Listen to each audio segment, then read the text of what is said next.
Xiao Xiao thought she was about to die, but fate had other plans. She was reborn as the hottest star in the industry, and the very person she hated most. This actress had always tried to couple bait with Xiao Zhao's beloved idol. Yet after being reborn in her body, Xiao Xiao discovered that reality was nothing like a dream. Her manager oppressed her every day. Little by little, she was driven into an inescapable abyss. The only light that kept her going was seeing her beloved idol. Will she be able to win over her handsome idol husband? Let's watch and find out. Don't forget to support me with a like and subscription so I can release episodes faster. Thank you so much. All day, the internet had been buzzing with news that Hua Shi, the hottest traffic idol, will be performing commercially at Pine Garden tomorrow night. As soon as the fans heard, they eagerly rushed to the airport to welcome him and see their idol sooner. Xiao Xiao was also a devoted fan who followed idols and took frontline photos, and she had been in Hua Shi's girlfriend fan group for years. She hurriedly grabbed her camera and headed out. Once in the car, she kept scrolling through her phone and praising her idol. How can Hua Shi be so impossibly handsome? Seeing that it was getting late, she urgently urged the driver, "Please drive faster, sir. I can't be late for my husband's concert." Helpless in the face of her fanatical idol worship, the driver could only smile and floor the gas pedal. "All right, this is already as fast as I can go. Any faster, and we'll be meeting our maker." Then, while scrolling, she saw that a hashtag about Sheng Xiao had made the hot search again. Her eyes widened in irritation. If anyone asked which celebrity Xiao hated most in show business, it would absolutely be the popular actress Sheng Xiao. She hated her with a burning passion. This actress, who claimed to be Hua Shi's junior, did not have a single notable work to her name. She debuted through a reality show, then began her life of stirring up trouble and acting like star. Every day, she clung to Hua Shi and manufactured rumors with him. But rather than backing off and staying far away from Hua Shi, this so-called juniors team began relentlessly clinging to him, riding his fame and pushing their ship, causing one scandal after another. The fans were furious, rolling up their sleeves and viciously attacking Sheng Xiao online. Day after day, month after month, a newcomer like Sheng Xiao, with no representative works at all, was cursed by Hua Shi's fans until she became a trending young star. Xiao Xiao was so enraged that she threw her head back against the seat and screamed, "Ah, what terrible luck!" The driver's phone rang in the front seat. He answered it while turning the steering wheel right, without even glancing at the signal. Xiao Xiao looked up, displeasure appearing on her face. She was just about to tell him not to use his phone while driving, when a piercing horn suddenly blared from the side. Before Xiao Xiao could react, there was a loud crash. A red car slammed directly into them, throwing Xiao Xiao forward and out of the vehicle. As the world spun around her, she had only one thought. Was she really going to die on her way to see her idol? That would be far too embarrassing. At the largest hospital in the city center, no one knew how much time had passed. She slowly opened her eyes and found that she was still alive. She let out a breath of relief. "I'm not dead, thank goodness." Before she could even figure out where she was, a stack of papers was thrown onto her. Seeing that she was awake, Chao Mei-ling frowned, her tone far from gentle. "Are you feeling better? Does anything still hurt? You're being discharged soon, so get any remaining tests done now." Xiao Xiao stared at her, speechless. After fighting with Sheng Xiao's team for years, how could she fail to recognize her manager, Chao Mei-ling? She wondered in confusion. Isn't she Sheng Xiao's manager? Why is she here? Seeing her blank, dazed expression, Chao Mei-ling bent down and asked irritably, "Sheng Xiao, what is that expression supposed to mean?" Xiao Zhao's eyes widened. She nearly fainted. She called her Sheng Xiao. This has to be a dream. It must be a dream. Heaven, I don't want to become the person I hate most. With that thought, she grabbed the mirror on the table behind Chao Mei-ling. Chao Mei-ling continued grumbling. "What are you doing? Are you trying to pretend you have amnesia?" Xiao Xiao froze the moment she looked into the mirror. What kind of joke is this? I actually transmigrated into someone else's body. She raised a hand to touch that face she hated even in her dreams. Oh my God, why did I turn into the actress I hate most? Xiao Mei-ling's tone was impatient. You have to record a talk show tomorrow. Make sure you memorize the script today, understand? If you cause any trouble, just wait and see what I do to you. Xiao Xiao still could not believe she had entered another person's body. I became Sheng Xiao? Then doesn't that mean Sheng Xiao became Xiao Xiao me? Xiao Xiao shut her eyes tightly and shook her head again and again. Chow Mei Ling was already hot-tempered, and the sight annoyed her greatly. She snatched the mirror from Xiao Zhao's hand and tossed it into a corner. Then she raised her voice. I've given you enough face. Stop pretending to be weak here. The talk show has set up a new persona for you. If anything goes wrong, you'll see how I deal with you. With that, she turned and stormed away. Watching her leave, Xiao Xiao felt a chill run down her spine. Now she finally understood why Sheng Xiao's team was so difficult to deal with. This manager was far too fierce. She told herself that she needed to get home quickly and find out what exactly had happened.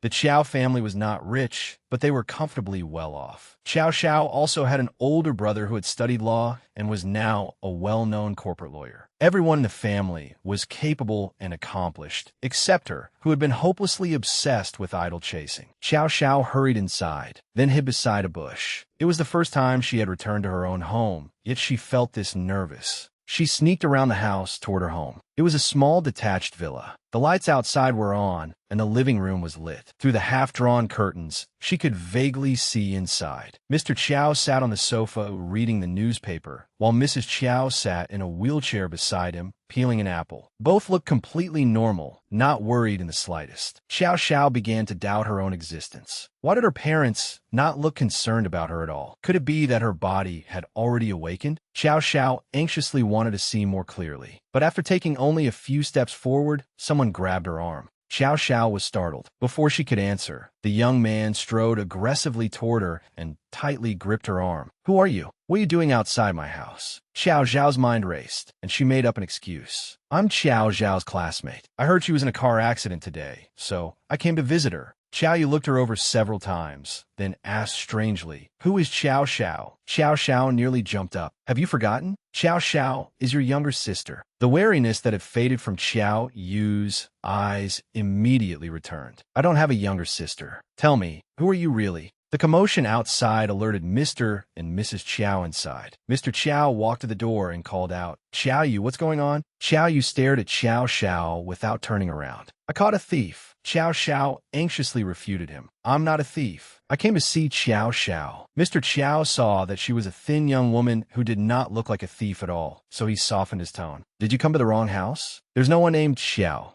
in our family. It was as if Xiao Xiao had been struck on the head. Her entire body swayed unsteadily. There isn't? How is that possible? Instinctively, she staggered forward and grabbed Xiao Yu. But Xiao Yu sidestepped her. Dizzy and disoriented, Xiao Xiao stumbled and fell heavily onto the grass. Tears streamed down her face as she began to cry. Why? Does this world really not have Xiao Xiao? Xiao Yu frowned. Mr. Chiao had already approached and said, Xiao Yu, help the girl up. She looks like she needs to go to the hospital. Just as Xiao Yu reached out his hand, the person in front of him slapped it away while crying and throwing a tantrum. I don't need your help. You're pretending not to know me. Don't touch me. Helpless, Xiao Yu took out his phone and said to Mr. Chiao, Dad, we should call the police first. He pointed to his own head and added, I think there's something wrong with her up here. Then a voice suddenly came from across the road. No need to call the police. She's my friend. Xiao Yu recognized him at once. It was Hua Shi. Hua Shi nodded and looked at Xiao Xiao, who was still sitting on the ground crying. She came to find me. Sorry for disturbing your family. With that, he bent down and took hold of Xiao Zhao's arm. Come on, let's go. Xiao Xiao had been crying her heart out. Through her tear-blurred eyes, she saw the most familiar, yet most distant face appear before her. Her sobs caught in her throat. Hua Shi, is that really you? Hua. She smiled faintly and nodded.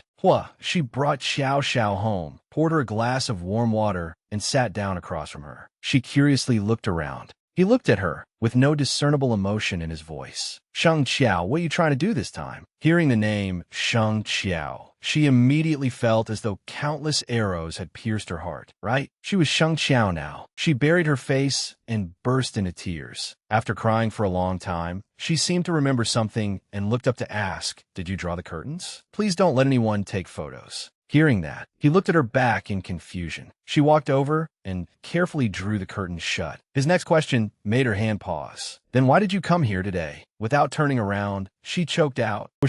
I'm very happy to see you. But something unbelievable happened to me today, so I don't have the energy to be happy anymore. He did not quite understand and could only fall silent. After a while, seeing that it was getting late, he suggested, I'll call a car for you. You should go. Xiao Zhao's mind was still a mess, and she weakly followed him. She opened the car door for her and said coolly, go back and get some rest. The car door closed. She was about to leave when she suddenly rolled down the window and called his name loudly. She turned around. Her eyes were still red, and her voice was choked with tears, but her gaze toward him was incomparably warm. I hope tomorrow night's show goes smoothly for you. He looked straight into her eyes, as if trying to see through her thoughts. After a moment, he nodded and smiled faintly. All right, thank you. Xiao Xiao gave the driver Sheng Qiao's home address. By the time she arrived, it was already late at night. This unfamiliar, ice-cold home made her stare around for a while before she began crying miserably again. After looking up information about herself, she was shocked to discover that every means of contacting Xiao Xiao was no longer usable. Whether it was close friends on Weibo or university classmates on Facebook, even photos they had taken together no longer included her. The person named Xiao Xiao seemed to have vanished without a sound. She stared at the person in the mirror for a long, long time. Xiao Xiao had disappeared, so she could only live the rest of her life as Sheng Qiao. The next day, Assistant Fong Bai accompanied Xiao Xiao to the company.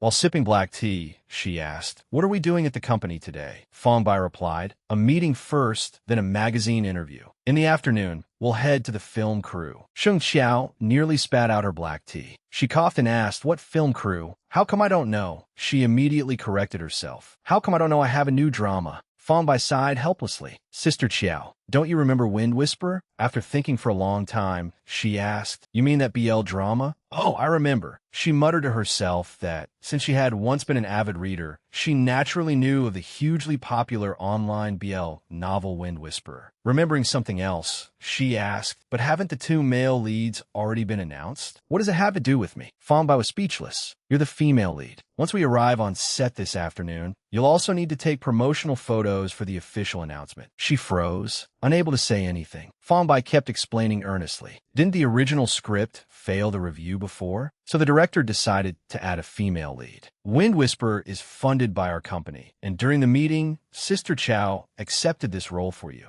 At that point, she began to suspect that Chao Mei Ling was Sheng Qiao's biggest anti-fan. Why else would she accept this role for Sheng Qiao for no reason? Chao Mei Ling wanted her to be humiliated, didn't she? Playing the female lead in a BL drama? What was she supposed to do? Fight the male second lead for the male lead. Sheng Qiao trailed behind Fong Bai into the elevator, where they immediately encountered two people. The moment Sheng Qiao saw them, she became wildly excited. They were Bao and Xiao Dan, Hua Xi's agent and assistant. Back when she had chased his events, she had interacted with Hua Xi's team on many occasions, so she remembered both of them clearly. Seeing them now made her even more excited. Wow, I didn't expect to see them here. Fong Bai had no idea why his artist had suddenly begun trembling. Naturally, he recognized Hua Xi's team as well. After greeting them, he discreetly shielded Sheng Qiao behind him. What a coincidence. Hello, Brother Bao and Brother Dan. The two men saw them as well. Bao was still friendly, and considering Sheng Qiao's status, he returned Fong Bai's greeting. Xiao Dan, however, was young and hot-blooded, as well as a Hua Xi fan. He raised his chin and looked at them with disdain. The elevator reached the 9th floor. Fong Bai quickly led Sheng Qiao out. We'll be going first. After thinking it over, she politely waved goodbye to them. See you again.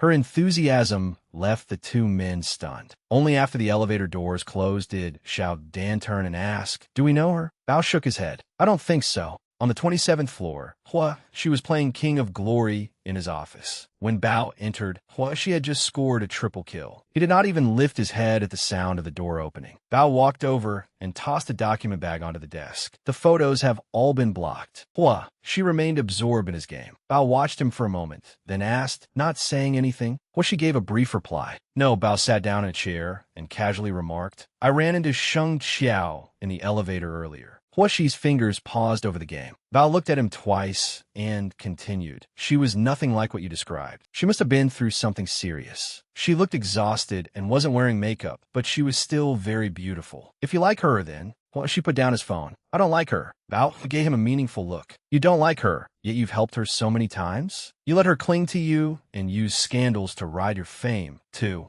She leaned back in his chair. She's pitiful. Besides, she isn't that bad. Bao sighed. Fine. By the way, the web drama funded by the company wants to invite you to sing its theme song. Are you interested? She considered it. The BL drama, Sheng Qiao, is in. Bao seemed to think of something too, clicking his tongue. Yes. I have no idea what Chao Mei-ling was thinking. A female lead in a BL drama is bound to get cursed. Hearing Chao Mei-ling's name, she unconsciously frowned. Isn't that exactly what she always wanted? She doesn't care whether she's hated or adored, as long as she gets attention. Bao felt some sympathy for Sheng Qiao. That Sheng Qiao really is pitiful. If she had been in your hands back then, she wouldn't have ended up like this.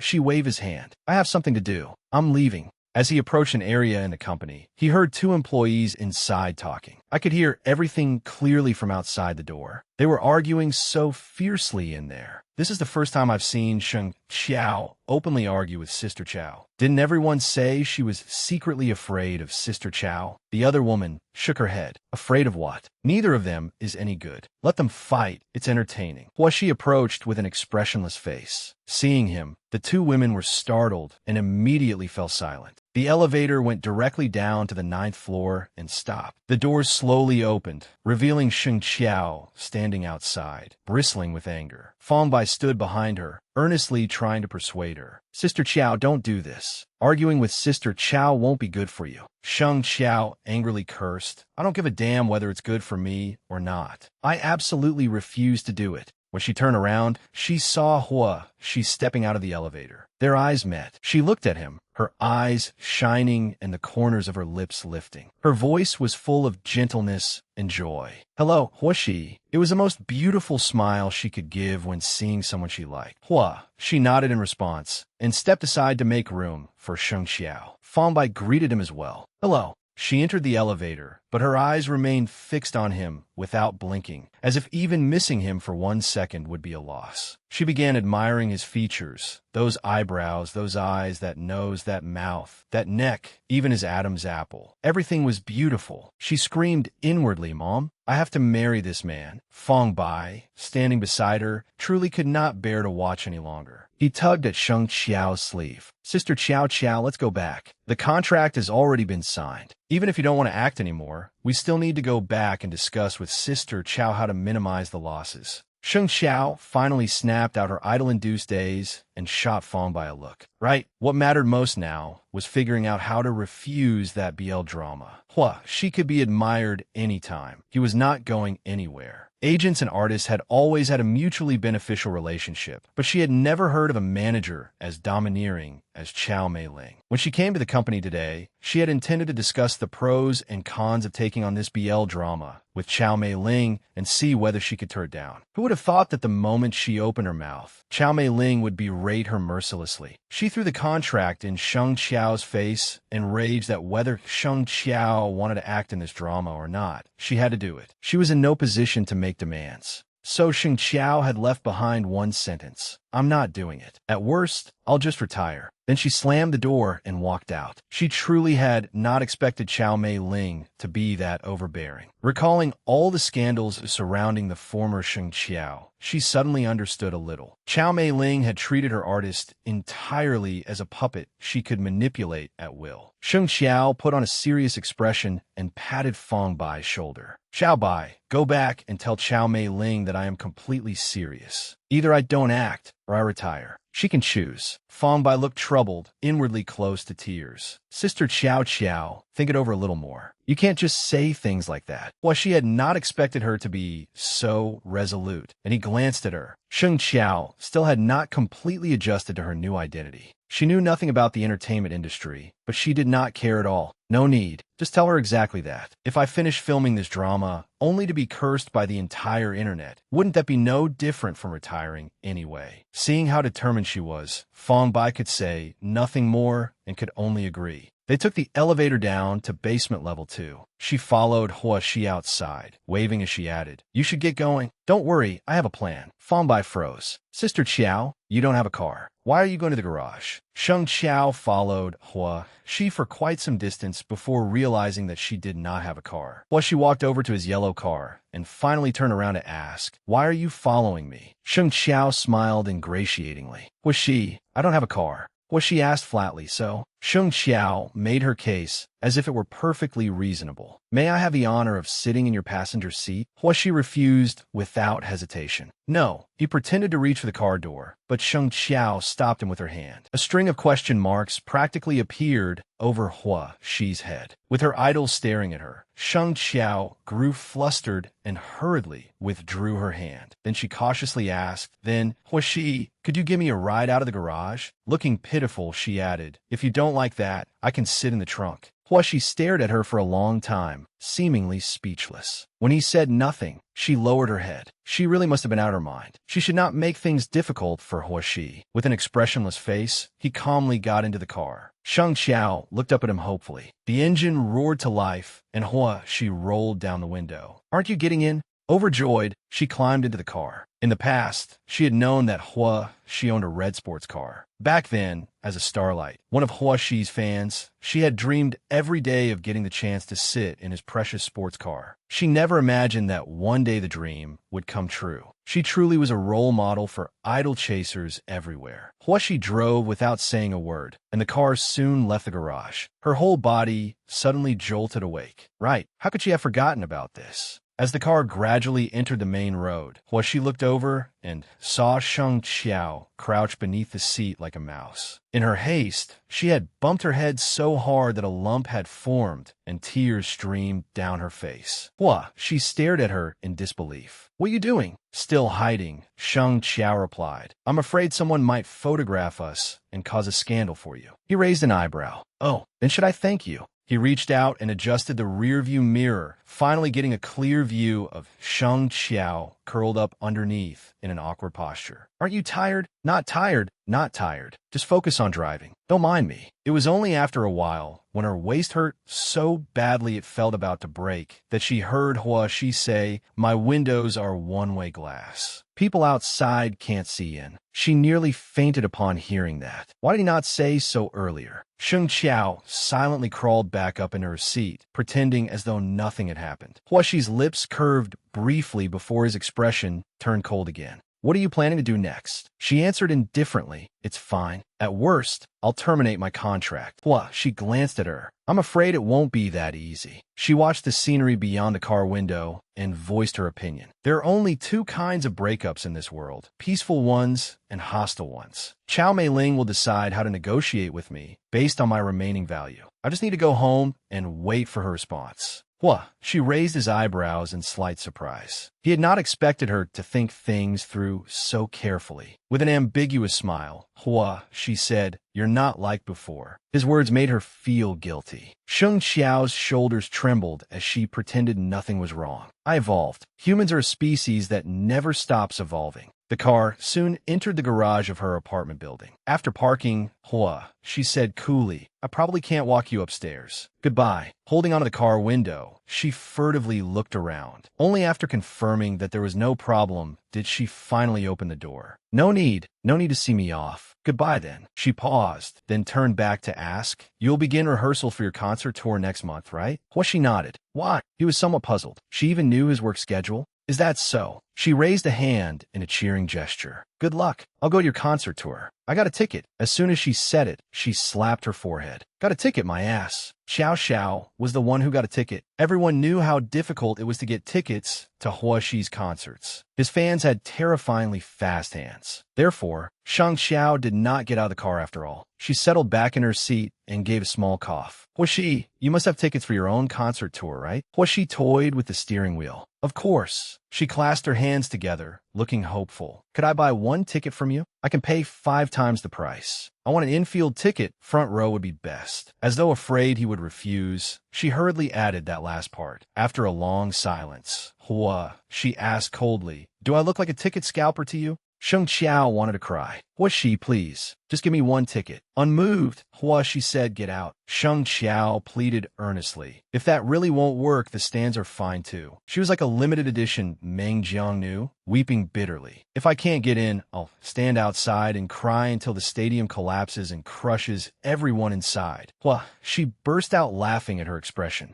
Leaning against the car door, he looked at her. Sheng Xiao, why do you want to come to my concert tour? To film videos, post them on Weibo, and stir up scandals like before. She stared at him blankly. After a long time, she spoke softly. Was she? I just want to see you. Every time you perform, I want to see it with my own eyes. I'm too far away from you. I can't be your friend, and I can't be your lover. I'm merely one of your countless fans. The only way I can participate in your life is to watch you grow day by day, to see you beneath thousands of stage lights, and to watch you climb ever higher toward the summit. The next sentence she could only say in her heart, and I will wave my banner and cheer for you. Even if I shout myself hoarse, I won't regret it. A faint scent of mint filled the car. Plus she frowned and turned away. After a long while, he finally said coldly, I'll give you one in a few days. She cheered in delight. Awesome. You have to give me tickets for every show. Hua, she looked weary enough to want to replace her. Can you get out now? Sheng Xiao happily opened the car door and quickly climbed out. As the car slowly left the garage, she stood in place and waved like a beckoning cat. Only after the car had completely disappeared did she finally press the elevator button and go upstairs in satisfaction. When she returned home and saw the empty, chilly room, her excitement faded, replaced by an unfamiliar sense of loneliness. Just then, her phone chimed with a notification. She did not know how frightening it would be until she checked it. Seeing the balance of $53,000 in her account, she nearly jumped in shock. She remembered that her old card had held 10 times that amount. How could Sheng Xiao, a famous actress, be this poor? After thinking for a moment, she began searching through all the passbooks and bank cards she could find. Maybe the former owner had bought other assets? Soon, she found the former owner's contracts and paperwork. She carefully examined every page and was horrified to discover that the original Sheng Xiao had no house, no car, and no investments. Even this two-bedroom apartment was rented. She could not stop sighing. Filming a drama and appearing on a variety show should not have left her this poor. Besides, Sheng Xiao's popularity had not been low. Though she was not top tier, she was still a second-tier young actress, and her annual schedule had never been sparse. How could things be this miserable? Where had all the money gone? Sheng Xiao was filled with suspicion. As she flipped through the documents in her hands, her gaze landed on a contract. It was the artist cooperation contract from Starlight Media Company Limited. Sheng Xiao picked up the signed contract and began reading through it, clause by clause and page by page. By the end, her hands trembled so badly that she could barely hold it. The former owner had signed a monthly salary contract with Starlight. The contract clearly stipulated that Starlight would pay Sheng Xiao a monthly salary of $20,000. Apart from that amount, Sheng Xiao was not entitled to any profits whatsoever. All income from her work belonged to Starlight. In other words, Sheng Xiao worked for Starlight on a monthly salary of $20,000, while every cent she earned from filming dramas, appearing on variety shows, and doing advertisements belonged to Starlight. She received nothing. If she wanted to terminate the contract unilaterally, she would have to pay a termination fee equal to 3 times her annual income. The more she read, the more she wanted to curse the former owner for being an idiot. How could she agree to sign such a contract? And she had signed it for 25 goddamn years. A moment later, her phone rang. Sheng Xiao saw that it was Chow Mei Ling calling and gritted her teeth. She answered. The person on the other end laughed. How is it? Have you calmed down? Are you ready to talk? She forced herself to remain composed. Fine, I'm at home. Come here. When Chow Mei Ling arrived, Sheng Xiao warmly poured her some water. Sister Chow, sit down. Try my tea. Chow Mei Ling accepted the teacup and began listing her grievances. I was the one who found this apartment and signed the lease for you.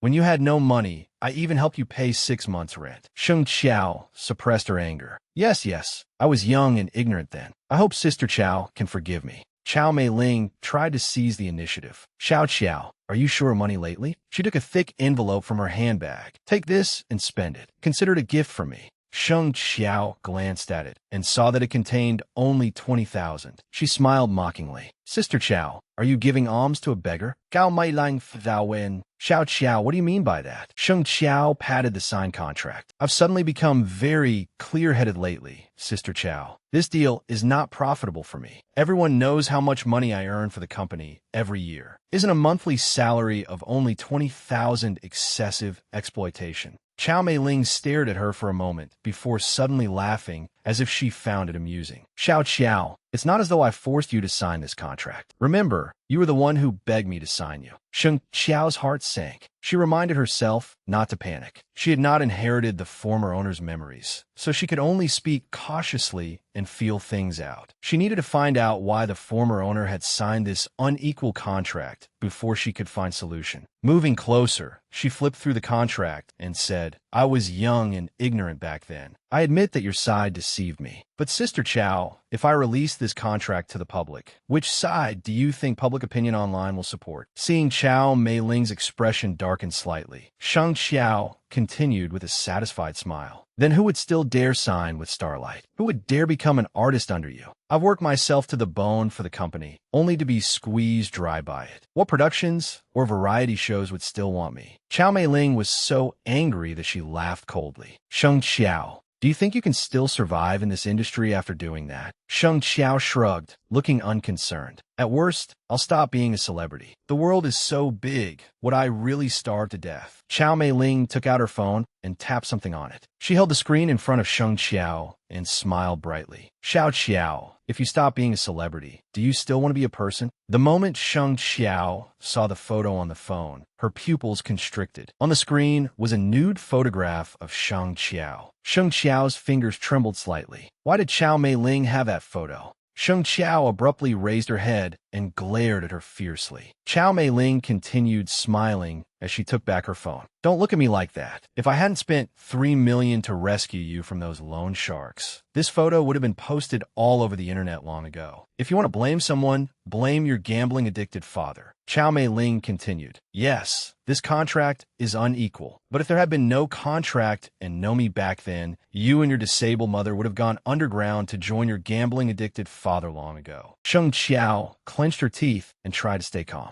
Qiao Meiling lifted the contract and smiled faintly. I gave you a stable, well-paying job and helped you escape the nightmare and shadows of your past. Xiao Qiao, you should be grateful to me. Stop comparing yourself to the other stars in the industry. What do you have that compares to them? You have no family background, no education, not even any intelligence. I gave you the image of a sweet, delicate, innocent little princess, yet you turned it into someone stupid who still thinks she's dangerous. Other than that face, what do you have? Sheng Qiao sat on the sofa, trembling all over. Qiao Meiling mockingly threw the contract toward her, waved goodbye, and picked up her handbag to leave. As if remembering something, she turned around and smiled smugly. Oh, right, I've moved up the start date for that BL drama to tomorrow morning. Rest well this afternoon and adjust your mindset. Tomorrow morning, I'll have Fong Bai pick you up. The smile in her eyes gradually disappeared. Sheng Qiao, disobedient people never come to a good end. With that, she left and slammed the door shut. The room fell silent again, filled only with Sheng Qiao's ragged breathing. After a long time, she closed her eyes and took a deep breath. Xiao Qiao, it's okay. Calm down. Only by staying calm can you find a solution. You have to stay calm. It's okay. She opened her eyes, picked up the phone she had left to the side, and stopped the recording that had been running the whole time. She froze for a moment, then went into the dressing room and picked up a photograph of the former owner. Lowering her head, she said remorsefully, Sheng Qiao, I'm sorry. In the past, I attacked you without knowing the truth. I was a keyboard warrior, and I hurt you. I don't know why you disappeared. Perhaps, in the end, you could no longer endure all the malice this world directed at you. And I was one of those who hurt you. I will resolve all the troubles you have now. I will become the light that shines into your dark life. She turned and walked out, picked up her phone, dialed a number, and made a call. It rang for a long time before someone answered. Taking a deep breath, she said, Xiao Yu, I want to see you. The person on the other end sounded confused. Who is this? I have some legal matters I need your advice on. Let's meet. Xiao Yu immediately declined. Sorry, I have several important cases lately, so I've been rather busy. How about this? I'll arrange for a colleague at my firm to handle your case. She urgently cut him off. No, I only want to speak with you. Xiao Yu, I truly need your help. Other than you, I don't trust anyone. There was silence on the other end for a moment. At last, he reluctantly relented. All right, 8 tonight. The address is...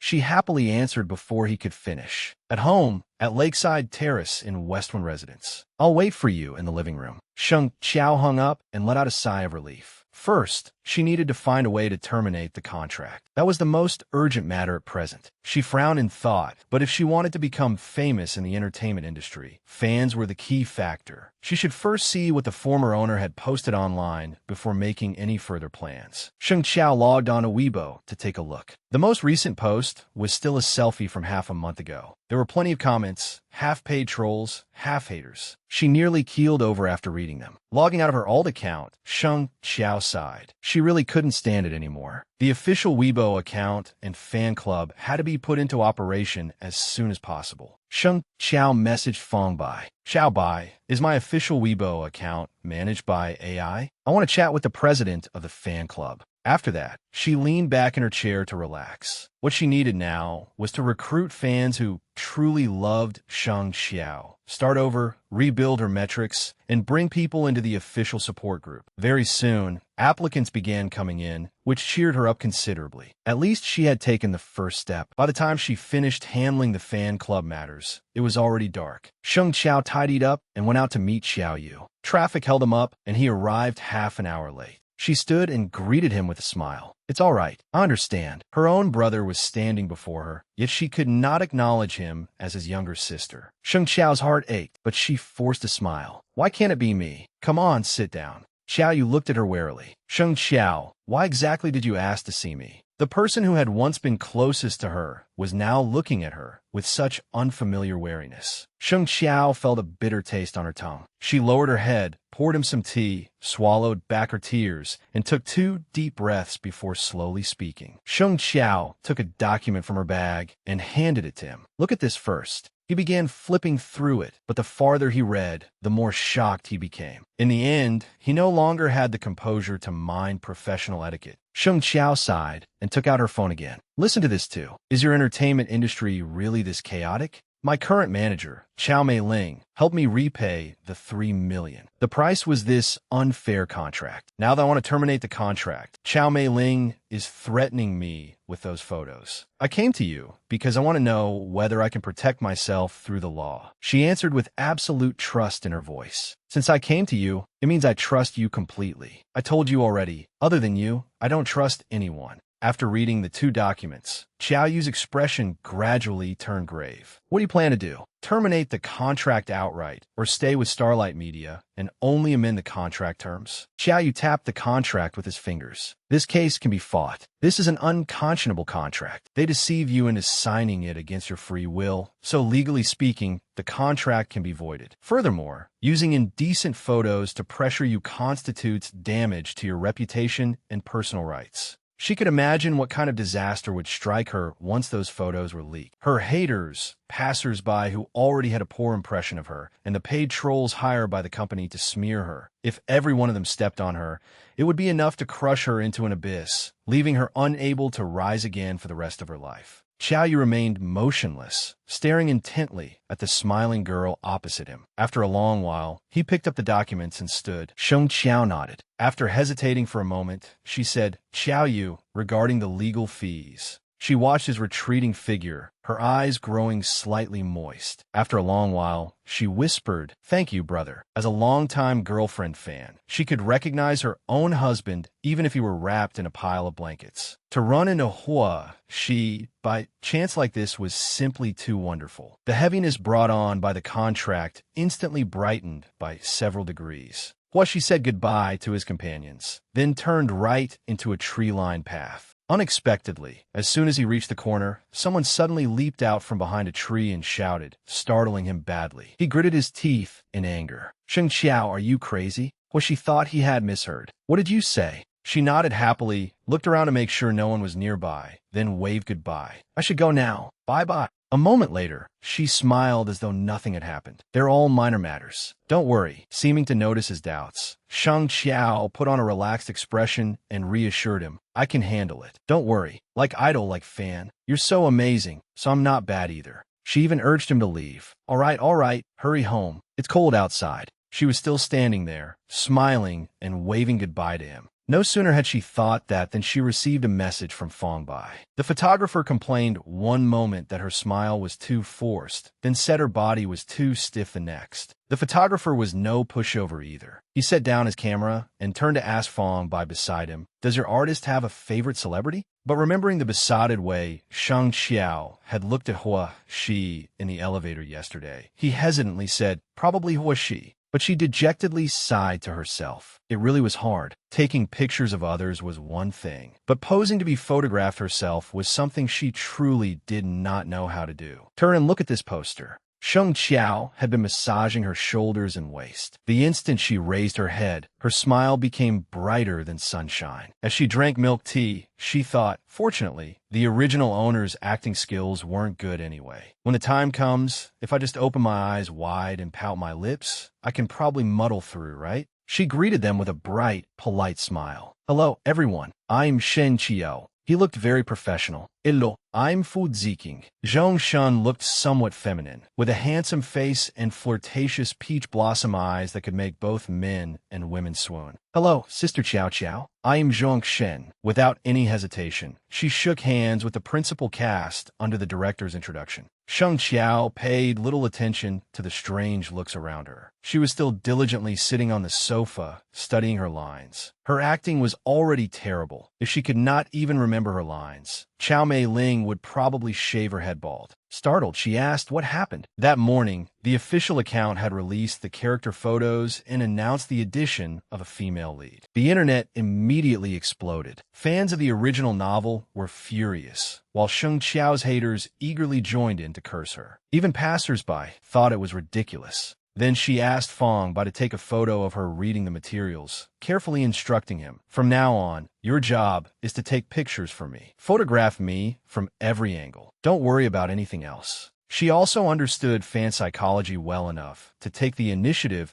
and send encouraging messages to her fans' group chat. Very soon, she received many messages of understanding from her fans. After thinking it over, she decided to break into Chow Mei Ling's computer. Wang was extremely curious. Why is there a password-protected document here? They were the photos Chow Mei Ling had used to threaten Shang Qiao. The director was pleased to see such an eager-to-learn actress and happily guided her. By evening, Shang Qiao was brimming with confidence. Then she began acting her own role. But in the next take, her face was still terribly stiff, making the director's face turn dark. Before the director could explode, Shang Qiao took the initiative to ask for a break. She lowered her head and politely told the crew, "I'm truly sorry, everyone. It's been a long time since I was last on a set, so I haven't been able to find the right feeling. I've delayed everyone." The director had been full of anger, but seeing her respectful attitude and sincere apology, he could only agree. Sheng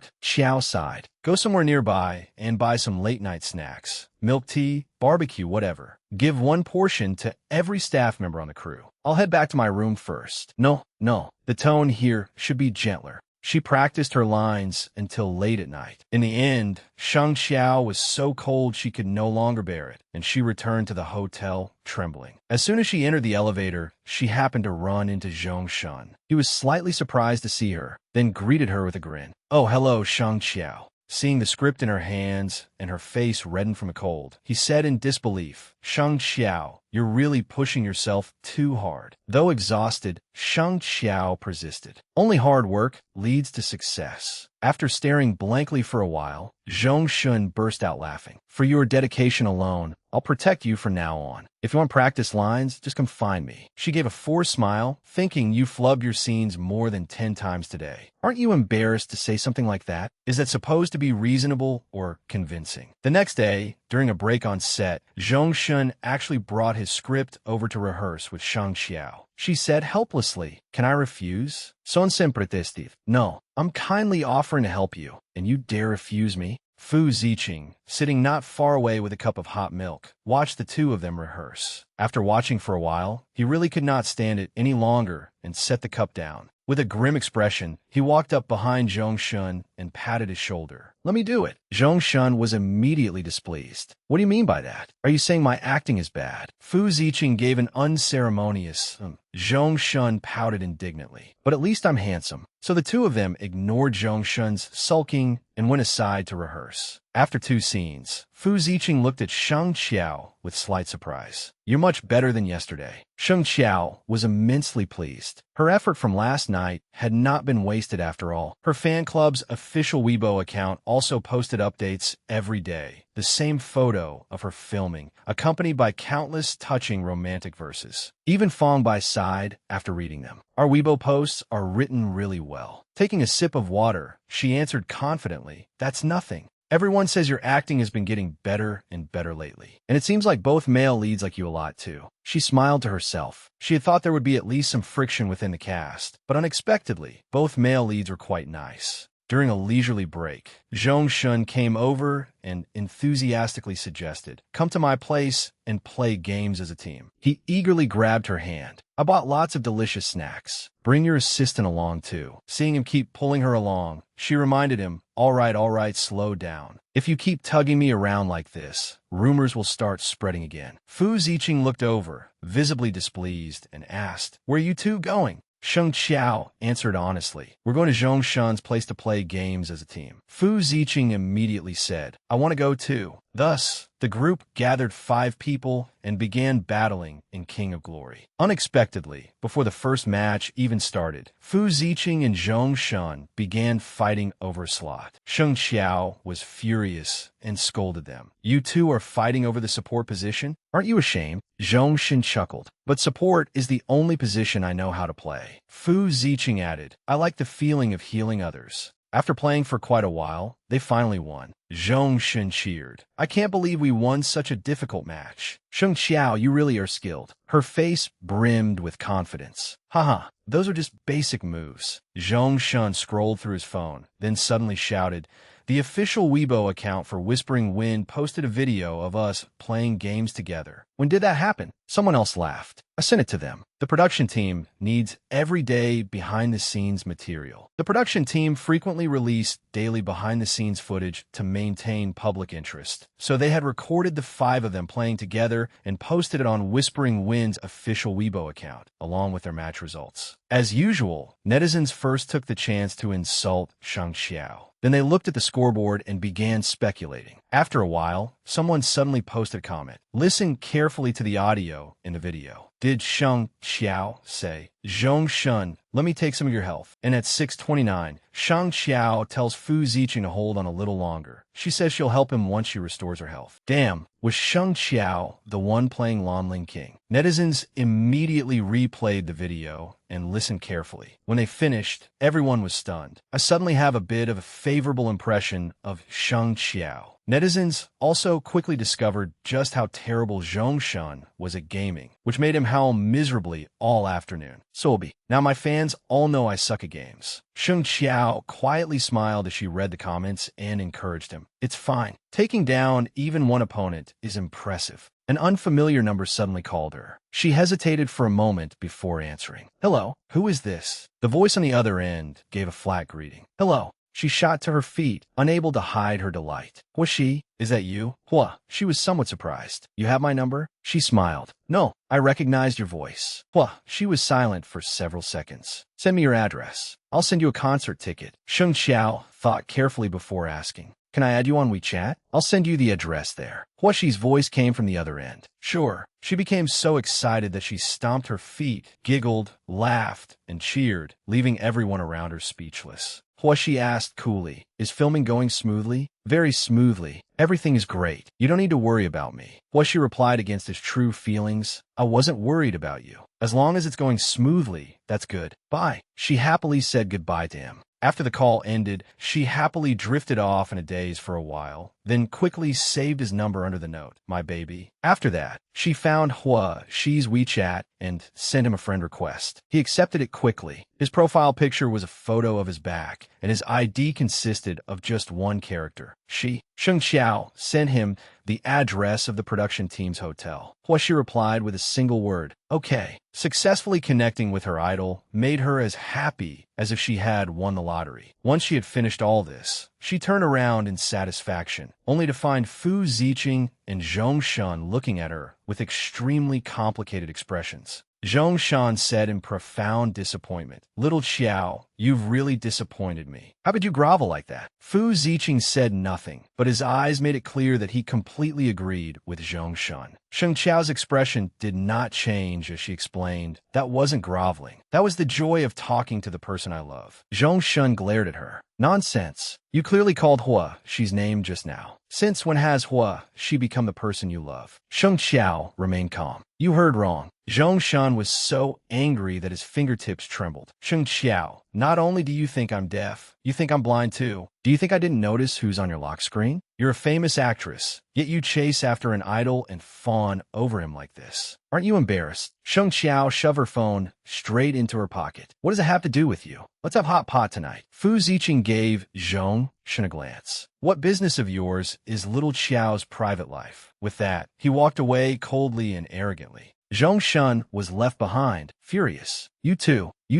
Because she had received Hua Xi's concert ticket, Sheng Qiao was so happy that she could not sleep all night. Fang Bai asked worriedly, "Sister Qiao, what did you do last night? Why are your dark circles so bad?" As she applied a warm compress to her eyes, she lied without blinking. "Nothing. I just had ordinary insomnia." Thinking of how she had excitedly tossed and turned all night, she began laughing again. Was she supposed to say that she had been too excited to sleep at all? Picking up her phone, she saw that Xiao Yu was calling. She found an excuse to send Fang Bai away. "Little Bai, go buy me a coffee. Get without sugar, the kind that's good for staying slim." Fang Bai nodded and quickly left. As soon as she answered, she heard him say, "Miss Sheng, all the relevant materials have been prepared. We can begin the lawsuit at any time." Sheng Qiao held the phone and was stunned for a few seconds. Then she gathered her thoughts and replied, "Wait until this drama finishes filming. We can't affect the production." Xiao Yu agreed, paused, and then said, "Sheng Qiao, I personally want to say a few things to you." "Go ahead. I am listening." Xiao Yu directly voiced his concern. "No matter how we fight this case, we ultimately cannot guarantee that the photos will not be exposed. If possible, and I mean if possible, you should find a way to recover the original photos before filing suit." Sheng Qiao was amused by her upright older brother. "Xiao Yu, that's not something a lawyer should say." Xiao Yu naturally knew that. After a moment of silence, he said vaguely, "That is only my personal suggestion." Though he said that, she was deeply moved. "I understand. Don't worry." It was not as if she had never considered Xiao Yu's suggestion, but it would be far too difficult to carry out. Just then, she received a message from Wang, the fan club president. "Can you contact Xiao? I have something extremely urgent that I need to tell her." Reading this, she was utterly confused. Something extremely urgent? Using an anonymous account she had been lurking with in the fan group, she replied, "I might be able to, but I can't casually pass a message to Xiao. You need to tell me what it's about first." Wang urgently replied, "President, you have to trust me. I won't harm Xiao. It's just that this matter isn't convenient to tell outsiders. Please, President, I really need to meet Xiao." To demonstrate sincerity, Wang even sent over personal identification. "This is my student ID. If I'm lying, may lightning strike me dead."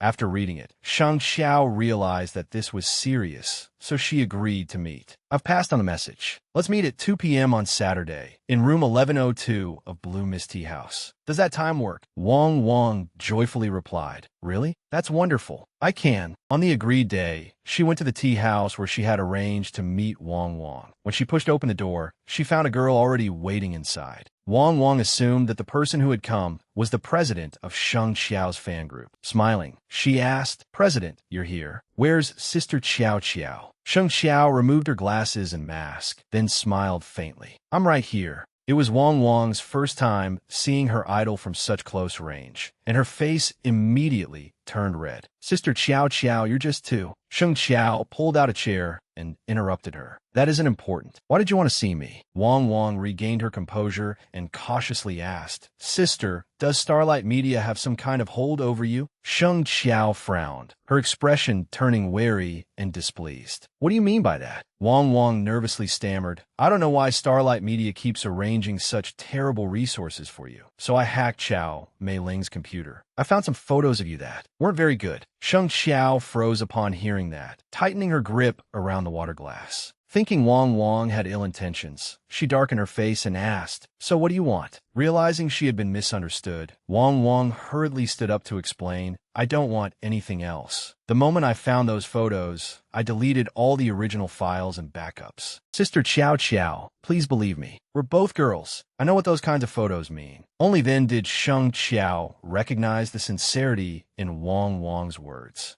Her heart filled with gratitude, tears welling up in her eyes. She tightly grasped the girl's hand. Thank you. You've helped me resolve a huge problem. To be honest, I'm preparing to terminate my contract with Starlight Media. Qiao Mei Ling has been using those photos to pressure me and prevent me from leaving. Wang Wang became furious, raising her fist as she shouted, Starlight Media is awful. They actually took those kinds of photos before signing a contract just to control people. Sister Qiao Qiao, I'm going to set fire to that damn company right now. Moved by the fangirl's sincerity, Sheng Qiao raised a hand to stop her. My situation is different from other people's. She told her about Sheng Qiao's past. Back then, I joined Starlight Media because my father owed loan sharks a huge amount of money. He couldn't repay it, so he abandoned my mother and me and committed suicide. When my mother and I had been driven into a corner, Qiao Mei Ling stepped in and helped repay the debt. The price was that I had to sign a contract with them. The photos were taken by the loan sharks, and Qiao Mei Ling obtained them afterward. Wang Wang's heart ached for her idol. Sister Qiao Qiao. The girl clasped her hands tightly, full of remorse. I am sorry. None of us knew about this. We didn't understand why. Sheng Qiao's eyes became slightly moist. Wang Wang spoke passionately. I'm so useless. I don't know how to comfort you, but if you ever need help in the future, just come to me. Wang Wang truly loved her in the same way that Sheng Qiao loved Hua Shi. She would never do anything to hurt Hua Shi, and she believed that this fan of hers would be the same. This was someone she could trust, because the girl's eyes held the same light of love that shone in her own. Time passed quickly during filming, and at last the day came for production to wrap. The crew held a wrap party. Congratulations on wrapping. The role is over. Congratulations on Qiao Qiao's hard work. The next day, as Qiao Qiao was on her way to the company, Qiao Yu called. I've just released the contract termination statement. I've also submitted the litigation materials on my end, and the court is reviewing them. At that moment, Qiao Mei Ling's car pulled up. Why are you dawdling? Get in the car now. She threw several scripts at Sheng Qiao. You have a lingerie magazine cover shoot at 9 tomorrow morning and an interview with reporters in the afternoon. Here are the scripts for 2 dramas. Look them over and choose whichever one you like. Sheng Qiao paused for a few seconds, then smiled. Sister Qiao, how have you been feeling lately? Stop playing tricks. I'm feeling great. Just mind your own business. I'm only worried that you may not be doing very well in the time ahead. What nonsense are you talking about? Did you take the wrong medicine? As soon as she finished speaking, a notification sound came from her phone. Qiao Mei Ling checked it in confusion and saw Sheng Xiao's post. The artist's contract she had signed, along with a lawyer's letter initiating legal action. Naturally, netizens did not let such news go. They cursed furiously, unable to believe that Starlight Media could pay such a pitiful salary to a second-tier artist. As soon as Qiao Mei Ling finished reading the news, she anxiously asked, Sheng Qiao, what do you mean by this? It means exactly what it says. I want to terminate my contract. I tried speaking to you properly before, but you refused. I had no choice but to take this to court. Are you insane? You don't want to be human anymore? You want us both to go down together, is that it? What do you mean, go down together? First, I did nothing wrong. Second, I broke no laws. If anyone is going down, it should be you. The law will stand on my side. I'll be just fine. Very good. Sheng Xiao, you're really ruthless. Your wings have grown, so you want to fly away, is that it? But have you considered the price you'll pay? Don't end up losing even your life. Sister Chow, threatening me like that is against the law. I only want to terminate my contract. You've earned enough money from me over these 5 years. It's time to stop. We can still part on good terms. Don't even think about it. Sheng Xiao. Let me tell you, you'll never remain in this industry again. If your past gets out, you'll never be able to hold your head up for the rest of your life. Sheng Xiao said, I could not choose where I came from. I cannot choose my parents, but I can choose freedom or dignity. The documents will be sent to the company soon. I hope you arrange for a direct response, terminate the contract, or insist on a public court battle. The choice is yours. With that, Sheng Xiao closed the car door and got out. Hugging herself, she knew that she finally had to face this reality. She stood in a shopping center when Zhongshan called. Sheng Xiao immediately answered. The moment she picked up, she heard Zhongshan shouting, I can't believe that company has been exploiting my Xiao like this. How can people do something so horrible? Is there anything you need me to help with? Just repost it for me. Fu Ziqing said, I reposted it a long time ago. Xiao, don't be afraid. You have to sue Starlight Media. Hire the best lawyer. That's right. If you don't have enough money, just tell me, Zhongshan said. I'll make sure you win this lawsuit. Yes. Whatever you need, tell us. No matter what happens, we're on your side. We support you. Sheng Xiao was comforted and happy. Don't worry. Since I've started this, I won't stop until I win. All right. If you need anything, let us know. I know. Thank you, both of you. On Huaxi's side, his team was preparing the stage for his concert. Everyone was busily arranging things. The lights over here are too bright. Change them to another color. Lu Bao walked over and said, Look, Sheng Xiao is making a fuss online about terminating her contract with Starlight Media. Everyone is talking about it. Huaxi had just picked up his phone to look when his eyes widened in disbelief. He could not believe Sheng Xiao had signed such an unfair contract. Lu Bao said, I never expected her to confront Chao Mei Ling directly. Sure enough, she must have some weakness, which is why Chao Mei Ling has been able to bully her. Seeing that Huaxi did not react, he fell silent. Lu Bao asked what he planned to do. Huaxi turned and left. I have something to take care of. At Sheng Xiao's home, she was reading online comments and reviewing the fan club's plans. Keep it up. There's still another battle to fight. Wang, the fan club president, was full of fighting spirit. We have to support little Xiao. Charge. The online data team is in position and will fully cooperate with the president's work. Charge. Get justice for Xiao. We don't need to play the victim now. We only need a reasonable resolution. Push these keywords onto the trending searches. Demand Starlight Media immediately stop its abuse. Terminate Sheng Xiao's contract, the most miserable actress in history. And Starlight Media's exploitative contract shocks the entertainment industry. Sheng Xiao was delighted to see everyone so enthusiastic. With such thorough preparation, they would soon make the trending searches. Next, they only had to see how Starlight Media would respond. Then her phone rang. The caller ID said, My baby. She was surprised. Why was Huaxi calling her? Her fan instincts immediately awakened. As soon as she answered, Hua, she said, I'm in the parking garage below your building. Can you come down? Yes, I'll be right down. She hurriedly got dressed and ran down to the parking garage. The moment she arrived, she saw Hua. She's standing there waiting for her, looking impossibly handsome. She asked, Why are you here? I was checking out the concert venue and happened to pass by here. Right, your concert is only a few days away. I'm really excited too. I saw your Weibo post. Are you prepared? Chao Mei Ling definitely won't let this go. Sheng Xiao was so moved by Hua, she's concerned that she nearly cried. Oh my god, she was worried about her. I'm fully prepared. Don't worry, that's good. But Starlight Media's public relations department is no pushover. You understand that better than I do, right? Be careful. Sheng Xiao's expression suddenly changed. Huaxi, if what? If something bad about me gets exposed, would you hate me? What bad thing? Sheng Xiao paused for several seconds, then forced a smile. It's nothing. Go back to work. I'm already very happy that you care about me. Thank you. Goodbye. I have something to do, so I'm going back upstairs. Sheng Xiao fell into thought again. Although the nude photos had been deleted, if Chao Mei Ling still had copies, she might release them and drag Sheng Xiao down with her. Just as she thought of Chao Mei Ling called. Sheng Xiao answered, What is it? Xiao Mei Ling was furious. Sheng Xiao, what the hell have you done? What do you mean? What have I done? You deleted the original photo files. How did you delete them? Do you think I don't have other copies just because you deleted them? So what if you do? I have the chat records of you paying for gossip to smear your rivals. If you expose my photos, I'll release your messages. Chow Mei Ling said resentfully, I underestimated you. I thought you were a harmless little rabbit, but you're actually a fox. I wouldn't dare say that. I'm still a little rabbit. But when rabbits are pushed too hard, they bite too. After hanging up, the general manager told Chow Mei Ling, public opinion is currently favoring Sheng Xiao. You said you had a solution, so why haven't you done anything? Deal with it. Chow Mei Ling snapped. It's only an unconscionable contract that can't erase the stain she created herself. It's still unclear which way public opinion will turn. The PR team proceed according to plan. Sheng Xiao hung up and checked her phone. The public was now on her side. Every top post supported Sheng Xiao's contract termination and condemned the company's tactics. Starlight Media's first step had succeeded.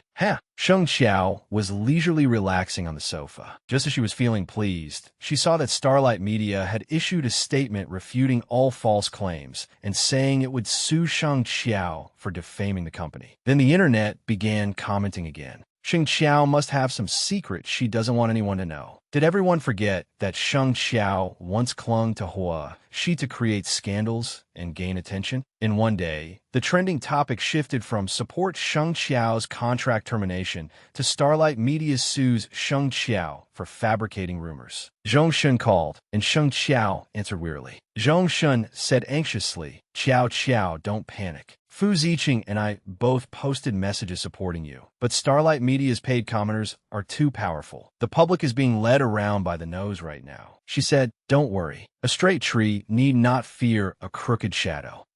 I hope so too. But in the entertainment industry, nobody cares about the truth. Whoever has the louder public voice wins. Ciao, if this continues. Looking at all the malicious comments telling her to leave the entertainment industry, calling her disgusting, fake, morally bankrupt, and accusing her of deliberately stirring up trouble for attention, she felt even more exhausted. Why, after trying so hard, could she still change nothing? Well, she was at home and had also learned everything. He read the messages of his own fans arguing with Sheng Xiao's fans, his expression thoughtful. Sheng Xiao had collapsed. She felt helpless, unable to see any light ahead. Just then, she received a message from Fong Bai. Sister Qiao, hurry and look what she posted in support of you. Sheng Xiao opened her phone and could hardly believe it. Hua Shi's fans were commenting, he's so kind. Sheng Xiao is still with the same company, yet he dared to publicly support her. Isn't he afraid of offending the company? The entertainment industry is really a mess. This was the first time Hua Shi had responded to Sheng Xiao in years. Sheng Xiao stared at the news in confusion. Why was he helping her? Though she liked him desperately, in his eyes, she was only someone shameless who clung to him for publicity. Why would he do this? Sharing that post would bring him so much trouble. Didn't he understand? She immediately called him. Hua Shi, don't get involved in my business. Let me handle it myself. Delete the post now. I can truly handle this on my own. Don't worry about me. We're with the same company. If you do this, they'll make things difficult for you later. Delete it now. I've terminated my contract. Sheng Xiao froze, then cried out in alarm. What? Well, she remained calm. Now you don't have to worry about anyone bullying me or making things difficult for me. I've also paid the termination fee and established my own studio. It will be officially announced after my first concert tour ends. So don't worry about anyone bullying me anymore. Sheng Xiao's heart trembled intensely. Thank you, Hua Shi. Then she hung up. Sheng Xiao was deeply moved. She did not know why, but with his support, she felt she had gained more courage and strength. They wanted to use public opinion to crush her? Fine. She would fight to the end. Sheng Xiao finally decided to start a live stream. As soon as it began, countless people entered. Hello, everyone. I'm Shen Qiao. This time, I want to tell you why I wish to terminate my contract. Comments immediately flooded in. She dares to live stream? Isn't she afraid of getting cursed out? She's making things up again. Her acting is terrible. Sheng Xiao ignored those comments and continued. Before you doubt me, please listen to this recording. She quickly played the recording of Chow Mei-ling threatening her with nude photos, as well as the matter of her father's gambling debts. Public opinion instantly shifted again, with people condemning Chow Mei-ling. How can someone be so cruel and disgusting? The entertainment industry is terrifying. Sheng Xiao truly is the most miserable celebrity. She's been working for free all this time. Sheng Xiao said, I cannot choose where I come from, nor can I choose my parents. But I want to choose freedom. I want to stand up for myself. The internet commented again. I never expected Sheng Xiao to be such a brave person. It was finally over. Sheng Xiao ended the live stream and let out a sigh of relief. Then she checked the news. The top trending topics had changed again, and everyone was once more on her side. Next, I need to draft an announcement and put pressure on Starlight Media. Just then, Fangbai called. Sister Qiao, I just overheard Chow Mei-ling calling the organizers to cancel your scheduled red carpet appearance. At the beginning of the year, when you joined the drama Chang'an, the company accepted an invitation for you to walk the red carpet tonight to boost your followers and popularity. What time does the red carpet start? 7:30. Your number is 28. Sister Qiao, do you still want to go? Sheng Xiao smiled. The more Chow Mei-ling opposes it, the more it benefits me. Of course I'm going. But the company won't provide you with a designer gown or styling. What will you wear on the red carpet? And I don't have a car to pick you up. The company took it back. Sheng Xiao smiled. Don't worry about that. I know what to do. I'll figure it out myself. After hanging up, she called Zhongshen. Help me prepare an outfit and styling for tonight's red carpet. Zhongshen replied enthusiastically. Tonight, I'll make sure you steal the spotlight. I heard Fu Ziqing is walking the red carpet too. I'll contact him now. Leave the rest to me. Sheng Xiao smiled. I'll repay the money later. Zhongshen said, why be so formal? I'll get angry.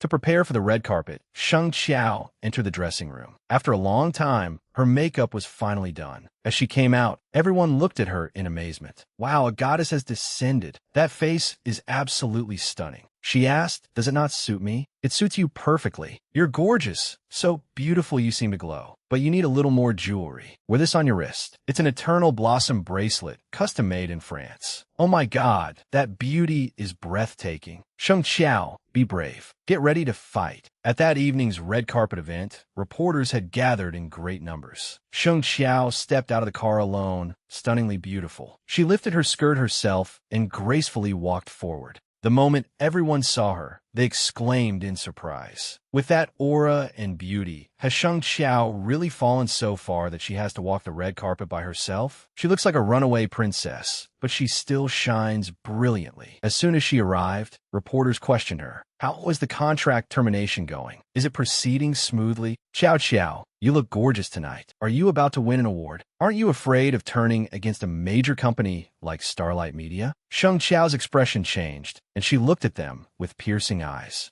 Then, in front of all the media reporters, she said, thank you, but only guilty people feel fear. I'm not afraid. I believe in the law, and I believe even more in human nature. Besides, I used up all my fear over the past 5 years. With that, she strode down the red carpet and entered with poise. Sheng Xiao has arrived. Give her a close-up. Let us welcome Sheng Xiao from Chang'an. Sheng Xiao confidently walked onto the red carpet. Then she picked up the pen to sign her name and greeted the media and fans. Hello, everyone. I hope that all of you and I have a wonderful evening tonight, especially those friends who never expected to see me here. I sincerely wish you sweet dreams. That night, Sheng Xiao walks the red carpet alone became the top trending topic on Weibo. The fan club posted, we will walk the road ahead with you. Comments of support poured in. You are the mountains, the sun, and the stars. You are a beautiful princess. Good night. Tonight, Sheng Xiao is a phoenix reborn from the ashes. We are your true fans. The red carpet event was finally over. She packed her things, preparing to attend Hua Xi's concert. Just then, Zhongshen called. Qiao, let's go have hot pot tonight. Fu Ziqing is already at my place. We're only waiting for you. I'm going to a concert tonight, so I'm not free.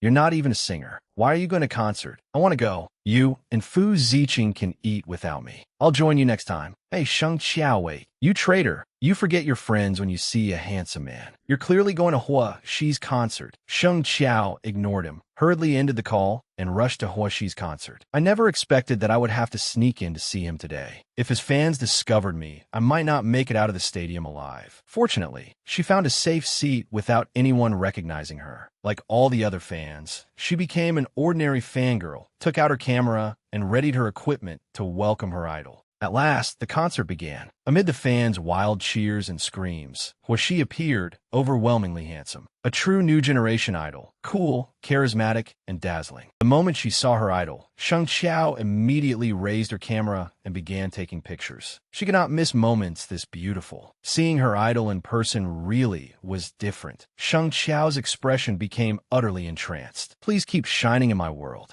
The concert finally ended. I took so many beautiful photos. I need to post all of them online later. Oh wait, I forgot. I'm not Xiao Xiao anymore. Xiao Xiao no longer exists in this world. I need to make a new account. She quickly created a new account called Station Master Xiao Xiao Online. Now that it was set up, she naturally had to post the photos. The instant she uploaded them, countless fans left praise-filled comments. Wow, these are amazing. Her mission complete. Sheng Xiao happily stretched. Just then, Huaxi called. Every time she saw his number, she happily answered. He asked, "What happened to your voice?" Her throat really was strained after the concert. She had screamed too much and could barely get out a few words. I cheered too loudly earlier. Oh, was it my concert or yours? Sheng Xiao laughed. That's a small matter. Is your celebration party over? Yes. You came tonight too? Of course. I took so many pictures of you. His contract termination had caused such a stir these past few days. He thought she would be depressed for a while, yet she still had the mood to come to his concert. He had seen all the news online, nude photos of a female celebrity, a promiscuous supporting actress, and a leaked recording that made everyone judge her. Yet she was no longer like she had been before. She was very brave, and she gave off a presence he had never seen in her before. He said, "If there's anything I can help with, just tell me." No need. There's no need. This will be resolved soon. I'm already very happy that you shared a post in support of me and even called to check on me. Huaxi, get some rest early. You worked hard today. Your concert was perfect. Good night. Good night. After hanging up, Sheng Xiao fell into a dreamy state. Her idol had wished her good night. She would definitely sleep well tonight. Surely no one had ever succeeded at being a fan as much as she had. Just then, she received a message from Xiaoyu. Sheng Xiao, there's a document that needs your signature tomorrow. Remember to contact me. Reading it, Sheng Xiao silently prayed for good news every day. The next morning, she was eating breakfast and reading the news with excitement. Overnight, her fan club had gained another 2 million followers. Sheng Xiao posted a photo of herself at last night's red carpet along with the caption, "Do not panic. After the sun sets, dawn will shine again." The comments immediately overflowed with praise. You're gorgeous. Keep it up. No matter what happens, be brave. Sheng Xiao was delighted. She did not seek more fans. She only wished that there would be no more darkness in the world. Then a piece of news even hotter than hers appeared.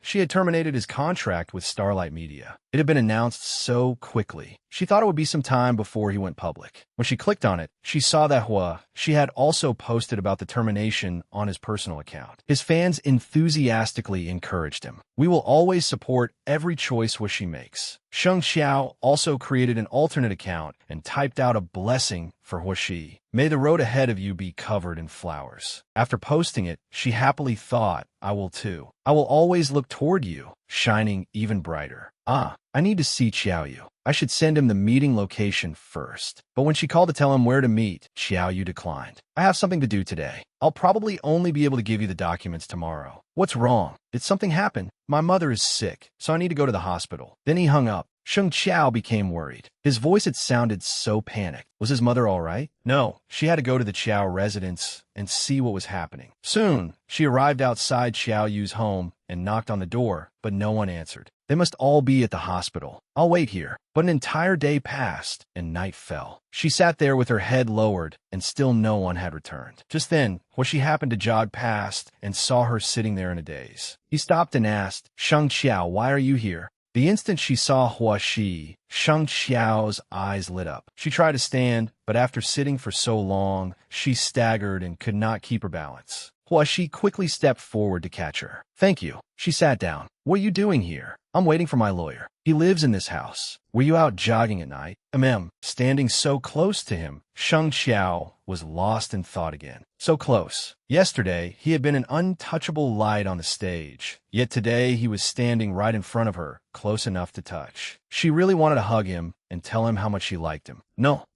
She had to stop having such bold thoughts. Well, she did not like physical contact. She could not make him feel uncomfortable. Love required restraint. Well, she asked her how long she intended to wait. Probably another 2 hours. Come wait at my place. It's already dark, and it isn't safe for a girl to be outside alone. Sheng Xiao was stunned. He was inviting her to his home on his own initiative? Once inside Huaxi's home, Sheng Xiao thoughtfully went to draw the curtains, afraid that paparazzi might photograph them. Then she sat beside him and watched a movie. She still could not quite believe it. He was her idol, like the sun high above. His warmth had comforted her and helped her grow, but she could never get close to the sun. Yet now, the sun was sitting right beside her. She felt as though she were melting. Noticing that she kept staring at him, she turned to look at her. Startled, she quickly looked away and changed the subject, babbling at length about the plot of the movie he was watching.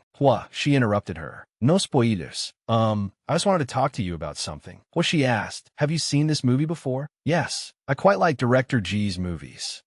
She hurriedly changed to another movie. The moment Sheng Xiao saw the new film on the TV, she perked up again. I've seen this one too. This one is about. Before she could finish, she turned off the TV. Hey, what are you doing? Seeing him take out his phone to play a game, she asked. You play games too? Ido. Before long, the two of them were sitting together, playing games to unwind. But someone in the game started insulting She for being bad at it. Sheng Xiao was furious. Which bastard dares to insult my Huaxi? She turned on her microphone and snapped back. Who are you calling a lousy mage? Whoever's lousy, that's who I'm talking about. Are you insulting yourself? Damn it, kid, learn to read before you play games. Have you finished your homework? Do you need me to teach you? She kept looking at her as she played and chattered away. It startled her. What is it? Focus on the game. Don't insult people. But they insulted you first. I couldn't stand it. After she said that, Huaxi stared at her blankly again. But they insulted you first. I couldn't stand it. After she said that, she continued staring at her in a daze. After several seconds, he said, I'll carry this round. They played until they lost track of time. Looking at the clock, Sheng Xiao thought it was so late that Xiaoyu had probably returned home.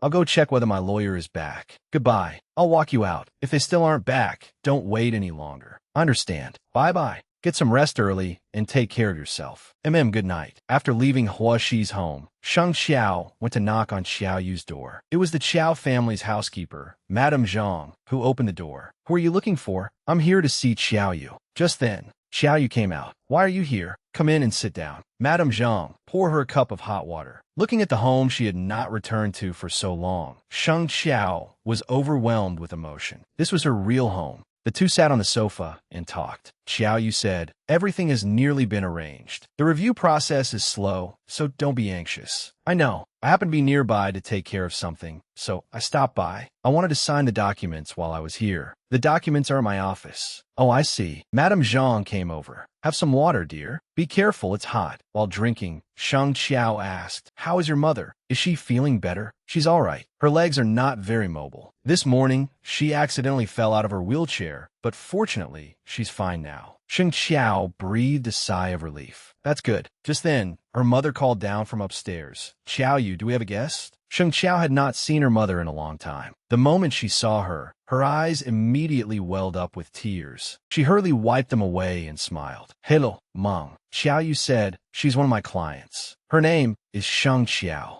A client? Why didn't you tell me so I could greet her? Seeing her mother about to come downstairs, Sheng Xiao hurriedly said, please don't trouble yourself, ma'am. I should be heading home now. I'll come visit you another time. Then be careful on your way home. Xiaoyu quickly drove Sheng Xiao home. Sitting in the car, Sheng Xiao reflected that nothing in her brother's car had changed. The car still carried the sandalwood fragrance she had bought before. Thinking of the memories she shared with her family, she could not stop herself from crying. Seeing her cry, Xiaoyu comforted her. The law and public opinion are both on your side now. Everything is moving in a good direction. Don't put too much pressure on yourself. It will all pass. But inwardly, she thought, what use is that? I'm not Sheng Qiao, and I can no longer be Qiao Xiao. This world holds nothing for me except Huaxi. Just then, her phone rang. She opened it and saw a message from her mother. Sheng Qiao, have you been busy lately? I miss you. I'm not busy. I'll come see you in a few days. Several days later, she packed her things and returned to Sheng Qiao's home to visit her mother. The instant she opened the door, her mother happily exclaimed, Sheng Qiao, you're back. Sheng Qiao stared at the woman before her in shock. Why were both of her mothers in wheelchairs? She hugged her mother. Mom, I missed you so much. My good girl, I've just finished cooking. Let me stir-fry another dish that you like. While she was resting at home, she received a call from Fong Bai. You have a variety show shoot tomorrow morning. What? Is Xiao O Mai Ling in Shane? Things are already like this, and she's still taking jobs for me? I'm back in my hometown. I'll call Chao Mei Ling and ask her. Chao Mei Ling quickly answered the call. I know why you're calling, but the court has not issued its ruling yet, so you're still an artist under Starlight Media and must follow the company's schedule. Tomorrow's variety show will be filmed indoors. The production team says you don't need to bring a personal assistant, so go by yourself. Fong Bai doesn't need to pick you up. Sheng Qiao sighed after hanging up. What a headache. The next morning, Fong Bai arrived carrying her things. Sister Qiao, I asked around. This variety show is called Living Together for 24 Hours. It will be filmed for 20 days with 6 guests living together. Who are the other 5 guests? You'll find out when you get there. Also, the show will be live streamed around the clock. There are surveillance cameras throughout the house. All right, you've worked hard. That's all for now.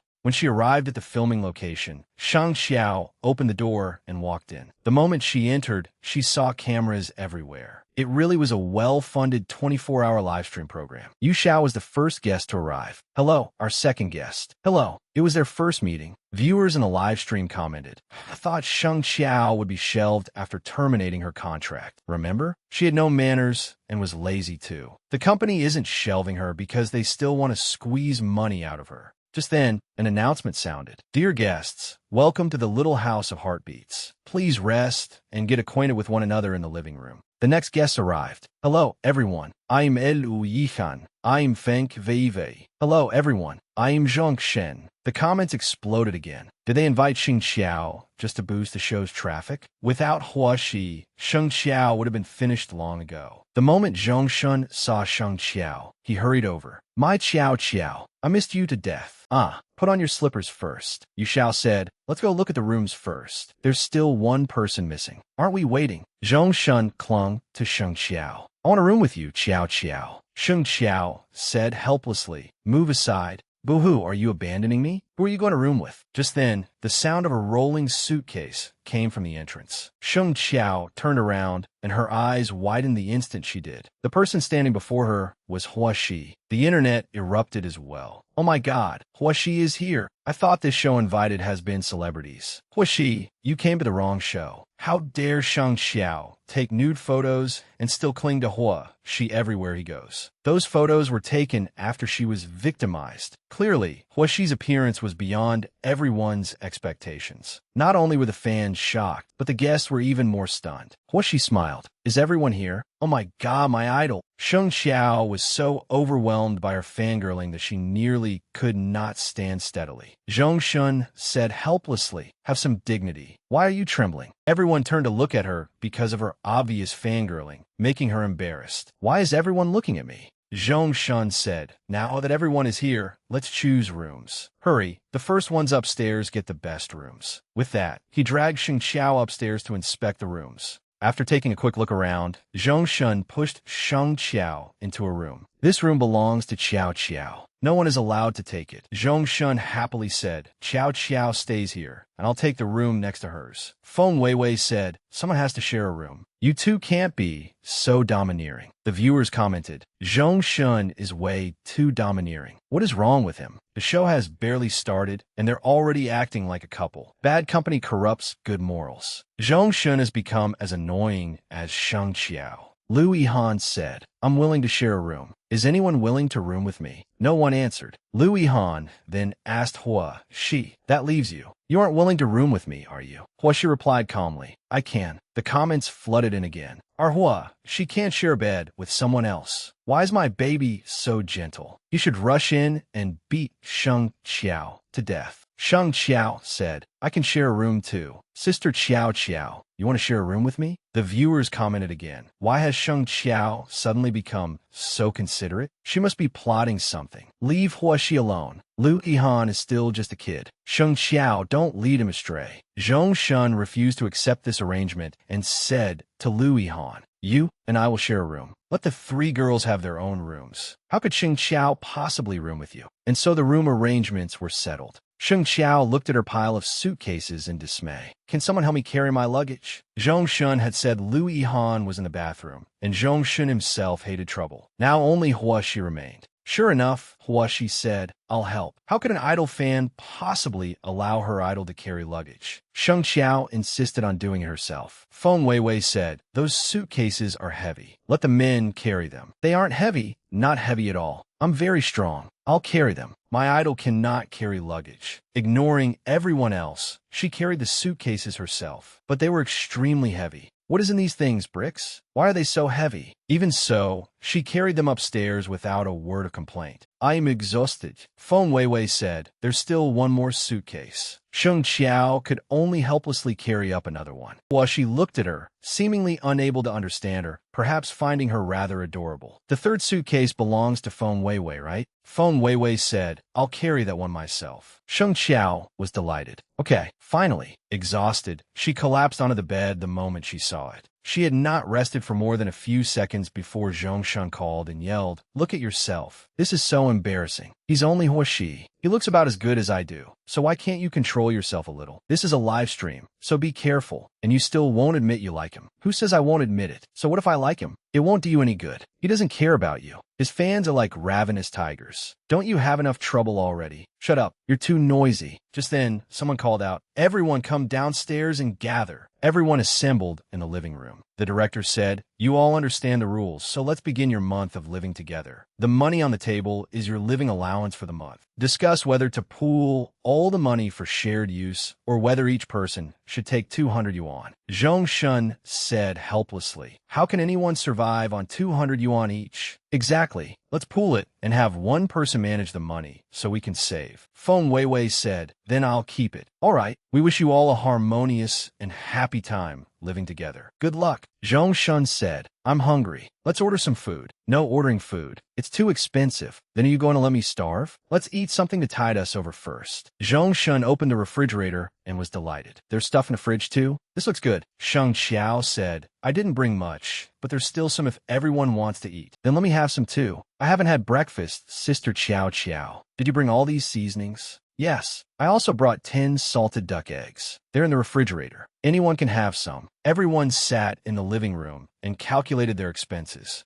If we cook for ourselves, we can save a lot. But I only know how to make tomato scrambled eggs. Me too. Hua Shi and Zhong Shun fell silent. Sheng Qiao said, it's almost noon. Let's solve lunch first. Feng Weiwei said, I'll clean the kitchen. Once you come back with groceries, we'll cook. Okay, help me clean up the shared living area while you're at it. Yihan, if you have nothing else to do, clean up the flower beds outside. I saw lots of dry leaves and weeds. After dividing up the work, everyone began their tasks. Hua Shi asked, what should I do? Sheng Qiao paused for a few seconds before saying, check whether the appliances in the house work. If anything is broken, report to the production team so they can repair it. Otherwise, they might try to get out of paying later. Zhong Shun was speechless. That favoritism is outrageous. Lu Yihan said, go check them. Yu Xiao added, yes, otherwise the production team won't reimburse us. Yu Xiao handed the money to Sheng Qiao. Remember to save. Taking the money, Sheng Qiao and Zhong Shun headed to the market. Do you know where to buy groceries? There was a large market on the way here. Let's go there. Sure enough, there was a huge market just ahead. Sheng Qiao bargained hard at every stall. After some haggling, she said, make it an even 50 yuan and deliver it to our door. Deal. Then they came to the butcher's stall. Zhong Shun looked at the price list and said, why is it so expensive? Let's just eat vegetarian. No, Ihan is still growing. No matter what, we can't make a child suffer. Boss, sell me a few pounds of meat. The viewers praised Sheng Qiao in the comments. She knows to think of the younger one. Why is Zhong Shun just standing there like a pack mule? She can bargain and buy groceries too. She's like my mom, a truly capable homemaker. Everyone back at the house was cleaning diligently. Yu Xiao clutched her waist. Ovu, I am exhausted. My back is about to break. Sheng Qiao finally returned from the market. Sheng Qiao, you're amazing. We bought so much and spent less than 200 yuan. Yu Xiao said, you're so easygoing, Sheng Qiao. If I'd known, I would have gone grocery shopping too. The moment she returned, Hua, she said, let me carry that for you. Sheng Qiao blushed. Thank you. Yu Xiao asked, Qiao, why did you buy these pots? They were very cheap, 3 for just 10 yuan. Even if they were cheap, you can't spend money carelessly. We don't have much money, and you bought useless things. Zhong Shun said, they're for decoration. Don't living spaces need a bit of greenery? You're pretty enough, so why do you have no appreciation for life? Zhong Shun, why are you always picking on me? Sheng Qiao tried to mediate. No, he was complimenting you for being pretty. Yu Xiao could not be bothered to argue and turn away. Sheng Qiao whispered, this is a live stream. Could you tone it down? Don't talk like that. Zhong Shun pretended to cry. Qiao, why have you changed so much? You weren't like this before. You used to treat me so well. I was even the person you loved most. Sheng Qiao gave a helpless snort. Just then, screams came from the kitchen. Smoke was billowing out of the kitchen, and Sheng Qiao hurried inside. The chaotic, smoke-filled scene before her left her frozen. The ingredients scattered everywhere were a complete mess. Sheng Qiao held her head helplessly. Forget it, everyone, get out. I'll cook. All right, call us anytime if you need help. Sheng Qiao began cooking with practiced skill. Before long, she made a delicious-looking plate of tomato scrambled eggs. Just then, someone entered. Sheng Qiao said, I can handle the cooking. I don't need help right now. She said, everyone is hungry. Let me help you cook so it'll be faster. Sheng Qiao turned around, and seeing that it was Hua, she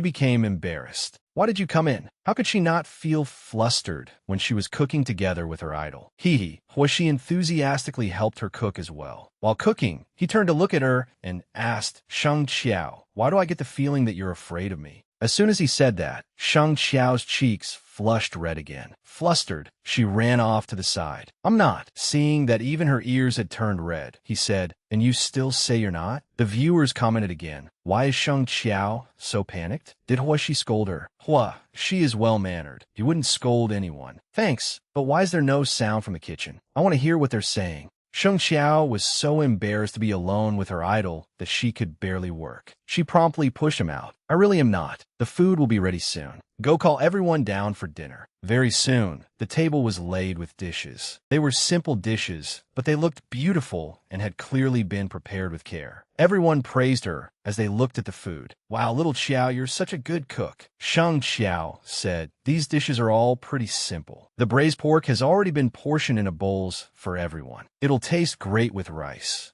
Zhong Shun was displeased. Why is there more braised pork in Hua Shi's bowl than in ours? The viewers commented again. Sheng Qiao is playing favorites with Hua Shi. She must be trying to leech off his popularity again. Speechless, seeing how awkward the atmosphere had become, Sheng Qiao looked at Hua Shi and said, how would I know? I just scooped out casually. If you don't think it's enough, I can get you more. No need. Just pay more attention next time. Don't let people think you're playing favorites.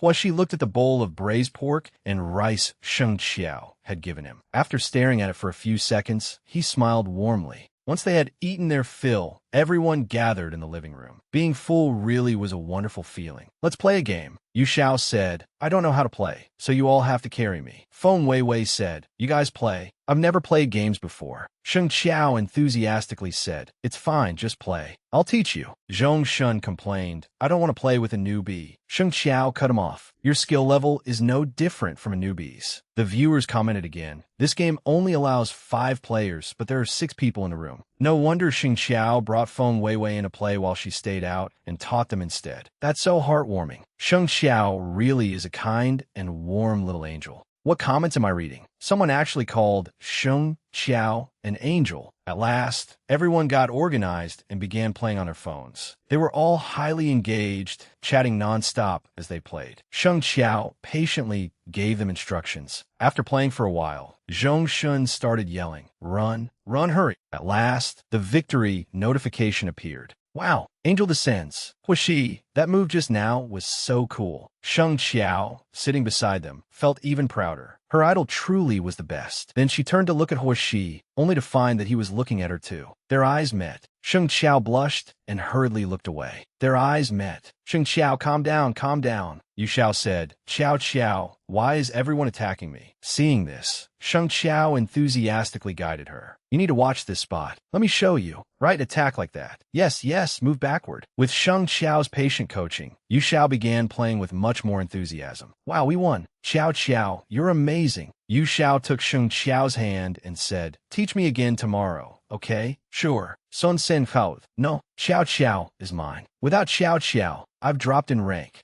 She also looked at Sheng Qiao. Perhaps he, too, had become captivated by her innocent kindness. Eventually, everyone got tired of playing, and it was already late at night. "Good night. Good night." That night, Sheng Qiao went upstairs. As soon as she reached the top, she saw Huishi. The moment she saw him, her eyes lit up again. He asked, "You're not asleep yet? I just finished preparing the ingredients for everyone's breakfast tomorrow." For a moment, Huishi did not know what else to say. Neither of them spoke, making Sheng Qiao blush awkwardly. She turned away. "I'll go first then. Go to bed early. Good night."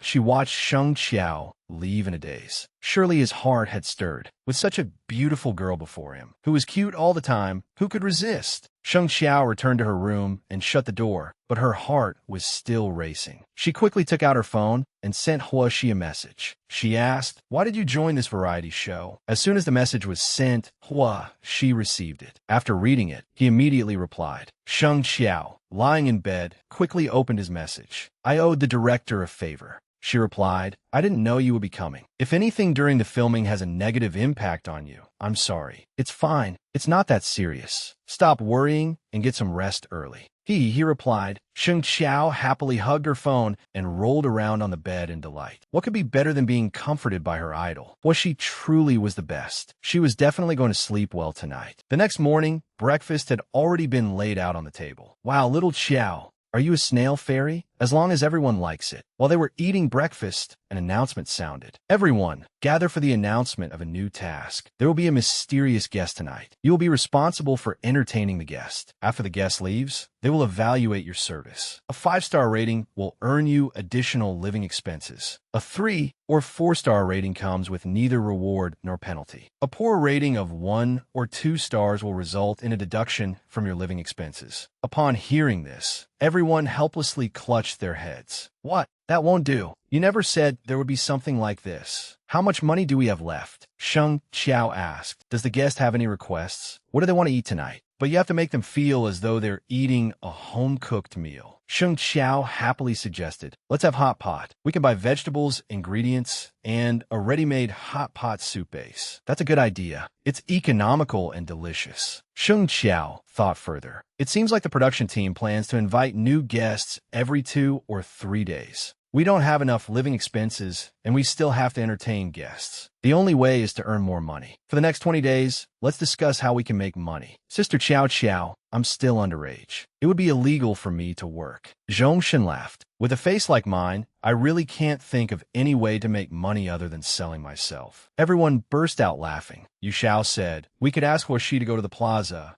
and sing. He's so famous that just seeing him would earn us several thousand yuan in one day." Just as Huishi was about to answer, Sheng Qiao shouted, "No." "What? Why not?" Sheng Qiao realized she had overreacted. She looked at Huishi for a few seconds, then coughed. "To sing in a public square, we need lots of equipment, like a sound system and accompaniment. The upfront investment would be too high." Privately, she thought, public places are full of all sorts of people. How could her idol possibly sing outside like that? What if he got harassed? Don't even think about it. Thinking of the equipment costs, everyone sighed helplessly. "That's true. So what do we do now?" Sheng Qiao said, "Let's go out and take a look. Maybe someone nearby is hiring." The viewers commented again, is Sheng Qiao actually taking him out to look for work? What's wrong with working? Laborers are the most honorable. Once outside, Sheng Qiao looked around and sighed. There's nothing around here except construction sites. What are we supposed to do? Yu Xiao said, Xiao Qiao, have you always wanted us to come here and carry bricks? That's a great idea. Hey, no, absolutely not. I was just joking. The comments flooded in again. Just imagining these people covered in dust and carrying bricks at a construction site is too hilarious. I'm dying of laughter. Louis Han said, Sister Little Qiao, I want to eat that. Can I have one skewer? As soon as he spoke, everyone's eyes turned toward the street-side grilled skewers. I want some too. Me too. You only have 10 yuan. Sheng Qiao asked Huoshi, aren't you eating? No, I don't need any. You all eat. Sheng Qiao looked around for a while, then turned and left. Huoshi was puzzled. Where is she going?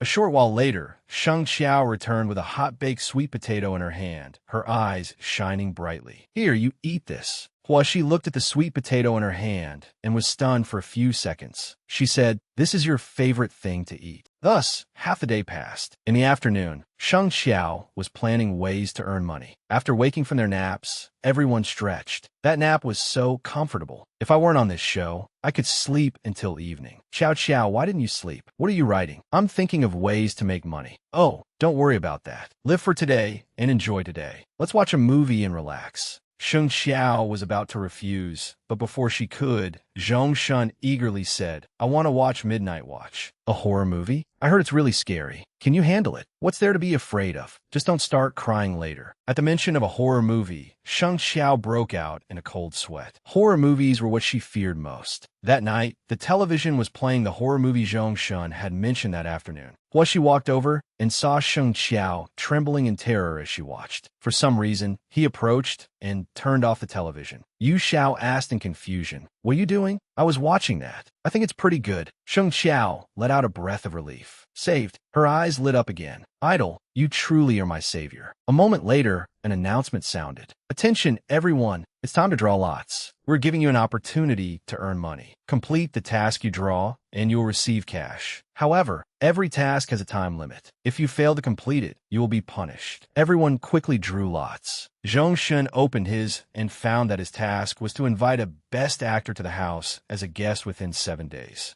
Zhong Shun stared in shock. 7 days? How am I supposed to find a best actor in 7 days? Xiao, they're bullying people. I'm just an adorable newcomer. How could I know anyone? I know someone, but I'd rather watch you be punished. Louis Han said, my task is to make a handmade item and sell it anonymously. Feng Weiwei said, I have to go to a pet shop and bathe 6 dogs of different breeds. Huoshi's task was to find someone surnamed Xiao, take a photo with them, and get their autograph. Sheng Xiao's task was to live stream and interact with viewers for 2 hours. A moment later, an announcement sounded. Attention, everyone. It's time to draw lots. We're giving you an opportunity to earn money. Complete the task you draw, and you'll receive cash. However, every task has a time limit. If you fail to complete it, you'll be punished. Everyone quickly drew lots. Zhong Shun opened his and found that his task was to invite a best actor to the house as a guest within 7 days. Zhong Shun held again. Why is my task so difficult when everyone else's is easy? You must have taken all of everyone's bad luck. Did Yu Xiao draw a task? Yu Xiao looked dazed, on the verge of tears. I have to carry bricks at a construction site for 2 days. The viewers immediately commented, how can a delicate girl like Yu Xiao carry bricks? Zhong Shun laughed heartily. Ha ha ha, the wheel of karma really does turn. Yu Xiao cried, trade with me. I'll invite the best actor for you. Ha ha ha, I'm not trading. Sheng Qiao said, I'll trade with you. Director, can we exchange tasks? Yes, but you can only exchange once. Yu Xiao burst into tears. Thank you. You're an angel. It's nothing. I really like construction sites. That evening, Sheng Qiao was washing dishes in the kitchen. Yu Xiao said, let me help you. Okay, the guest should be arriving soon, right? Sure enough, just as she finished speaking, the special guest entered. It was Shi Xian, an artist signed with Starlight Media and the champion of this year's singing and dancing survival show. The moment Yu Xiao saw her, her eyes lit up. Shi Xian, I can't believe it's you. Hello, Yu Xiao. The two had worked together before, so they knew each other well and chatted naturally. Sheng Xiao also greeted her politely. However, Shi Xian ignored her, walking right past her to speak to Huoshi. Senior Huoshi, long time no see. Sheng Xiao was annoyed. Is this woman treating me like thin air? Hua Shi said to Sheng Xiao. Do you smell something in the kitchen? At the mention of the kitchen, Sheng Xiao was startled. Ah, the hot pot is still cooking. Sheng Xiao prepared the hot pot while silently cursing. I even regarded you as a senior sister, yet you didn't respond to my greeting. I don't use Hua Shi to gain popularity, but you're using him for attention too, aren't you? She was so irritated that she accidentally touched the hot pot and burned her hand. Somehow, Hua Shi had come to stand behind her. Let me carry the hot pot out. Ah, thank you. Oh my gosh. They were so close at that moment that Sheng Xiao became even more embarrassed. Too close. Everyone was seated at the table waiting for the food, and Hua Shi brought out the hot pot. Come on, everyone, let's eat. Shi Xian smiled. Senior Hua Shi, sit here. Sheng Xiao watched helplessly. She said to Zhong Shun, no one is sitting here. I'll sit beside you. Sheng Xiao's behavior left Yu Xiao confused as well. The table was filled with beautifully arranged food. Shi Xian said, Senior Hua Shi, a toast to you. Thank you for writing a song for me. Everything is ready and will be released in 2 days. The viewers commented again. Hua, she wrote a song for Shi Xian. They're both so talented. I'm looking forward to this collaboration. Yu Xiao asked, Sheng Xiao, what kind of song is it? A love song. Sheng Xiao was furious as she watched. Please be clear. You asked Hua Shi to write you a song. Don't make it sound as if he voluntarily wrote it for you. And what do you mean a love song? Hua Shi said, I didn't write a love song. If the lyricist changed the lyrics, have them revise them before it is released. Ah, I understand. After dinner, Sheng Xiao picked up a broom and began cleaning the house. Yu Xiao asked Shi Xian, do you and Sheng Xiao have some kind of conflict? No, that's good then. Maybe I imagined it. I had some friction with her before too, but after living together, I think she's actually a pretty nice person. Look, she's still working hard to clean up the room. Shi Xian said, I don't have any conflict with her, but we can't be friends either because we're not people from the same world. After finishing the cleaning, Sheng Xiao said, all done. Everyone come in. Wow, it's so clean. Little Xiao, are you a magician? That's right. Look at the broom in my hand. Shi Xian said, you've worked hard. Seeing this scene, the viewers commented again. Standing together, they look like a young lady and her maid. Sheng Xiao, are you even treating a guest like this? Zhong Shun called out. Hurry up, come downstairs and watch the horror movie. Oh, okay, I'm coming. Sheng Xiao panicked again. What? She still had to watch that horror movie? There was no escaping this disaster. Horror movie time had begun.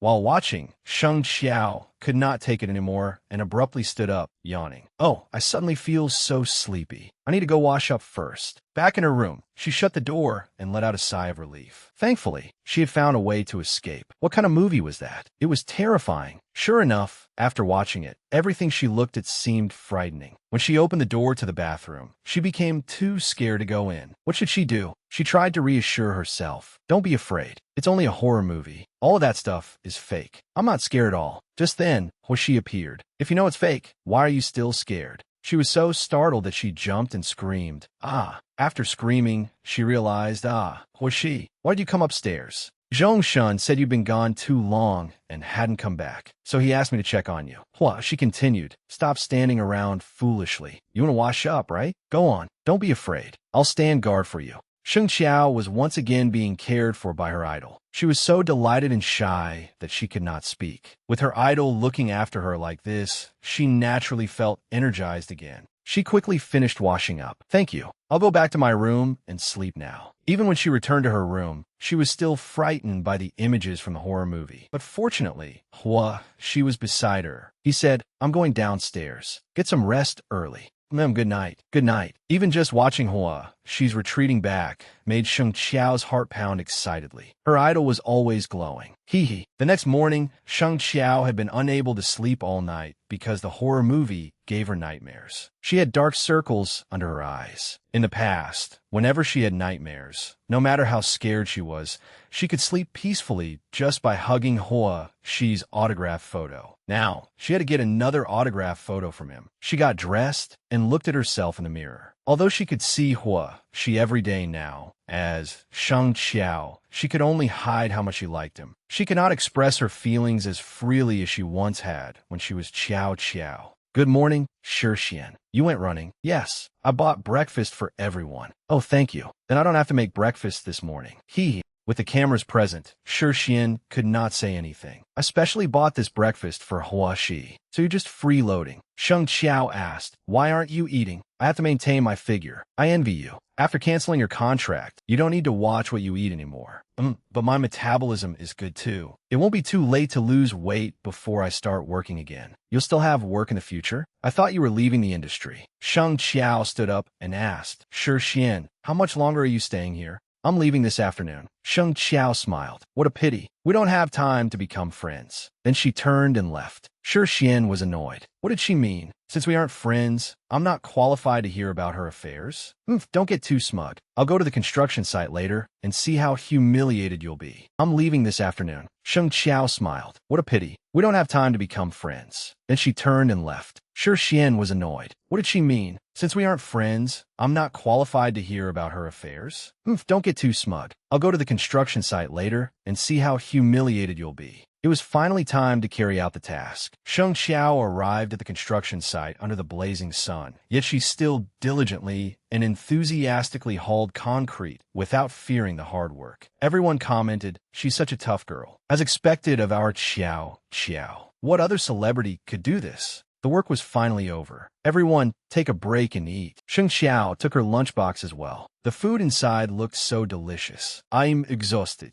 I need to eat and restore my energy. Sheng Qiao ate happily. So tasty. For some reason, she began to feel dizzy and nauseated. She could no longer hold her chopsticks, and the food spilled all over the floor. Oh no, the original owner's body was allergic to eggplant. The allergic reaction made her faint. Everyone shouted, quick, call an ambulance. The moment she opened her eyes, she saw Hua Shi's blurry figure. Who is that? Hua Shi. She sat up and asked, why are you here? Hua Shi held her hand and said, don't move. Am I on for drip? Yes. Sheng Qiao was stunned. This time, she had awakened in a hospital. She had thought she would return to Xiao, but apparently not. Seeing her sigh, she leaned closer in confusion. What is it? Are you disappointed to see me? She hurriedly waved her hands. No, I just don't like hospitals. Inside, Sheng Qiao was so happy she could have jumped onto the roof. Startled, she asked, is my face still swollen? Then she covered her head. She could not let her idol see her face swollen up like a pig's head. The swelling is gone. The doctor said you can be discharged later.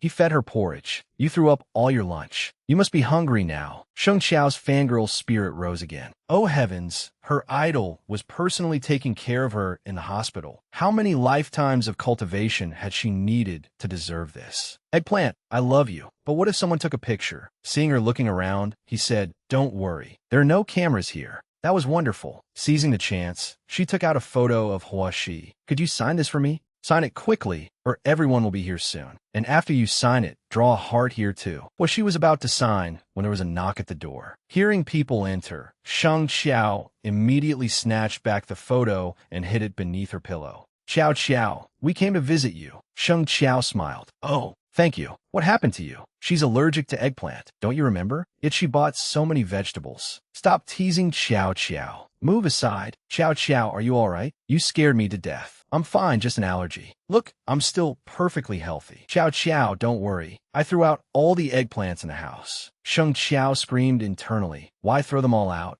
She loves eggplant. Eggplant is love. I bought them for him. Boo-hoo. Yu Xiao said, the director says Qiao is no longer suitable for carrying loads, so we'll switch the task points to Zhongshan. Zhongshan burst into tears. What's there to cry about? If Qiao's task fails, Zhongshan will perform Apple in the square. All right, I now declare the task a failure. Amid everyone's cheers came Zhongshan's howls. You're all bullying me. I'm leaving this show. Sheng Xiao's task now was to find a best actor. She was wondering how she could possibly find one when Yu Xiao said, I know a best actor, Meng Xingchen. He's vacationing abroad, but he should have time to appear. Also, you've worked with him before. You could give it a try. Sheng Qiao was confused. I worked with a best actor? It was probably that historical drama from a few years ago. He was the male lead, and you were supporting actress. You two didn't have any scenes together. Yu Xiao enthusiastically said, I'll give you his number. You can call and invite him yourself. All right, I'll try. As soon as she entered the number, she found that it was already saved in her phone, under the name Moonlight Senior Meng Xingchen. Hello, Senior Meng. This is Sheng Qiao.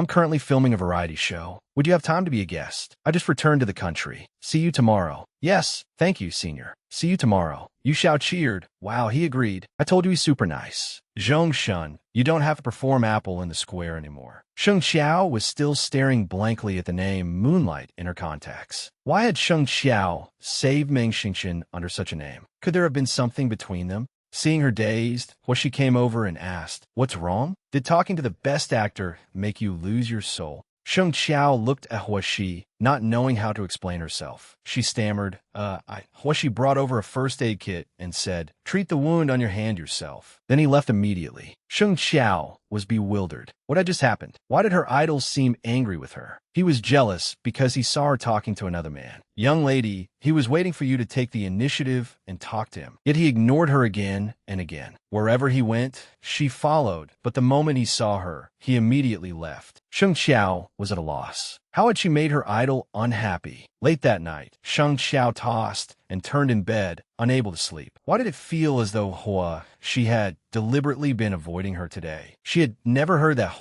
she and Meng Xingqian were on bad terms. Just thinking about it made her hungry. She might as well go downstairs and find something to eat first. The moment she went down, she saw Huashi there. Delighted, she asked, "You're here?" What a coincidence. I couldn't sleep, so I came to find something to eat. It's cold. Don't eat anything cold. I happen to be hungry too. Then I'll make noodles for you. Well, she simply went along with it without saying anything. Soon, 2 appetizing bowls of noodles sat on the table. Wow, getting to sit at the same table and eat with her idol was pure happiness. She could not think of anything else. Seeing her stare blankly, he asked, "Aren't you eating?" I'm afraid it's too hot. I'll let it cool down before I eat. Have you completed your task of finding someone yet? Not yet. I'll go to the market tomorrow and look. Don't make it so troublesome. My brother, no, my lawyer, is also named Xiao. He'll come to see me tomorrow to sign some documents. He can help you complete the task. You really are lucky. In the end, they finished both bowls of noodles completely. All right, let's go back to our rooms. She had helped her idol again. How wonderful, Huashi asked. Aren't you afraid of ghosts anymore? That's right, I'm not afraid anymore. Because she now had a protective charm, his autographed photo. The next morning, everyone sat around the table and held a lively celebration for successfully inviting a best actor. Cheers! Everyone commented enthusiastically. I never expected Sheng Xiao to know a best actor too. Sheng Xiao has performed pretty well these past few days. I'm becoming her fan from now on. It feels like Sheng Xiao has been reborn. Thus, Sheng Xiao Reborn became the top trending topic. The moment Xiao Meiling saw the news, she was furious. She had sent Sheng Xiao there to earn a little more money, but unexpectedly, Sheng Xiao had become popular. Fangbai asked Sister Xiao what's wrong. Xiao Meiling said, Extreme Challenge invited Sheng Xiao as a guest. Go book her ticket immediately. She flies there tonight, but that show is hell for its guests, and the schedule is so rushed. Xiao Meiling furiously shouted, You're being too nosy. Do exactly as I say. On Sheng Xiao's side, she also received the news from Fangbai.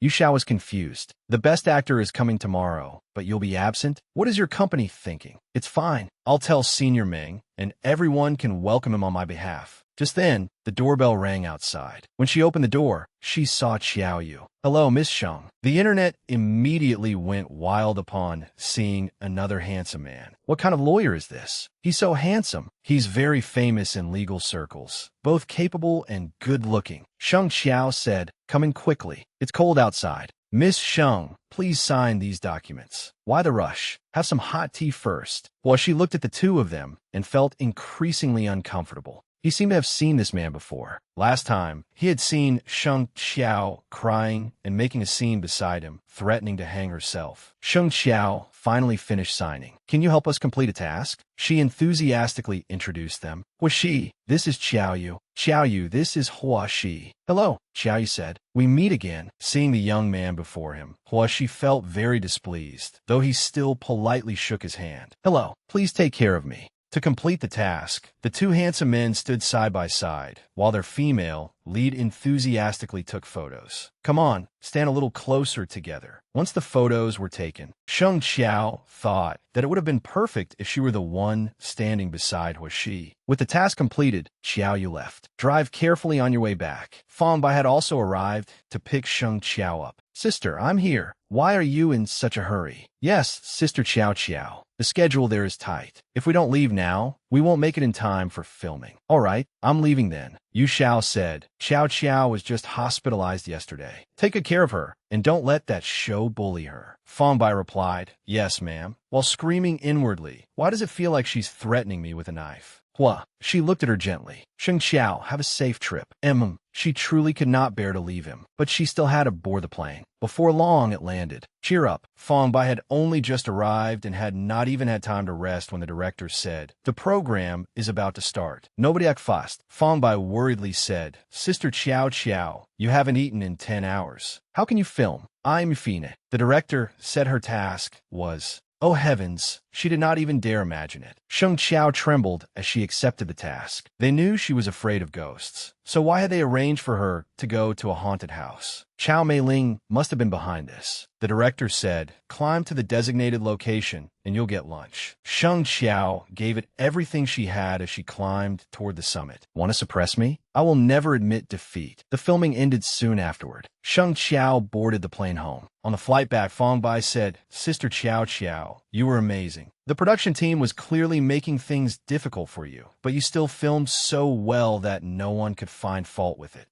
Sorry for making you suffer with me. Eat something, then sleep. As soon as they landed, the two of them saw the empty space outside and cursed inwardly. This was too much. The company didn't send a car to pick us up. Forget it. Don't wait. Let's get a taxi home. They finally got a taxi. Sheng Qiao climbed in tiredly and let out a sigh. Then she sensed someone secretly taking photos of her. Feng Bai, take a photo of me. But Sister Qiao Qiao, you don't look very well. It's fine. We need to get ahead of them. Very soon, she posted on her fan club. Filming was exhausting. I wasn't allowed to rest for 28 hours. Below, there were many supportive and civilized comments encouraging her. At last, they arrived. Sister Qiao, rest well. I'll head back first. All right. Upon returning, she opened the door and sighed in relief. She was so tired, she could barely hold on. But the moment the door opened, her eyes widened in shock. Hua, she was standing in front of her. You're back? I just made a late-night meal. Let's eat together. Oh, okay. How'd her idol know she would be back at this hour? He had even cooked food for her. Idol. Oha, idol. As expected, food made by her idol was delicious. She had come back to life. The very sight of her idol filled Sheng Qiao with festive joy.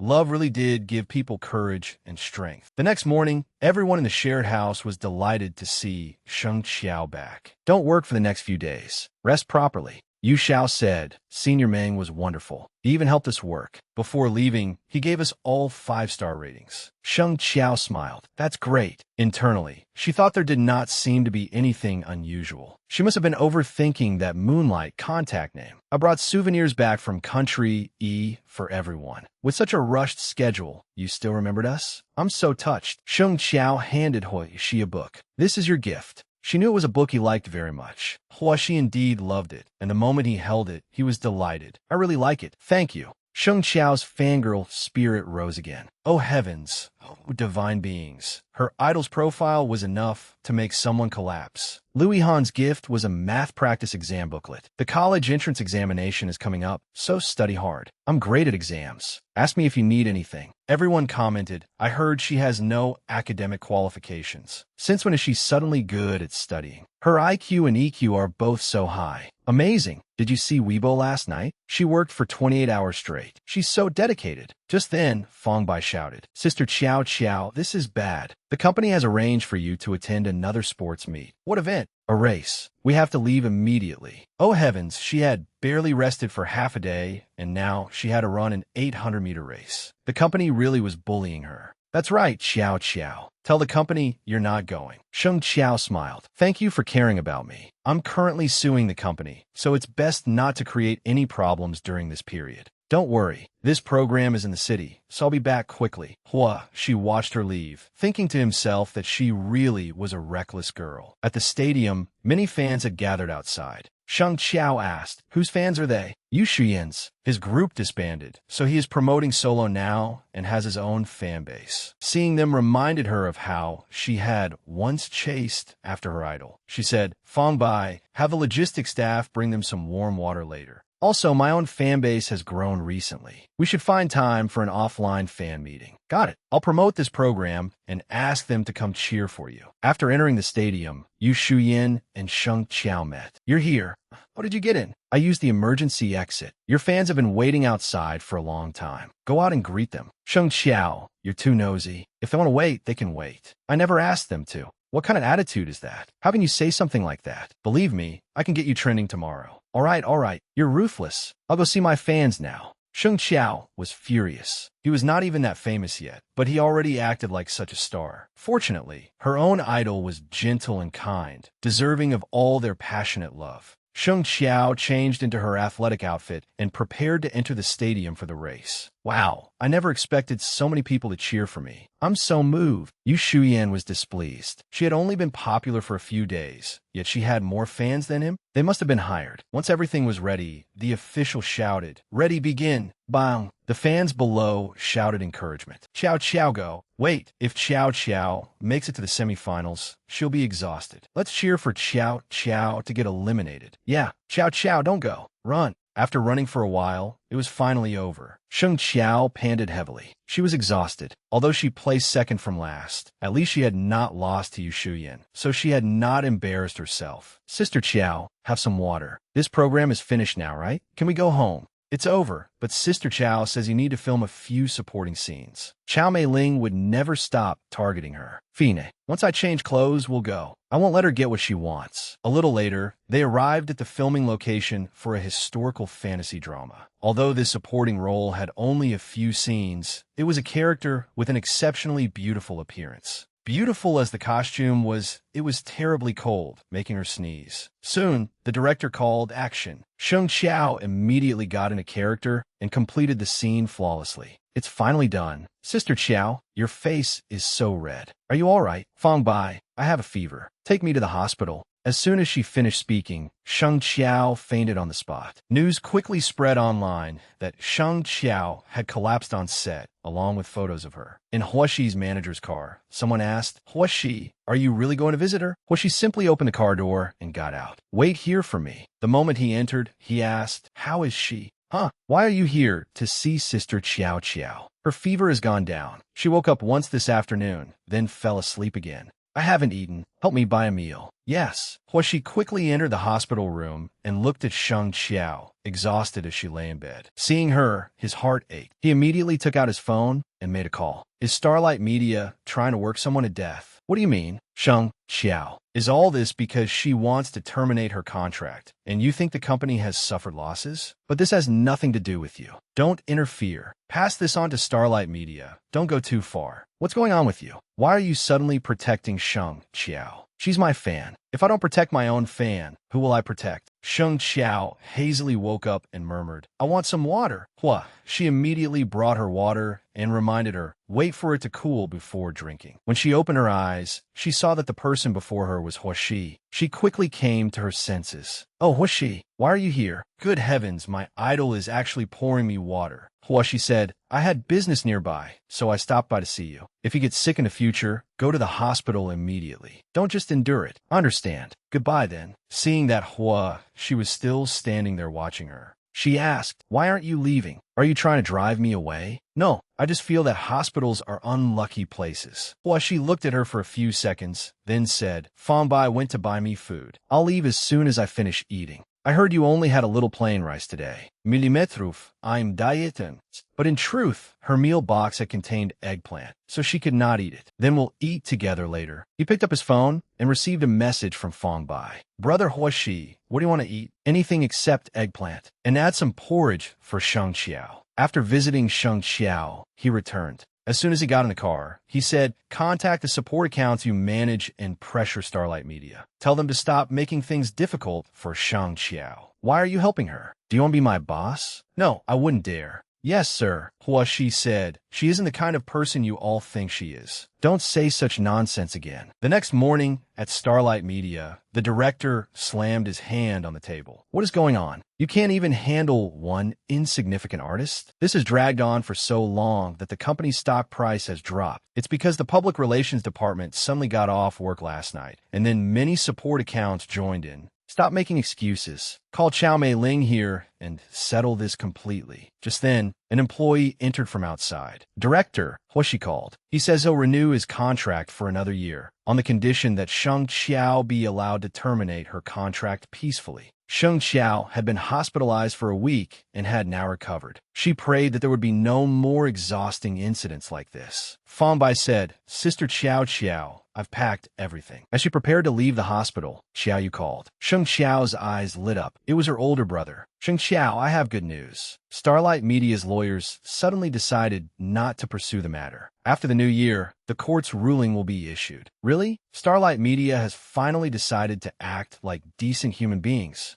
Sure enough, Starlight Media soon posted on social media that it had dismissed Chow Mei Ling, agreed to peacefully terminate Sheng Qiao's contract, and apologized to her. Sheng Qiao rejoiced. That's wonderful. I'm free. Overjoyed, she returned to the shared house after handling the company matter. Hello, I'm back. When everyone saw her return, they set off party poppers and cheered. Welcome back, Qiao. To celebrate the end of your contract, we bought a cake for you. Congratulations. We know the budget was limited, so the cake is a little small. Don't mind it. Sheng Qiao was so touched that her eyes filled with tears. Thank you, everyone. How could I mind? Thank you so much. Being on this show and getting to know all of you has been one of the luckiest things in my life. Netizens commented, I'm touched just watching their pure, beautiful friendship. Sometime later, the show wrapped up. Zhong Shun said regretfully, Qiao, I can't believe the show is really over. I really can't bear to part with you. Me too. Qiao, if you ever need anything, come find me. Let's keep working hard together. Of course, I'll lead you to soar high and far.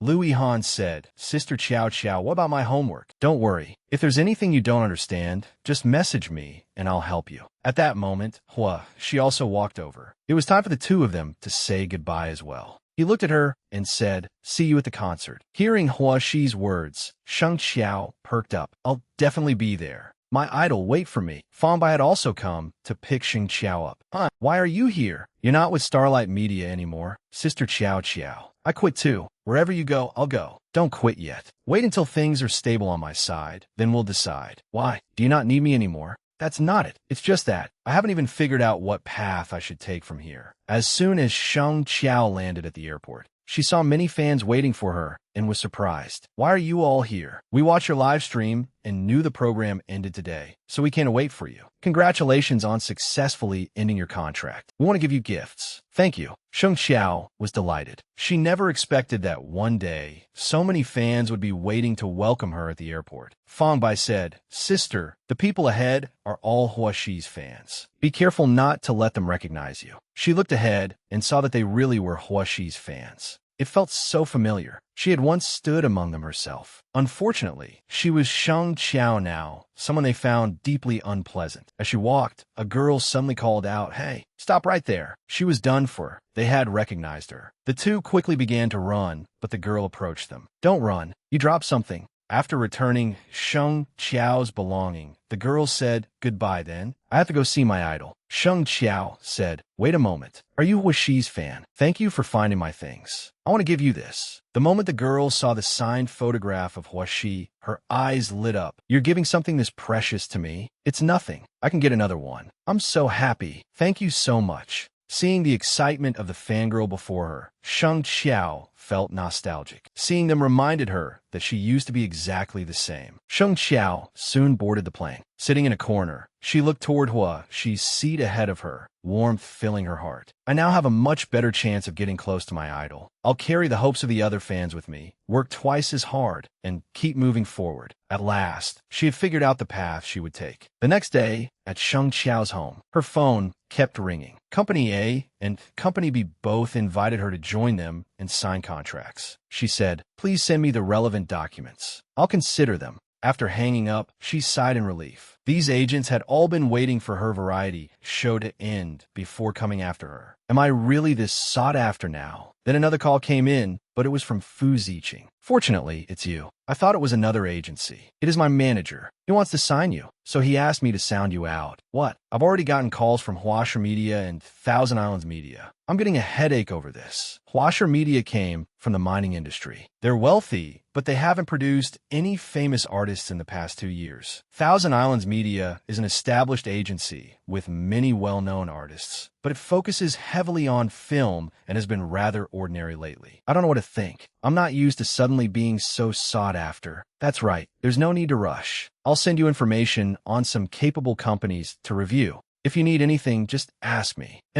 Thank you. She began looking through the materials Fu Ziqing had sent her. Sheng Qiao thought, I used to do nothing but study. I can't sing or dance. If I want to survive in the entertainment industry now, acting is my only option. But I can't get into a film academy at this point, so I can only study on my own and work hard to improve my acting. Just then, Fangbai called. Why is he calling? Did he also receive an offer from some agency? The moment she answered, Fangbai shouted, Sister Qiao Qiao, this is bad. Hurry and check the news online. A trending story had quickly appeared online. Sheng Qiao confesses to a younger man, only to be rejected. Someone had filmed a silent video and posted it online, fabricating a story that she had confessed to Yu Shuyan. Netizens cursed furiously. At her age, she's still trying to seduce a younger guy like Yu Shuyan. As soon as she finished reading, she understood. Yu Shuyan was definitely trying to take revenge for what happened last time. How infuriating. I have no evidence. In Sheng Qiao's fan group, everyone stood united, encouraged her, and trusted her completely. They even tried to clear her name in the face of the false rumors. Thankfully, they're still on my side. I'm so touched. Just then, someone in the group messaged, Everyone, don't panic. Yu Xian's fans are announcing that they're leaving the fandom. What? Sheng Qiao was baffled too. She checked the latest news and found that someone could no longer stand the online abuse against Sheng Qiao. So they uploaded the video with sound to clear her name. After watching the video, all of Yu Shuyan's fans announced that they were leaving the fandom. Everyone then flooded the comments with criticism of Yu Shuyan. The matter was finally resolved. Sheng Qiao let out a breath of relief. Thank goodness. I've finally been cleared. Heaven still favors me. But the entertainment industry really isn't simple. Online violence is truly terrifying. Suddenly, she jolted in panic. Oh no, I was so caught up in my thoughts that I forgot about my idol's concert. I need to book a flight immediately or I won't make it. Thus, Huoxi's concert began. The fans below were screaming wildly. Sheng Qiao had made it in time. Luckily, even though my identity has changed, I've attended every one of Huoxi's concerts. She stood on stage, radiating brilliance as he passionately performed his songs amid the fans' excited cheers. Just then, he looked down and stopped when his gaze landed on Sheng Qiao, as though he had recognized her. He paused for several seconds, then blew a kiss. Thank you all for coming to my concert. The crowd below screamed again. Huoxi, I love you. Sheng Qiao caught the kiss he had blown her way. Did he really recognize me? After the concert ended, as usual, Sheng Qiao used an alternate account named Wishing Huoxi Happiness to post, Huoxi, may you shine forever. Countless people commented, who is this account owner? She always sits in the front row, which is why she gets such clear photos. That blown kiss really seemed like it was for her. I'm so jealous. Her username means Wishing Huoxi Happiness. She must be a fan. Sheng Qiao smiled on the plane, her heart incredibly warm. After landing, she picked up her phone and saw a call from Xiaoyu. Why is he calling? Miss Sheng, are you free today? I want to give you something. I'm free. I have something to give you too. After hanging up, Sheng Qiao thought, it's almost New Year. I need to buy clothes for my two mothers. That night, Sheng Qiao arrived at Xiaoyu's home. He quickly came out and opened the door. Gumeyin, she asked, aren't your parents home? They just went out for a walk. They'll be back soon. Oh no, I brought so many New Year's gifts for nothing. Xiaoyu said, I asked you to come over so urgently today because I wanted to give you this. Open it and take a look. The moment she opened it, she saw the court ruling on the termination of her contract. Congratulations. Happy New Year. Xiaoyu panicked when he saw her standing there silently. But Sheng Qiao was simply so happy that she burst into tears and threw her arms around him. It's over. Sheng Qiao's matter is finally over. Her family was right before her eyes, yet she could not reunite with them. I really want to hug you, Dad and Mom. Just then, her parents returned, startling them both. Xiaoyu immediately explained, Dad, Mom, don't get the wrong idea. Miss Sheng, please let go of me. I am sorry. I only came to collect the ruling, and I got carried away for a moment. Don't cry anymore, child. It's late. You must be hungry. Let Auntie cook something for you. Her mother was still so kind. Sheng Qiao desperately wanted to call her mom. No need, I should go. This is a gift for you, Auntie. How could I accept this? Please take it. I'll be going now. All right, be careful on your way home. Come visit often in the future. Auntie will cook you something delicious. Sheng Qiao smiled. Yes, I wish your family a happy new year, good health, and prosperity. With that, she left. Watching Sheng Qiao leave, her mother said to Qiao Yu, you must treat that girl well in the future. What are you talking about, Mom? She's just my client. Sheng Qiao walked along the road, crying sadly. I really want to go home and see everyone. But if Mom saw me crying like this, she would be heartbroken too. Just then, headlights shone on her from ahead. She turned around and saw Hua. She's sitting in the car. Why is he here? Get in. Once she was in the car, he asked, why are you crying? I'm Fine. I got the ruling to terminate my contract today, so I cried from happiness. I see. Have you made any plans for what comes next? Many agencies want to sign me, but I'm afraid of ending up with another manager like Chao Mei Ling. Hua, she said, I just opened a studio, and I'm short of people. Do you want to join? Sheng Qiao was stunned. She looked at him for several seconds, thought it over carefully, and said, I don't think that would be a good idea. Why? Do you think my studio's resources aren't good enough? Or that the boss isn't good enough? That's not it. If I joined your studio, I'd bring you a lot of trouble. What if your fans leave the fandom? I am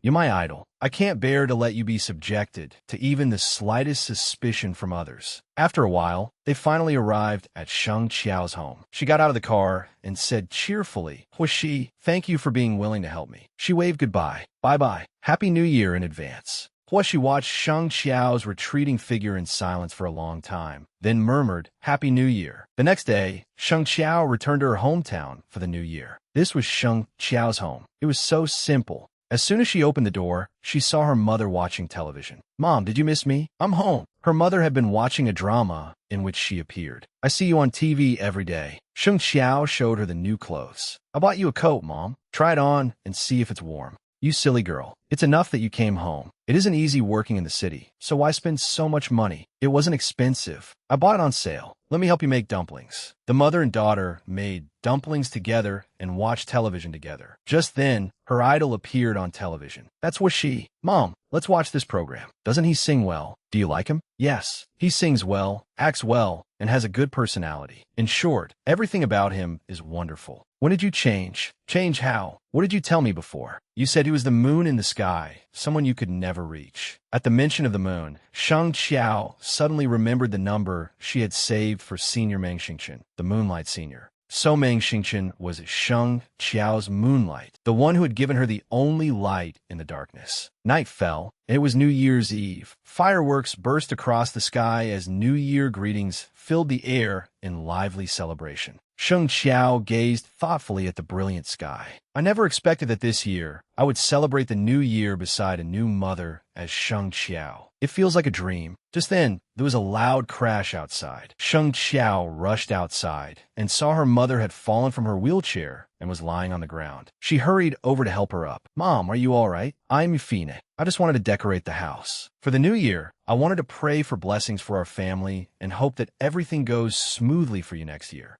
Mom, stop talking. I'll take you to the hospital. Soon, the two of them arrived at the hospital. The doctor said, it isn't too serious, but this bone was already fractured, so you need to be extra careful. Doctor, can my mother get a prosthetic leg? She can, but it will cost from tens of thousands to hundreds of thousands. At the mention of money, Sheng Qiao fell silent. I don't even have enough money for Mom's prosthetic leg now. She said, let's go home, Mom. Ciao, ciao. When they got home, she hugged her mother tightly. Mom, after the new year, I'll work even harder. Then I'll bring you to live with me in the city. All right, my good daughter. After the new year, she returned to the city and continued working. At a cafe, someone asked, Miss Sheng, what do you think of our contract? Sheng Qiao said, I am interested in your company, but I have several conditions. Bo Ming Fan, the manager of Midsummer Media, said, please go ahead. First, my acting skills need improvement. I hope the company will arrange for a senior to guide me. Second, after signing the contract, I don't want to manufacture romantic pairings to gain publicity. Third, I don't want the company to create an image for me. Let me be who I am. Midsummer Media can meet all the conditions Miss Sheng has proposed. Please sign here. Sheng Qiao quickly signed the agreement with Midsummer Media. They offered her the best terms and the highest pay. If she was starting over, she had to choose the best platform. Once the negotiations were complete, she gazed into the distance, thinking about her future. For the people she cared about, she had to become even more outstanding. The next day, Sheng Qiao entered her new company in high spirits, stunning everyone. That's Sheng Qiao. She's so beautiful.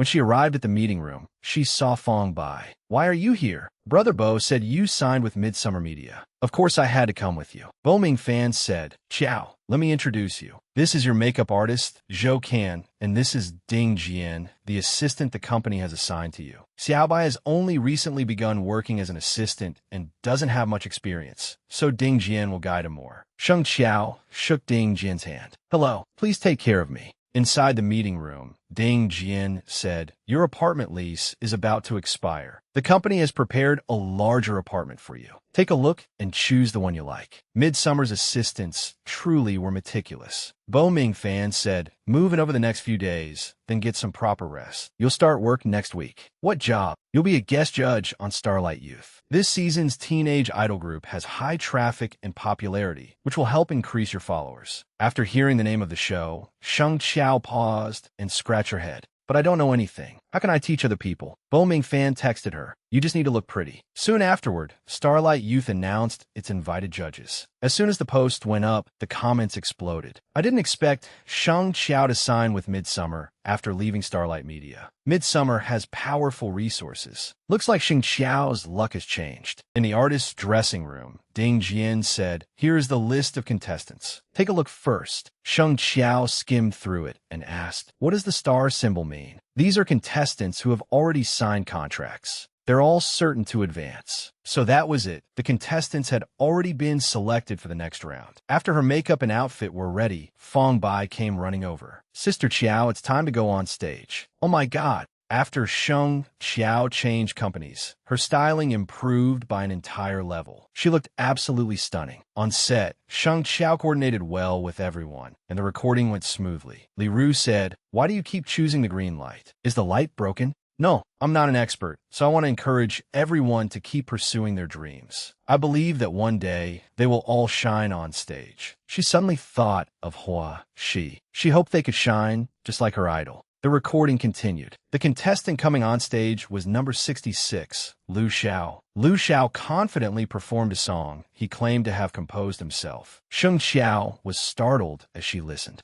Why does this song sound like one Hua Shi sang before?" As soon as Lu Xiao finished his performance, all the judges praised him. "Excellent. I was moved." The other three judges all gave Lu Xiao the green light, allowing him into the next round. However, Sheng Qiao pressed the red button. "Wait, I'd like to use my veto vote." The audience was shocked. What's wrong with her? This is the first time she hasn't chosen someone. The judges beside her were also confused. Lu Xiao said, "Miss Sheng Qiao, please give me a reasonable explanation. I will not accept an outsider refusing to recognize a work I composed myself." Ding Jian reminded her, "Qiao, Lu Xiao is marked with a star. Please go easy on him." Sheng Qiao said, "I will give a reasonable explanation. The song you claim to have composed yourself is plagiarized." Before she could continue, everyone panicked. "This is a live stream. Turn off Sheng Qiao's microphone. Cut to commercials." But Sheng Qiao continued speaking into the microphone. "This is clearly Hua Shi's song, Cool Breeze, from his debut."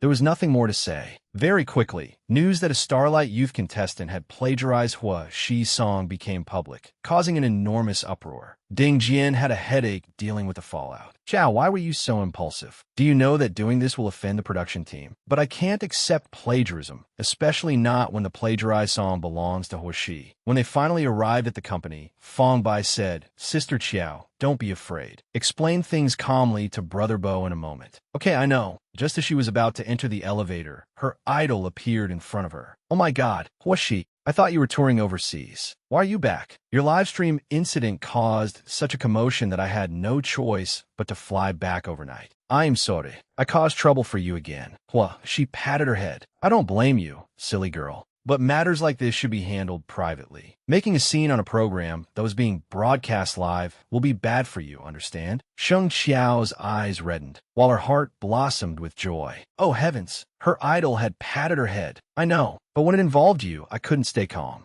As if remembering something, she said, "Oh, right." She took out his photograph. "Could you sign one more for me?" "Where's the previous one?" "I gave it away. I gave it to one of your fans because she picked up my insulated bag. I wanted to thank her." Well, she took the pen and signed it for her. "Don't give this one to anyone else." Sheng Qiao hugged the precious photograph happily. I know. This is true love. My idol is so warm-hearted. Hua, she said, your manager won't scold you over this matter. Don't worry. Sheng Qiao entered the office and waved at him. Go now. Don't let anyone see you. In her heart, she thought that she could not cause any more trouble for her idol. Hua, she fell silent. What had she said? Did she think he was some kind of thief? As soon as they entered the office, Bo Mingfan began lecturing Sheng Qiao. What were you thinking? You're a newcomer. Do you know what you've done? Sheng Qiao was frightened, but obediently adopted a serious attitude. I am sorry. I was wrong. Bo Mingfan held his head. Fortunately, the production team reacted quickly and did not let Lu Xiao advance, so the damage wasn't too serious. Also, are you and Huaxi close? Sheng Qiao hurriedly denied it. No, not really. Then why did Huaxi personally request a media partnership? Sheng Qiao denied it again. Maybe because Lu Xiao plagiarized his song. He even told me not to scold you. She continued to deny it. Maybe he's just kind-hearted. Privately, she thought that she absolutely could not say she was close to her idol. Otherwise, he would be dragged into her mess. Bo Mingfan scoffed. At this point, I don't know whether I should scold you or praise you. Very quickly, she also posted a message. I hope the music industry will have more excellent original works. The moment it was posted, his fans flooded the comments. I'll always support you. I love you forever. I support Sheng Qiao for exposing the plagiarism. I'm her fan now, Bo Mingfan said. Because of your straightforwardness, your follower count has increased significantly. There's even an advertiser who came looking for you specifically. They want to work with you. Take a look at the product first. Sheng Qiao looked at the product she was about to endorse and broke out in cold sweat. At last, the day of the advertisement shoot arrived. On set, Sheng Qiao had been styled and made up beautifully. This advertisement had a youthful, girlish theme, and her look suited it perfectly. Zhou Che would play the boyfriend who bought sanitary pads for her. Then the two of them would perform a dance on a floor covered with sanitary pads. After discussing the script, Sheng Qiao and the male lead began filming the commercial. They worked together smoothly, and the shoot was completed quickly. The director was extremely pleased. Very good, Miss Sheng. You captured the feeling I wanted. We must work together again next time. Sheng Qiao smiled, but inwardly thought, no, thank you. I never want to dance on sanitary pads again. The director remained enthusiastic. Here, Miss Sheng, this is a gift for you. What is it? Sanitary pads. They're very useful. In a few days, the brand will send you several more boxes. You'll have enough to last for years. Afterward, Sheng Qiao continued with her next schedule. Sister Qiao, come with me to record the advertisement voiceover. As they prepare to enter the recording studio, a sign outside read, recording in progress. Do not disturb. But we clearly booked it in advance. Miss Si Xian's recording equipment is broken, so she is temporarily using this studio. Fang Bai said, she's recording a song, but we also need to record dialogue. Why is she taking our studio? Sorry, it will probably take another 2 hours. Please wait. Sheng Qiao said, forget it, Xiao Bai. Si Xian and I once filmed a program together. Sheng Qiao said, I'll go inside and wait. When she entered, she saw Si Xian. Si Xian was startled to see her. What is this? Sheng Qiao sat smiling in the waiting area, while Si Xian said irritably, sorry, there are too many people. I can't sing. Please leave. Sheng Qiao's expression changed. Then she said, if you can't sing in front of people, how are you supposed to perform on stage? Continue recording. Let us hear whether the person who stole our recording equipment can actually record better. Si Xian was enraged by her words and turned to leave. Let's go. I'm not recording anymore. Sheng Qiao smiled. I won't see you out. Take your time. Fang Bai praised her. Sister Qiao, that was amazing, wasn't it? I'm pretty good at sarcasm, aren't I? At last, the day's schedule was over. You did so much today, Sister Qiao. You must be tired. Let's go home early. But when they reached the car, Sheng Qiao discovered that one of the tires was flat. After checking it, Fang Bai said, it looks like there's a nail in it. Why would there be a nail? Sheng Qiao said, forget it. Don't drive this car in case something happens. I'll call Brother Bo and ask him to bring another car. Just as she was preparing to call, Huaxi appeared. Sheng Qiao, why aren't you home? Why are you standing here? Huaxi, what a coincidence. He walked closer. I just finished recording a new song. What happened? Fang Bai said, Brother Huaxi, someone punctured our tire. Without another word, Huaxi pointed toward his own car. Get in. I'll take you home. Sheng Qiao suddenly became shy. What she said. What are you afraid of? It's not like this is the first time you've ridden in this car. Fong Bai eagerly gossiped. Oh ho, not the first time? What did I just hear? Well, she remained helpful. I'll take both of you home. It's already late. How could Sheng Qiao refuse? But Fong Bai agreed quickly. Thank you. At last, they arrived home. As soon as they reached the door, they saw a package. Sister Qiao, there's a package outside. There was no sender's name on it, only a note saying that Sheng Qiao should open it herself. Fong Bai assumed it was a gift sent by the brand from that morning. He quickly opened the parcel, but the moment he did, he screamed in horror and collapsed onto the ground, trembling. Sheng Qiao asked, "What's wrong, Fong Bai?" Still terrified, Fong Bai said, "Don't come over. There's a dead cat in the box." When Sheng Qiao saw what was in the package, she wanted to go over and look, but Huoshi stopped her. "Sheng Qiao, don't look." Sheng Qiao connected all the events from that day, the punctured tire and the delivered package. It seemed someone was targeting her. Huoshi said, "Don't panic. I'll call the police." Sheng Qiao said, "Before you call them, you should leave quickly. If someone discovers you in my home in the middle of the night, how will we explain it?" "Go, Huoshi." Huoshi sighed, then patted her head and reminded her, "Remember to lock the door properly, in case someone comes looking for trouble." "Understand?" Sheng Qiao blushed. "I know. Hurry up and go." Having had her head patted by her idol, Sheng Qiao drifted into another daydream. He patted her head again. Well, she fell into thought. Did this girl really think he was a thief? Early the next morning, at Xiao Meiling's residence, the police arrived and knocked on the door. "Are you looking for me? What is it? Do you know Sheng Qiao?" "Ido. Not only do I know her, even if she turned to ashes, I would still recognize her. I lost my job because of her." The police said, "Miss Sheng has received anonymous, threatening letters in recent days. Please cooperate with our investigation." After the questioning was finished, the police said, "Thank you for your cooperation. If there is any new information, we will contact you." Once the door was closed, Chao Mei-ling angrily called Yu Shuyan. Yu Shuyan said irritably, "Why are you calling? Last time, you told me to release that video, and it got the entire company frozen out." Chao Mei-ling asked, "Was it you who sent Sheng Qiao the dead cat?" "How would I know? Don't make false accusations. I suspect you did it." Gao Meiling's, "No, that trick isn't enough to deal with her. I want to destroy her so completely that she can never recover." Before she could finish, a voice on the other end asked, "Who says you're the only one who hates Sheng Qiao?" Xiao Mei-ling was startled. "Yu Shuyan, who are you with?" "It's me, Lu Xiao.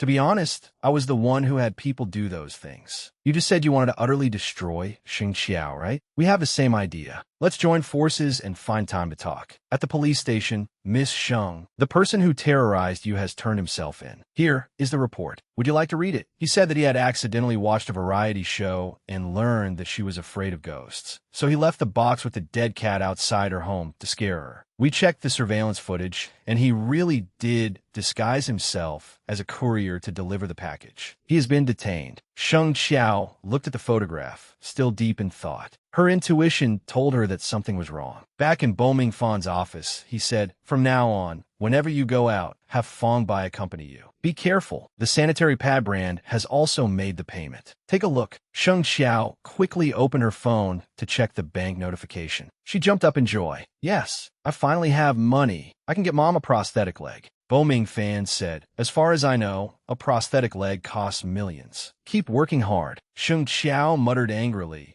"What an evil capitalist." Bo Mingfan discussed the next job with her. "There's a variety show that specifically requested you and is offering a very high price." But what? But the show is called Escape, an ultra-realistic horror program." Sheng Qiao stammered. "Can I refuse?" Bo Mingfan smiled. "The production team knows you're afraid of ghosts. Think about it. Viewers will love such adorable reactions. That's why they want to invite you. Besides, I also think this will make you more famous and greatly increase your commercial value." Sheng Qiao reluctantly accepted. "Fine, I'll do it." Bo Mingfan smiled. "Good girl. You know when to advance and when to retreat. Your future is limitless." Back at home, Sheng Qiao was reading a book called An Actor's Professional Cultivation. While she was reading, the doorbell rang. She quickly went to open the door. The moment she did, her eyes lit up with delight. "Why are you here?" "The last time you received that threatening package, did the police find a culprit?" "They caught him. The company also installed security cameras for me, so it's very safe now." "That's good.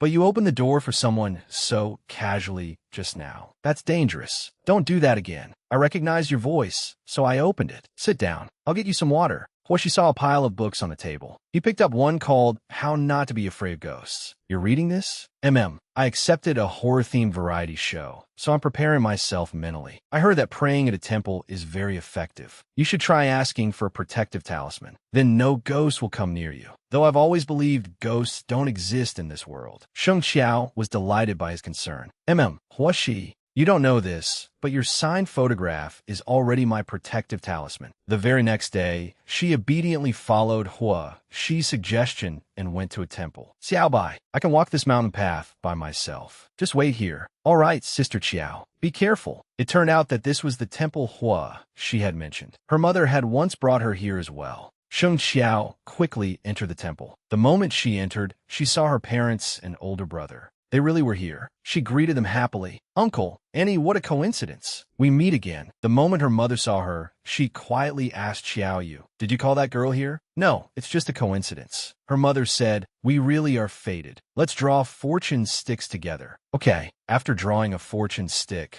the monk interpreted it. What is far away is close at hand, like flowers in a mirror and the moon reflected in water. What you seek cannot be attained. Sheng Qiao's eyes brimmed with tears. She wanted to return. She wanted to acknowledge her parents. Benefactor, do not be sad. You should cherish the present. Sheng Qiao fell into thought. That was right. If she could not return, she would become Sheng Qiao and live a better new life. A few days later, the guest lineup for Escape was announced. As soon as the post went up on Weibo, it received countless comments. How did Sheng Qiao manage to get into such a major show? I heard the production team personally invited her. Oh, Xiao is about to become famous. Sheng Qiao was at home, chatting on the phone. Zhong Shun said, congratulations, Xiao. You really were brave enough to overcome your difficulties. I admire you. Fu Ziqing reminded her. The NPCs on the show are all staff members in disguise. Don't scare yourself. Louis Han said, Sister Qiao, this is a collection of signatures from the boys in my class. Their masculine energy is very strong. They'll definitely protect you. Yu Shuyin said, your manager knows you're scared of ghosts. So why did she accept a horror variety show for you? If anyone bullies you, don't put up with it. Speak up. Sheng Qiao was delighted by everyone's concern. It's nothing. I agreed to it myself, so don't worry. That's good. Then can I ask you for Shen Junyi's autograph? So that's it. You're a secret fangirl. Xiao, do you know what friends should avoid most? What? Your idol is your friend's rival. After chatting with everyone, Sheng Qiao hung up. Just then, a video call from Huoxi came in. She happily answered it at once. He reminded her, don't be afraid while filming the show. It's all fake. Sheng Qiao beamed. Wow, my idol is the sweetest person in the world. Ding Jian said, Xiao, what's in that suitcase? Nothing, just clothes and daily necessities. Then why won't you let me open it and inspect it? Actually, they're a gift from fans inside. They can ward off evil spirits and keep me safe. After inspecting it, Ding Jian was speechless. Never mind the other things, but why did you bring garlic? You can't take these things on the plane. Besides, this is superstition. Sheng Qiao pleaded. Then let me bring the Bagua mirror so I can explain it to my fans. Look, it's just like a compact mirror. I can take it on the plane. Once everything was ready, they headed to the airport, where fans were already waiting and crowding around her. Sister Qiao, don't be scared. Sister Qiao, you can do it. Bring snacks to eat. Qiao, when you come back, we'll give you even more. Thank you, everyone. But I won't accept any gifts worth more than 100 yuan. Qiao loves us so much. Have a safe trip. At another corner of the airport, fans were also screaming wildly. Have a safe trip, brother. Honey, I love you.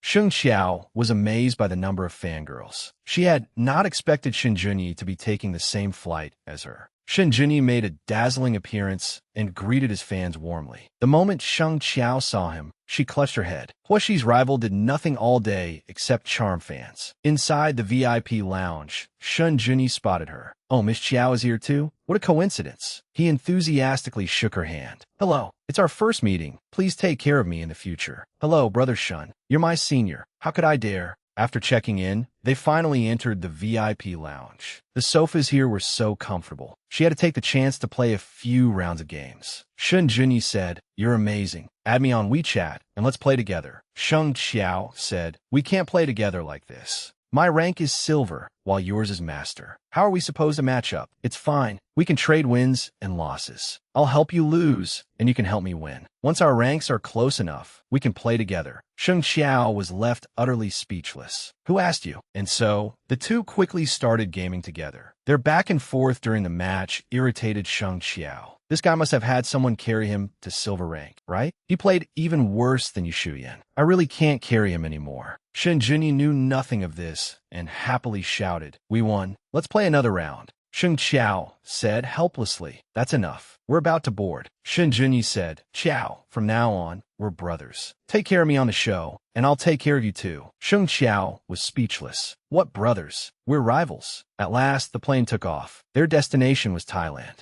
After a while, the plane landed. The moment they touched down, Ding Jian checked his phone and exclaimed, "Qiao Qiao, you and Shen Junyi are trending." "What? Me? And who?" Sure enough, when she checked her phone, photos of Shen Junyi and Sheng Qiao chatting intimately in the airport VIP lounge had already thrown the internet into chaos. What is this? I'm done for. Huaxi is going to revoke my fan status. Throughout the day, more and more news and photos of Sheng Qiao and Shen Junyi flooded the internet. Sheng Qiao lay helplessly on the bed. Would Huaxi misunderstand? He had no schedule tonight, so he was definitely at home. Should I call him? But the call would not go through. He wasn't answering. What should she do? Should she post a clarification? An image surfaced in her mind.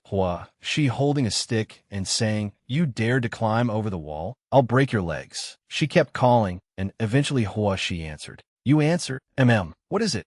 She had just finished showering, his entire body still damp. The moment Sheng Qiao saw him, her eyes lit up and she nearly drooled. "Huaxi, you're so handsome. You video called me so late at night just to say I'm handsome?" "No, that's not it. I wanted to ask whether you saw the news today." "Not yet, thank goodness." Although he had not looked at it, his phone had automatically pushed him the news about her intimate conversation with Shen Junyi. It seemed the two of them had enjoyed chatting very much. Sheng Qiao hurriedly denied it. "No, he's really dumb, and he's terrible at games." "Oh, so you two played games together? Why did he have to be so handsome even when he spoke?" Huaxi's appearance made Sheng Qiao so smitten that she nearly got a nosebleed. "Listen to my explanation. I didn't want to play games with him." Huaxi, are you listening? What are you looking at?" "I'm watching you dance in that sanitary pad commercial." Sheng Qiao covered her face. "Oh no, please don't watch it." Just then, someone knocked on the door outside. "Brother, it's me." "Open the door," Huaxi said. "If I'm not mistaken, that's Shen Junyi's voice." "Why aren't you opening the door?" Sheng Qiao smiled. "Can I not open it?" The knocking outside continued noisily. "Open the door, brother." Huaxi smiled. "All right, I won't tease you anymore. Go open the door. Remember to put on a jacket first." After hanging up, Sheng Qiao fell in a deep thought. Her first video call with her idol had ended just like that. Shen Junyi, it was all his fault. When she opened the door, Shen Junyi said, "The production team just sent over the script. I picked yours up for you." "Oh, thanks. Goodbye." She was about to close the door,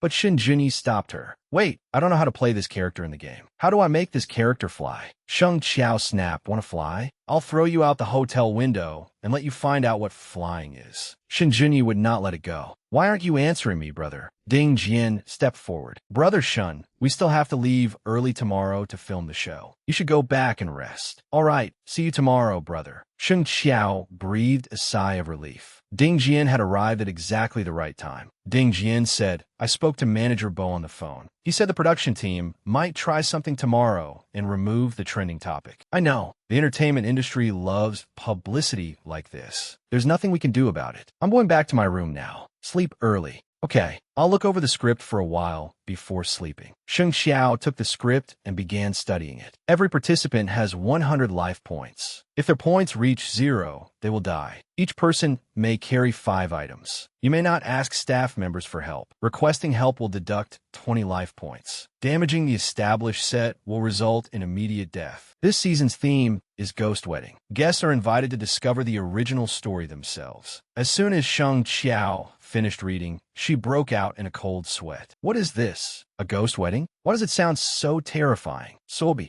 Sheng Qiao lay on the bed, holding Huaxi's photo to bolster her courage. Tomorrow, she could only pray for her idol's protection. The next day, all the guests gathered and prepared to begin filming. Sheng Qiao also stepped out and greeted everyone warmly. "Hello, everyone." The other cast members looked over at her. "Hello, Qiao Qiao. Good morning." As soon as Shun Junyi saw her, he slung an arm over her shoulders. Brother, I figured it out. The new character's combo is 2-3-1-3, right? Right. Then came an announcement. Everyone, please board the bus to head to the filming location. The guests gathered and boarded the bus. Shin Junyi was still muttering 2-3-1-3. Even after getting on the bus and taking a seat, he continued muttering 2-3-1-3. Sheng Xiao checked the news on her phone. After looking, she sighed in relief. Thank goodness, her trending topic had been removed. She truly had to thank heaven and earth. As soon as she arrived at the set, Sheng Xiao marveled at the show's lavish investment. They had only been building for 3 days, yet they had erected a massive black light-blocking canopy that covered the entire filming set. The setting was incredible. The PD said, before entering, we need to inspect everyone's backpacks and make sure you each brought exactly 5 items. Everyone quickly opened their backpacks for the production team to inspect. Once the inspection was complete, they were allowed onto the set. Just then, a staff member said, Xiao Xiao, what's in your pants pocket? A wallet. If you brought a wallet, then you have 6 items. You need to leave one behind. Sheng Xiao checked her wallet. Her protective talisman was inside. She could not hand it over, so she gave her bread to the staff member. The staff member asked, are you sure you want to leave your food behind? Yes. At worst, I'll lose weight. Everyone laughed. They had not expected Xiao Xiao to be such a money lover. She would rather surrender her food than her wallet. Sheng Xiao clutched her head and gave an awkward laugh. The PD announced, now put on the watches that display your life points. Once your life points fall to 0, you will lose. Sheng Xiao was startled. It was starting already?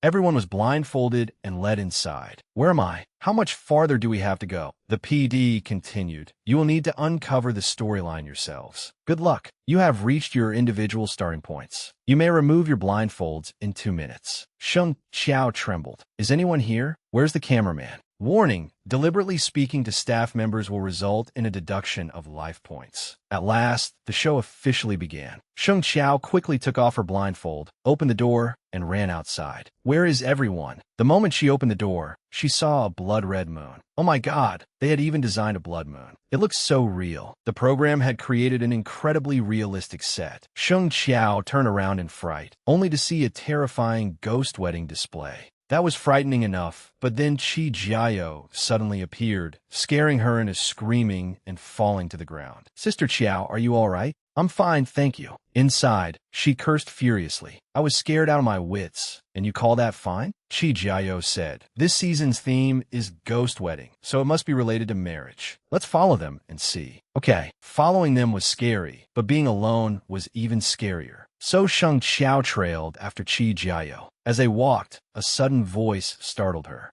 The two turned around and saw a zombie. The zombie asked, are you two here to attend the wedding? The wedding is being held over there. If you don't hurry, you'll be too late. Sheng Xiao hesitated. Should we follow him? Just then, Shun Junyi's cries rang out as he rushed over in a panic. Help, brother, these extras are way too committed. Their clothes are all disheveled. Sheng Xiao laughed. The moment this guy appeared, his comedic energy dispelled some of the frightening atmosphere. The group said to Shun Junyi, you scared off the groom's horse, so now you have to find it. Fine, we'll find the horse. What's with that reaction? Why has this become our problem? The group detained Qi Jiao. The two of you go find it. We'll keep this one as a hostage. The PD announced, side quest activated. Rescue the hostage within the time limit. Otherwise, the hostage's life points will be deducted. The announcement ended. Sheng Xiao gritted her teeth in anger. Shin Junyi really was a walking disaster. The two of them began wandering around in search of the horse. Horsey, where are you? Sheng Xiao thought to herself that luckily, this living treasure was beside her. The fear felt somewhat less intense. Shun Junyi said, there's a slope over there. If we stand higher up, we can get a better view of the overall area. Let's climb up and take a look. As soon as they climbed the hill, they saw a gravestone inscribed, Beloved Late Wife. Sheng Xiao screamed in fright. Don't be scared. It's just a fake prop. Before she could recover, an old man stepped out,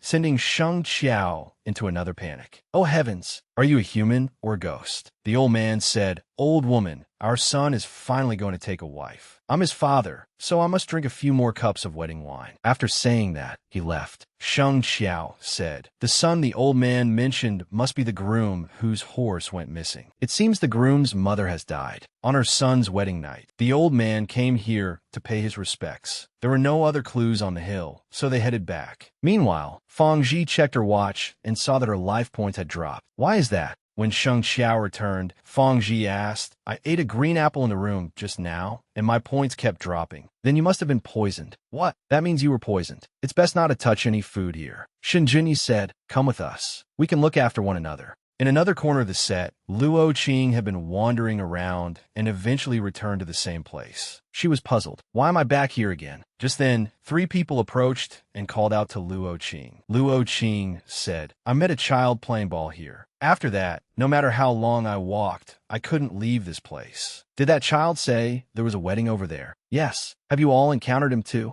While they were speaking, Tang Ming arrived as well. "You're all here? It seems I'm the only one who got let outside the town. I was even chased by geese before I could hide in here." Shen Junyi asked, "Did you see a white horse?" "I saw it eating grass by the riverbank." "Let's go take a look." They quickly followed Tang Ming's directions to the riverbank. Yet when they arrived, the horse was nowhere to be seen. Looking around, they found a paper horse. "What is this?" Sheng Qiao picked it up and suddenly thought of something. "I have a bold idea. Earlier, we heard a rooster crow, which proves that morning has come. Could this be the horse? At night, it's a paper horse, but during the day, it turns into a real horse." After hearing Sheng Qiao's deduction, everyone's faces turned pale with fear. Luo Qing said, "By your logic, does that mean everyone attending the wedding in that house has now turned into paper people?" To prove whether Sheng Qiao's deduction was correct, everyone headed toward the wedding room. Sheng Qiao asked, "Do we really have to go in?" Before they entered, a black cat suddenly rushed at them, meowing loudly. Sheng Qiao and Fang Ji clung to each other, screaming in fear. But they still had to continue the mission. The wedding inside the room had begun, and the place was crowded with guests. Sheng Qiao said, "A cat meowing means night has fallen, so these paper people have all come alive." That makes sense. A young man said, "We found the horse." "Master, hurry and tell the young master to go fetch the bride." Sheng Qiao asked, "You found the horse? Then where's our friend?"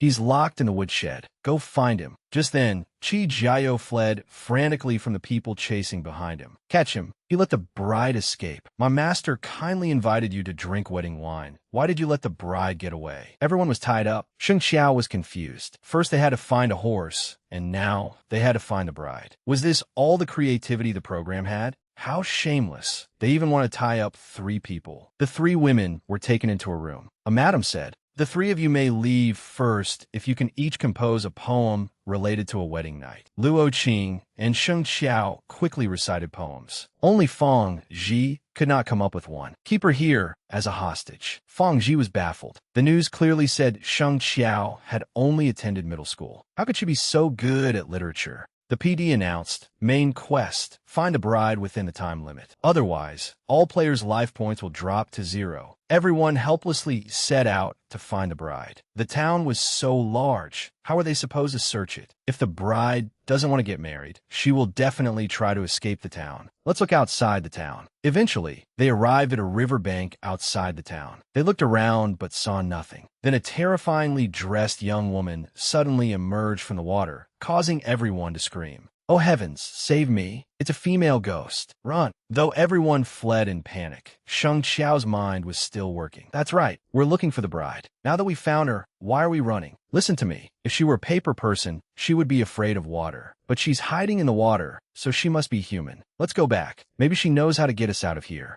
Back at the lake, Sheng Qiao asked, "Who are you? Can you take us out of this town?" Just then, the PD announced the final mission, rescue the bride. "Please work with your teammates to help the bride escape Paper Town." Sheng Qiao smiled. "We'll wait until the rooster crows. When the townspeople turn into paper people, we'll rescue Fang Ji and leave." Just then, the PD announced again, "Attention, there are 20 minutes until the auspicious hour. If the trap player is not rescued within the time limit, she will replace the bride, marry into the town forever, and become a paper person." Shun Junyi shouted, let's go back and fight the production crew. Sheng Xiao said, wait, I have an idea. Everyone, turn off your mics. After switching off their mics, everyone gathered together and whispered over their plan. At last, they came up with a brilliant strategy. No one knew what their plan was, but they brought a bride before the madam. We found the bride, but released the hostage first. One hand for the money, one hand for the person. Qi Jiao held Feng Zhi's hand. Are you ready? Shun Junyi shouted, 1, 2, 3, go.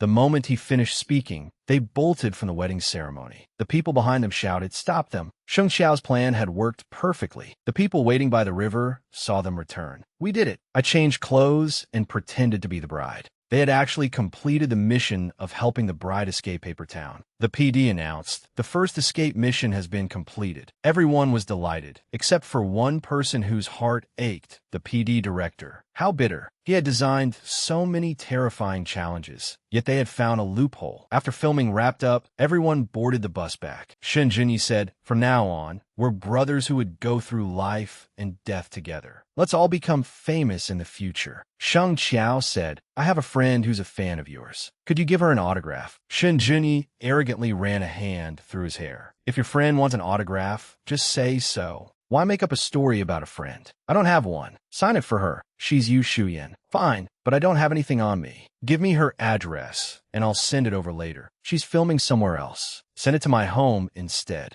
At the venue, fans were cheering wildly. Shun Junyi said, brother, see you at filming next weekend. Shun Junyi's fans screamed, husband, don't smile at other women. Look at me. Shun Junyi hurriedly reassured them. That's my brother. It's nothing. Sheng Qiao could only sigh helplessly. Let's go. Get out of here. On the ride, she asked, what's on my schedule today? Ding Jian said, the artist originally scheduled for this morning's exclusive Red Magazine interview got caught in a scandal, so Tang Ming arranged for you to take her place. Sheng Xiao was thrilled. Really? Red Magazine is one of the 4 major entertainment magazines. Brother Tang, you've worked hard. They soon arrived at the Red Magazine photo shoot. Sheng Xiao's styling on set was absolutely stunning. Excellent. Just looking at her, you can see her glowing. She finished the shoot quickly, and the photographer was extremely satisfied. Wonderful. Could I get an autograph, too? My son likes you very much. Please sign one for him. How old is your son? I'll write him a blessing. 4. My fans really are getting younger and younger. Chow Chow, look on the bright side. Maybe you have a wholesome national image. After the shoot came the interview. We've heard that you care a great deal about your fans. How do you see the relationship between yourself and your fans? She remembered Tang Ming's advice to answer, their family, but she answered according to her own thoughts. I think we warm each other and grow together. They give me encouragement and support, while I give them light and courage. That's a wonderful answer. So how do you view idol chasing? They're simply using their own way to love someone they can never truly have during the period of their lives when they're still able to dream. Perhaps one day, they will wake from a dream and return to reality. But when they look back on that period of youth, they will surely smile with contentment and have no regrets. After the interview, they were in the cafeteria. Sister Qiao, your answer earlier was amazing. Did it make you think about your time as a Hua Shi fan? Right. The people at the next table were talking as well. I never thought internships would be this exhausting. Don't mention it. I don't even have time to follow idols anymore. That manager keeps watching us with bad intentions. Keep your voice down. He's coming. As soon as she spoke, the manager walked over. Little Tang, come to my office. Little Tang agreed reluctantly and stood up. If I don't come back, you guys have to come find me. Time gradually passed. Fang Bai said, Sister Qiao, let's go. At the next table, they continued talking. Little Tang has been gone for half an hour. Should we go look for her? Forget it. We can't afford to offend the manager. We can't save her. If she likes Hua Shi, tell him to come save her. Exactly. Ha ha ha. Sheng Qiao, sitting nearby, could not listen any longer. She stood up and slammed her hand on the table. Where is that manager's office? I'm going to save her. Sheng Qiao quickly arrived at the office and pounded loudly on the door. Fire! Is anyone in there? The lecherous, fat manager panicked and opened it. Fire? Where? He hurriedly ran off. Sheng Qiao entered and saw Little Tang sitting inside with tears in her eyes. Save me. Sheng Qiao took Little Tang's hand and comforted her. Don't be afraid. It's all right now. Come with me. Just then, the manager returned. Who are you? Why did you lie about a fire and break into my office? Do you want me to call security? Why did you lock your office door in broad daylight? You know best what you were doing. I'll call the police and have you thrown in jail. Little Tang pleaded, please don't call the police. Fine, then we won't. Let's go. The manager shouted. Neither of you is going anywhere. Sheng Qiao turned back and said in a cold voice, I'm warning you. Don't harass her again.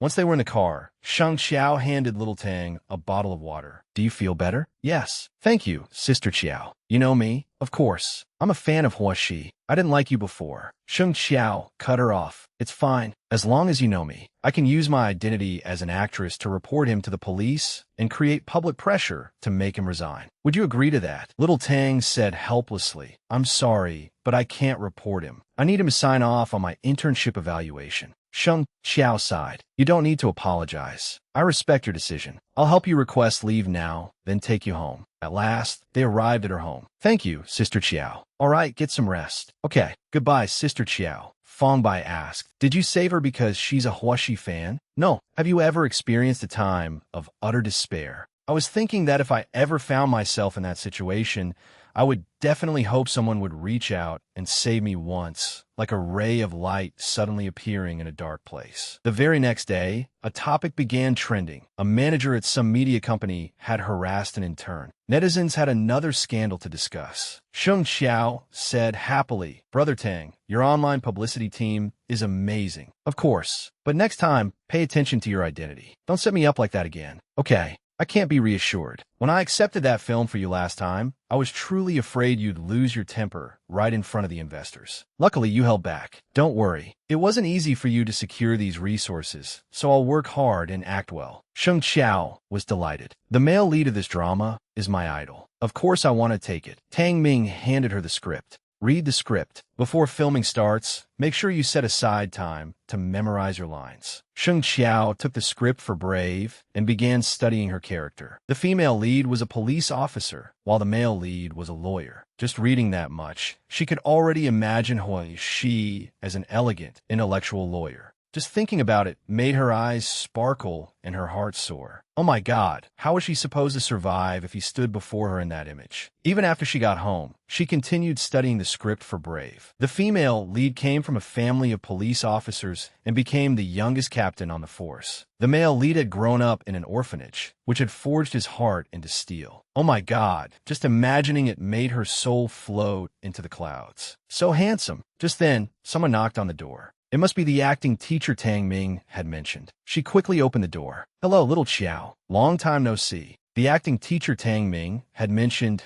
was Meng Xingchen. Seeing her expression, Meng Xingchen looked puzzled. What? You're not happy to see me? No, it's not that. I was just surprised. I didn't expect you to be the one teaching me acting. Would you like coffee or tea? Tea, please. The home Tang Ming had found for her was quite nice. Here's your tea, senior. Meng Xingchen smiled. You don't have to be so formal. You're making me feel old. Sheng Qiao said seriously. You're my senior, and now you're also my teacher. Of course I should respect you. Whatever you teach me, I'll study it diligently. You don't need to be so tense. Acting is something fun. If you take it too seriously, you'll lose your naturalness. You don't need to read all those theoretical books. We'll slowly experience the joy of acting through practice. Okay, please teach me more, senior. The two of them studied hard together until night fell. Let's stop here for today. I said too much, so you probably can't absorb it all. We'll continue next time. Okay, thank you, senior. It's gotten so late. Last time, you invited me onto the show as a guest, but when I arrived, you weren't there. I wonder if I might be lucky enough to try the mixed noodles you make tonight. If you want some, senior, I'll make it. Just then, there was a knock on the door. Oh, wait a moment. I'll get it. Meng Xingchen said, I'll open it. You go cook. Meng Xingchen quickly opened the door, only to find Hua Shi standing outside. Sheng Qiao came out curiously, wondering who had come to her home. The moment she saw Hua Shi, her eyes widened in panic. Huh?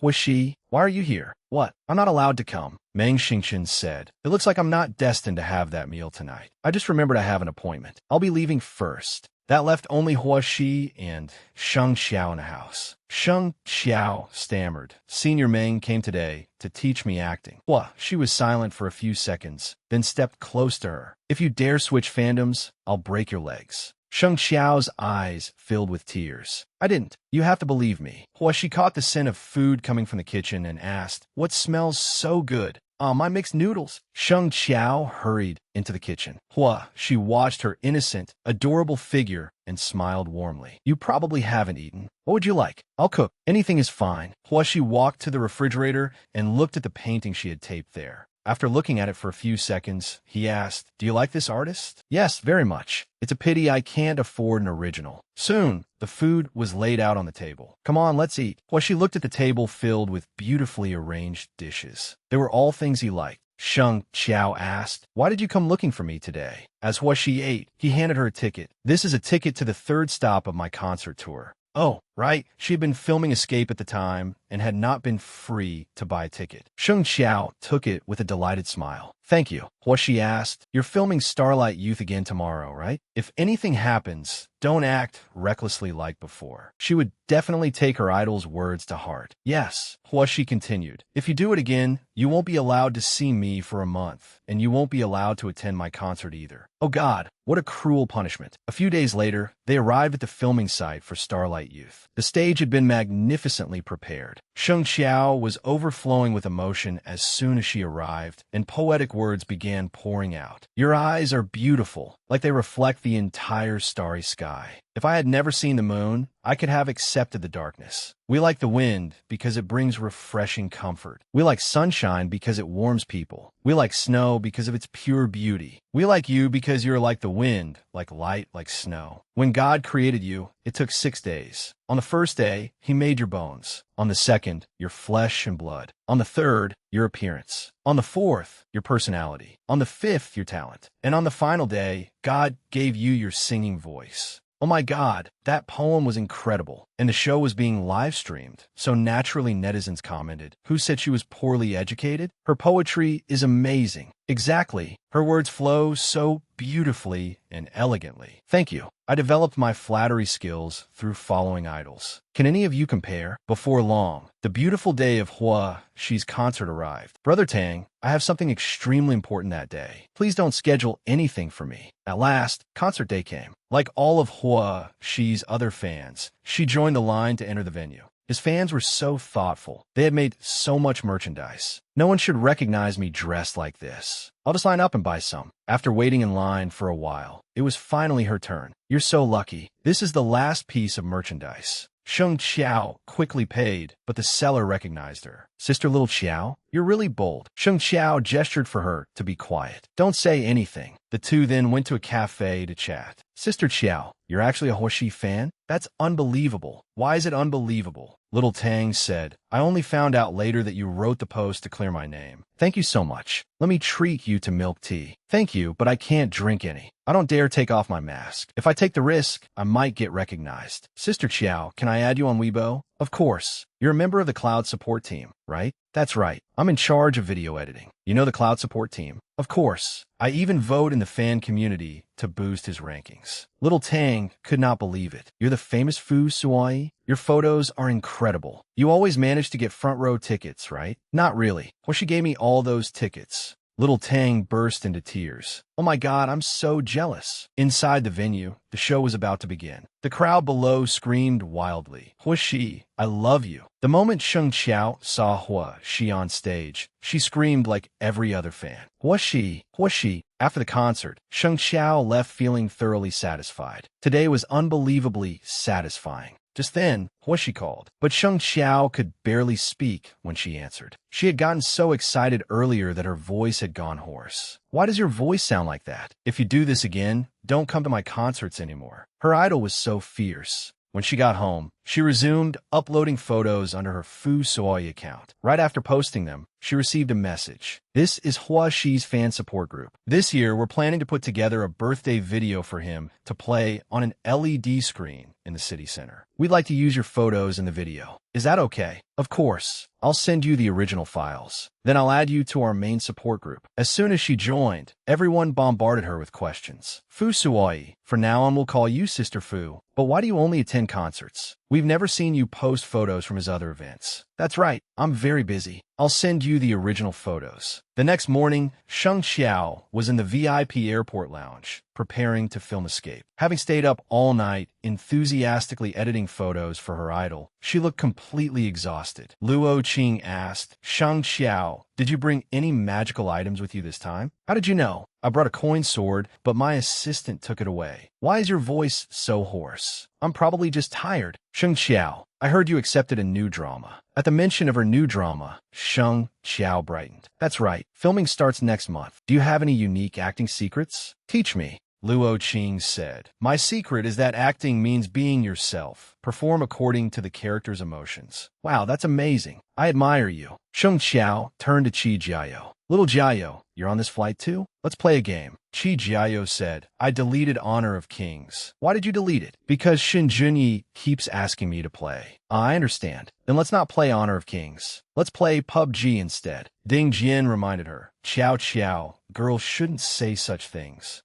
Oh my god, what did I say? I was talking about games. At last, they arrived at the filming location for the second episode of the show. Shinjuni had just spotted her and waved. Bro, you're here. Just arrived. The PD announced that we'll be setting off for the island in half an hour to begin filming. Shinjuni shouted, do you people have no humanity? We just spent ages on a plane getting here, and you won't even let us rest? The PD said, your flight was only 3 hours. Luo Qing and the others flew for 8. Well, I was asking on Luo Qing's behalf. The PD continued announcing the rules. The rules are the same as before. You may bring only 5 items, and items in your wallets, including cash, counts separately. Once everyone has handed over their belongings, you will board the boat to the island. Please change into your combat camouflage and take the laser equipment you have received. Sheng Qiao looked it over. A real-life version of PUBG? The PD continued, if you are hit and emit red smoke, you are dead and eliminated. Green smoke means you are lightly injured and may continue playing. Blue smoke means you are seriously injured and must remain where you are until a teammate rescues you. The range of the simulated laser guns is 10 to 30 meters, and each person has only 10 rounds. The theme of this episode is survival on a deserted island. After 24 hours, seawater will submerge this small island. Within those 24 hours, a boat will arrive to rescue you, but can carry only one person away. Good luck. Filming for episode 2 of Escape begins now. As soon as it began, Sheng Xiao stretched and yawned. I am exhausted. The weather is lovely and sunny here. Let's take a nap and sunbathe first. The PD watched in despair. Since this episode had no ghosts, she was completely unrestrained. This cannot go on. The PD shouted, everyone, get into the jungle and begin your adventure. Otherwise, your heads will explode and you'll be eliminated. Before Sheng Xiao could even lie down, she immediately sat up. How boring. She took out a bag of chips and strolled along while eating. The PD was helpless. Did she think she had come here on vacation? Why had she brought chips along? Sheng Xiao kept walking. Hee, my luck is great. I avoided a trap. The PD was furious. What trap? Why was she walking right over it? Wasn't that far too obvious? Unable to endure it any longer, the PD shouted, tie her up. Sheng Xiao wandered around having fun for a while and even wove herself a flower crown to wear. Just then, she felt something moving. Oh no, it isn't some wild animal, is it? I'd better go another way. Suddenly, she felt something flying toward her. She startled in confusion as countless arrows flew past her. Excuse me, who is putting on an archery demonstration? Could you show yourselves so we can meet? As soon as she finished speaking, a group of young men approached, leaving her baffled. Hello. Before she could understand what was happening, they had tied her up and carried her away. Hey, put me down. I'm going to throw up. Seeing that they did not understand her, she spoke in English. Put me down. I want to vomit. Put me down. I'm going to throw up. But they kept walking without stopping. The director shouted, don't let her tricks fool you. The group continued, carrying Sheng Qiao without releasing her, until she vomited all over them. Good heavens. Did the director have extra money to spare? The director roared, female lead. Did you really do it? What are you talking about, director? You clearly saw me eating chips just now. How can you blame me? The group said something incomprehensible. Ola, aloe, osaizo, and continued, leading Sheng Xiao onward. This is so annoying. I can't communicate with these people. She said in English. Who can speak English? How much did the director pay you? I'll pay triple. I'll pay 3 times as much. Seeing her generous offer, the group decided it was a good opportunity and quickly set her down. The instant she was free, Sheng Xiao gleefully ran away. Run, run! She ran too quickly, tripped over a rock, and fell with a thud. Ah! The PD shouted. Where's the cameraman? Check on Sheng Xiao immediately. Sheng Xiao lay on the ground and let out a relieved breath. Luckily, nobody was chasing her. The cameraman confirmed that Sheng Xiao was fine and reported to the director. Just then, someone in the bushes nearby called out in English. I'm here. Can anybody help me? Can you rescue me? Bro. Sheng Xiao looked at Shun Junyi for a few seconds, then turned and walked away. Did he think he was the only one who knew English songs? I can't be bothered with you. Bro, don't go. You can't just leave me to die. Tang Ming and Fong Ji formed an alliance and fired 3 shots at me. Bro, if you save me, I'll protect you from now on. If I find a boat, I'll definitely take you aboard. How can I trust you? What if you shoot me in the back? How would I get on the boat then? Bro, to be honest, I've already used all 10 of my bullets. What? And you were just saying you'd protect me. What are you going to use to protect me with now? Out of 10 bullets, how many did you hit? None. They all got away. Good heavens. A noob was still a noob, whether in a game or real life. Shin Junyi patted his chest confidently. Even though I'm out of bullets, I could be your shield and block shots for you. Bro, please trust me. Sheng Xiao considered it. Having a teammate was still better than having nobody. What if that group of natives came back? The PD announced. Would the player like to accept the mission to rescue her teammate? I'll save him. The PD continued. Coconuts on the island can heal injuries. Simply pick a coconut and have your teammate drink it to rescue them. Sheng Xiao put on her backpack and headed forward, then promptly rammed her head into a coconut tree. What are you doing? Bro, what are you doing? Don't we have the climate to pick coconuts? Shut up. I'm not a monkey. After several attempts, a coconut finally fell down. Do you have a tool for opening coconuts in your bag? I have a hammer. Wow, bro, you knew I brought a hammer, so you brought nails? These are nails for warding off evil spirits. She had secretly smuggled them in earlier. They quickly opened the coconut. As soon as Shun Junyi finished drinking, an announcement sounded. The player has successfully helped a teammate recover. Reward, 1 bulletproof vest, which can block 2 shots. Sheng Xiao's eyes lit up. There are rewards too? Then rescuing people was worth it this time. Bro, I'm all better now. Tell me, who are we taking down? Let's find somewhere to rest first. It's getting dark. As they went farther, it became darker and darker. Sheng Xiao shivered. Forget it. Let's not go in any farther. We'll just find an open patch of ground and sleep. How can we sleep like that? Let's go deeper and see whether there are any houses. Going farther in, they spotted a house. Look, there's a house ahead. But the house looked terrifying. Sheng Xiao took one look and said, forget it. I'm a little scared. What are you afraid of? It's a house. We could spend the night there. The production team definitely made it look scary on purpose, so no one would dare enter. Let's go in. Sang Yao screamed. No, let me go. I'd rather die outside and let wolves eat me than go in. What are you afraid of? You have all sorts of protective talismans on you. Close your eyes. I'll lead you inside. As soon as he pushed open the door, Shun Junyi stopped speaking. Not hearing Shun Junyi scream, Sheng Xiao panicked. What's wrong? What's inside? Why aren't you saying anything? There are people inside. Open your eyes and see for yourself. When she opened her eyes, she saw the filming crew diligently working inside. I knew it. The production team deliberately made this house creepy so nobody would dare enter. So this is where they were hiding. Hey, there's lots of good food here. What flavor do you want? Sheng Xiao stared blankly for a few seconds, then said, how cruel. You set up so many urns outside. What urns? Those jars are for holding seafood. Enough. Get out. Get out right now. How can we leave? We're sleeping here tonight. I want to watch my enemies get dragged away by wolves. Sure enough, on the monitor, Fong Ji and Tang Ming were hugging each other and screaming, wah, wolves, help. Shen Junyi said happily, thank you, director, for avenging me. The director was so angry that he nearly coughed up blood. Where's my heart medicine? Bring it to me now. That night, Sheng Xiao had a place to sleep and slept happily. When she woke the next morning, the PD announced, there are 5 hours and 31 minutes left before seawater submerges the deserted island. Sheng Xiao was delighted. I slept so well last night. The makeup artist even gave me a new hairstyle. It's so pretty. The other teammates outdoors had not been so fortunate. They were too scared to sleep all night, and dark circles hung under their eyes. Shin Junyi said, bro, why are you still standing there? Let's find the boat. I know. You actually want to stay here with me, don't you? We may not have been born on the same day, but we wish to die on the same day, right? Sheng Qiao said in disgust. Forget it. Hurry up and find the boat. As they continued walking, Sheng Qiao held her stomach. She had clearly eaten breakfast with the production crew, yet she was hungry again. Seeing this, Shen Junyi said, "Here, have some bread." I took it while the director wasn't looking. At that moment, the director searched his empty food table, furious but powerless. Eating alone makes me thirsty. Let's pick a few more coconuts.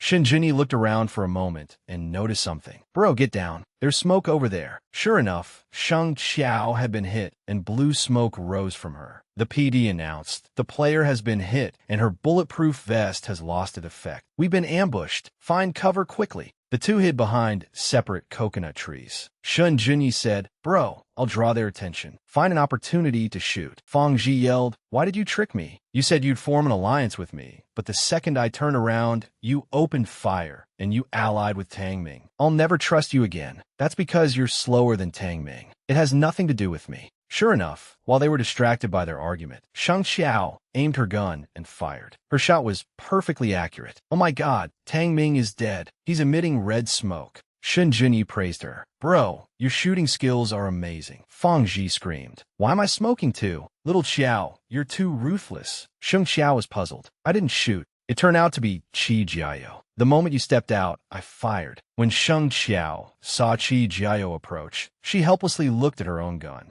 So that shot just now wasn't mine?" The player's first bullet hit a coconut tree. Sheng Qiao said, "You're amazing. This coconut is for you." As Shun Junyi drank from the coconut, he started calculating their next move. Luo Qing is the only one left. What should we do? Taking the first shot at a senior isn't easy. Sheng Qiao said, "You don't have any bullets left anyway. Why give yourself a headache?" Shun Junyi said, "There are no seniors in this game, only teammates and enemies." There was 1 hour and 15 minutes left before seawater submerged the deserted island. The three wandered around. Qi Jiao said, "There are 2 mountains ahead. I've gotten a good grasp of the island since yesterday. When I climbed the mountain last night, I heard a tiger growling, but it was dark, so I gave up. Then let's go take a look." Shin Junyi collapsed onto the ground. "I'm not going. I am exhausted. I want to rest." "Fine, leave him. Let's go." But as soon as he lay down, he felt something hard beneath him and jumped up in fright. "What do I lie on? Why is it so hard?" Turning around, he saw a tombstone.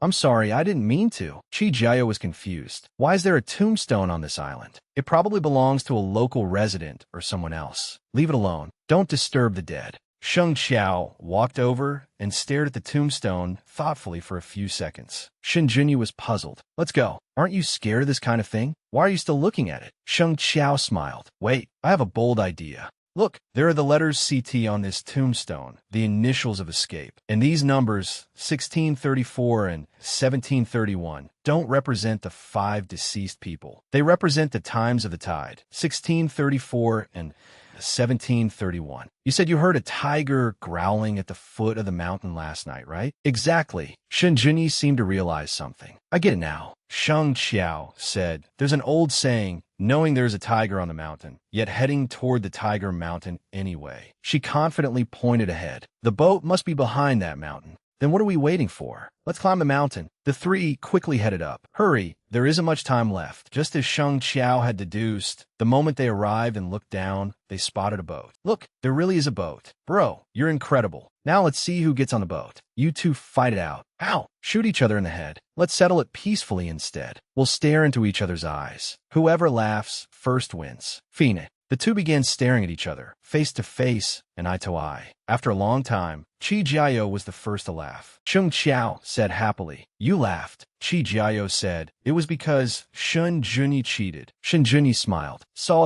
I promised that I would save my bro." "All right." Sister Qiao figured out the time and location, so it makes sense for her to go. At last, the shot rang out. The PD announced, "Player Qi Jiao has died and is eliminated. Goodbye, Sister Qiao. Go, bro. I'll see you through to the end." The boatman said, "The boat will leave in 5 minutes. Only one person may board." Shin Junyi raised both hands, closed his eyes, and said, "Come on, do it. Shoot me in the head. Step over my corpse and cross to the shore of life." Sheng Qiao listened in exasperation. "I think you ought to be drowned." With everything settled, Sheng Qiao boarded the boat. "I'm leaving now. Goodbye. Watching her leave, Shun Junyi lifted his gun and fired with a bang. Let me send my bro off properly. The PD announced, player Sheng Qiao has died. Sheng Qiao screamed, you sinister little villain. Shun Junyi was dumbfounded. What? Why does my gun still have bullets? I thought I'd use them all. Bro, believe me, I didn't know. The boatman continued, only 2 minutes remain. The surviving player, please board the boat. Sheng Qiao said angrily, keep talking. Go on, get on the boat. I'm not going. Even if I die, I'll stay here to prove my innocence. With that, Shun Junyi flopped down on the ground and began rolling around and throwing a tantrum.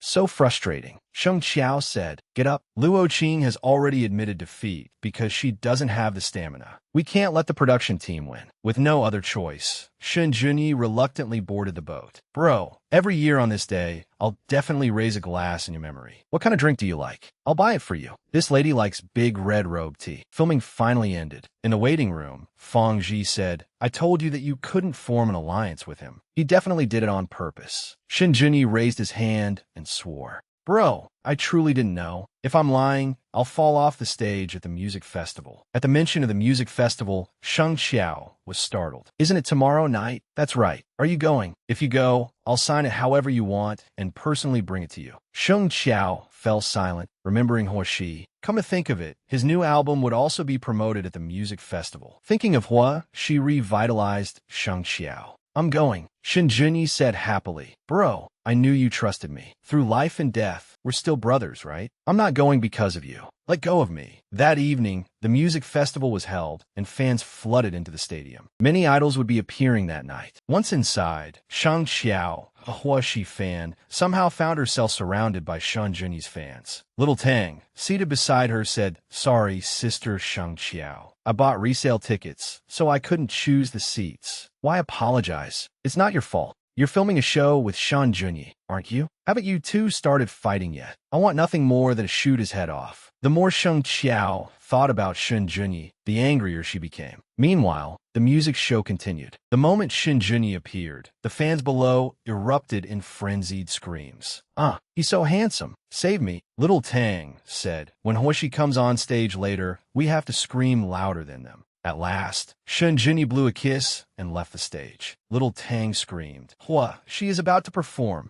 Sheng Xiao was also thrilled and eagerly anticipated his performance. Very soon, Huoshi stepped onto the stage, glowing beneath the brilliant lights. The instant they saw him, the two screamed, Huoshi, Huoshi. Their shouting was so loud that nearby idol fans gave them annoyed looks. Watching Huoshi that night, Sheng Xiao silently sighed that her idol looked especially masculine today. The more excited she became, the more enthusiastically she cheered. She stood, held up her sign, and shouted, Huoshi, Huoshi. The concert finally ended. Just as she stood to leave, her phone rang. Without thinking, she answered it. Huoshi was so handsome just now. Are you at the music festival? Yes. Then come outside. I'm waiting for you. As the two walked out, Little Tang said, I've called a taxi. How are you getting home, sister? I'm waiting for someone to pick me up. As they stood chatting while waiting for the car, Shun Junyi's vehicle arrived. Hello, bro. The moment the two women saw Shun Junyi, their expressions changed. Shun Junyi handed over a signed photo. Here's the photo you wanted. All right, go away now. Little Tang asked, Sister Sheng Qiao, why did you ask Shun Junyi for an autograph? Sheng Qiao said, I didn't ask for it for myself. It's for my friend. You scared me to death. I thought you were standing a rival idol. How could that be? It'll never happen in this lifetime. We'll be Huoshi's fans forever. Get home safely. Bye-bye. As soon as Little Tang left, Huoshi's car arrived. He stopped, opened the door, and said, Get in. Sheng Xiao obediently got into the car. The two sat there awkwardly, neither saying a word. Sheng Xiao looked up at Huoshi. Good heavens, his profile was absolutely stunning, and he was even wearing such a masculine outfit. Being this close to him was practically draining all the blood from her body. If Little Tang found out after leaving, she would hate Sheng Xiao to death. Neither of them spoke in the car. Sheng Xiao awkwardly pressed herself against the door. Why are you sitting so close to the door? This car is spacious. Don't come any closer. I won't be able to control myself. What's in your backpack? This bag? It has support supplies for you in it. Did you see me on stage earlier? I was sitting in the red light section, holding this sign to cheer for you. Really? There were too many people. I didn't notice. Then next time, if you hold up a different sign, I might see it. Then alright, Huashi, baby. It has lots of words and lights up. Huashi smiled. Baby? Oh no. She was bewitched by her idol's handsomeness again. In her heart, she thought, if you don't mind, I could write husband instead. There was also a signed photo of Shun Junyi in her bag. Huashi asked, what's this? It's a signed photo. I got it for little Tang. Look at it. Her taste is much worse than mine, right? Huashi tapped her on the head, then asked, are you hungry? I'm not hungry. Your looks are the most appetizing food in the world. Huashi smiled. I'm a little hungry. I want mixed noodles. Then come to my place. I'll cook for you. Husband, I'll make you anything you want. I'm willing to cook for you for the rest of my life. Before long, they arrived at Sheng Qiao's home. Huashi waited at the table for a while, and Sheng Qiao soon finished cooking. She brought it out and said, eat up. Huashi looked at the noodles on the table, seemingly lost in thought, before quickly picking up his chopsticks. She asked, is it good? Very good. Aren't you eating?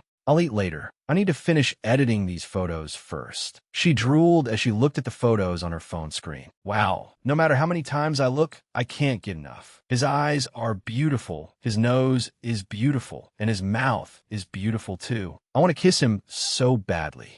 She was already standing behind Sheng Qiao. Where do you want to kiss? Oh no, my idol is right here, and I accidentally said what I was thinking out loud. No, you misheard. She quickly took her phone, looked at the photos, and said, these are well taken. Send them to my studio later. They need recent event photos. Sheng Qiao was unable to restrain herself again. Huashi asked, where did you say you wanted to kiss? Oh no, if she let this opportunity slip away, she would regret it for the rest of her life. Sheng Qiao stopped thinking and followed her feelings. She gathered all her courage, shut her eyes, wrapped her arms around his neck, and kissed him. He eagerly returned her kiss. They kissed for a long time. Sheng Qiao was so overwhelmed that it took her a while to come back to herself. When she opened her eyes, good heavens, what was she doing? Those who blaspheme an angel would be punished. She quickly pushed him away. Then she ran into her room in embarrassment and slammed the door. She washed her face, trying to force herself to sober up. It was over. She had actually kissed her idol. How would he look at her from now on? How could she ever face Huashi's fellow fans again? She was guilty, seeing that she had been inside for too long. Huashi knocked on the door. Why are you hiding in there? Come out. Her idol was coming to deal with her. He wasn't going to call the police and sue her for forcibly kissing him, was he? Sheng Qiao come out, standing behind the door. She said, Huashi, I am sorry. I didn't mean to do it. Earlier, I was blinded by your beauty and lost my mind. Please forgive me. I won't dare do it again. Can you just pretend none of it happened? Huashi was stunned for several seconds after hearing her long speech, then sighed. Forget it. Really? Huashi, you're so kind. You're so generous. That's great. My idol forgave me. Hee, can I come out now? Sheng Qiao quickly opened the door with a smile. When she went into the kitchen, she found that the bowls had already been washed. Huashi said, I've washed everything. The character photo shoot is in 2 days, so remember to prepare. Okay, I understand. If there's nothing else, I'll call Xiaodan to pick me up. Okay, Sheng Qiao thought to herself. How could she let her idol clean up for her? Before long, Xiaodan arrived to pick Huashi up. Sheng Qiao waved goodbye. Get home safely. Remember to sleep early. The moment Huashi stepped out and the door shut, Sheng Qiao collapsed. Heavens and earth, I kissed my idol. Someone save me. As Huashi walked out the door, he smiled warmly. What a silly girl. A few days later, when Sheng Qiao arrived at the company, Fang Bai told her she needed to cut her hair short for her police officer role. Don't worry, Zhouken will cut himself, so it'll definitely look good. Zhouken quickly cut her hair. Looking at her long hair, Sheng Qiao bid it farewell. At the character photo shoot for Brave, Sheng Qiao debuted a stunning new look that captivated everyone.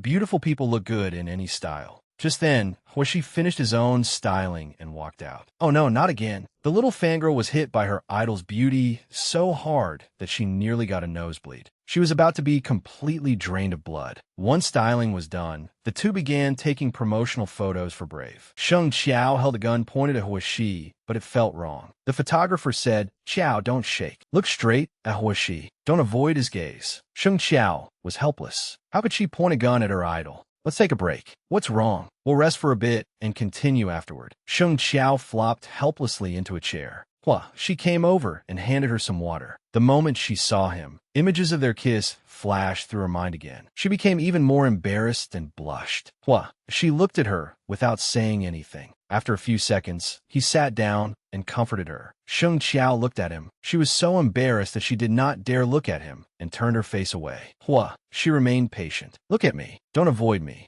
Hold your gun steady and keep it there for 5 seconds, okay? Oh no, her idol was coaching her so earnestly. What was she supposed to do? Okay, she said. He continued, relax a little, drink some water. After resting, everyone returned to their positions and resumed the shoot. Sheng Qiao thought, I have to be professional now. I can't embarrass my idol. She took a deep breath, immersed herself in the role, and gave him a sharp, commanding look. Exactly. That's the look. That's the feeling. Hua Shi and Sheng Qiao worked together seamlessly, and they quickly got some outstanding photos. After the shoot, everyone headed down to the parking lot to leave. From afar, Ding Jian spotted Hua Shi. Oh, there's Hua Shi. Go say hello again. Sheng Qiao blushed. Let's get in the car quickly. Watching Sheng Qiao get into the car, Xiaodian was puzzled. Doesn't it seem like she's avoiding us? Why is she avoiding us? Hua Shi answered simply, maybe she did something she feels guilty about. After the photo shoot, there were plenty of beautiful pictures to post on Sheng Qiao's fan club page, along with the caption, Happy Collaboration.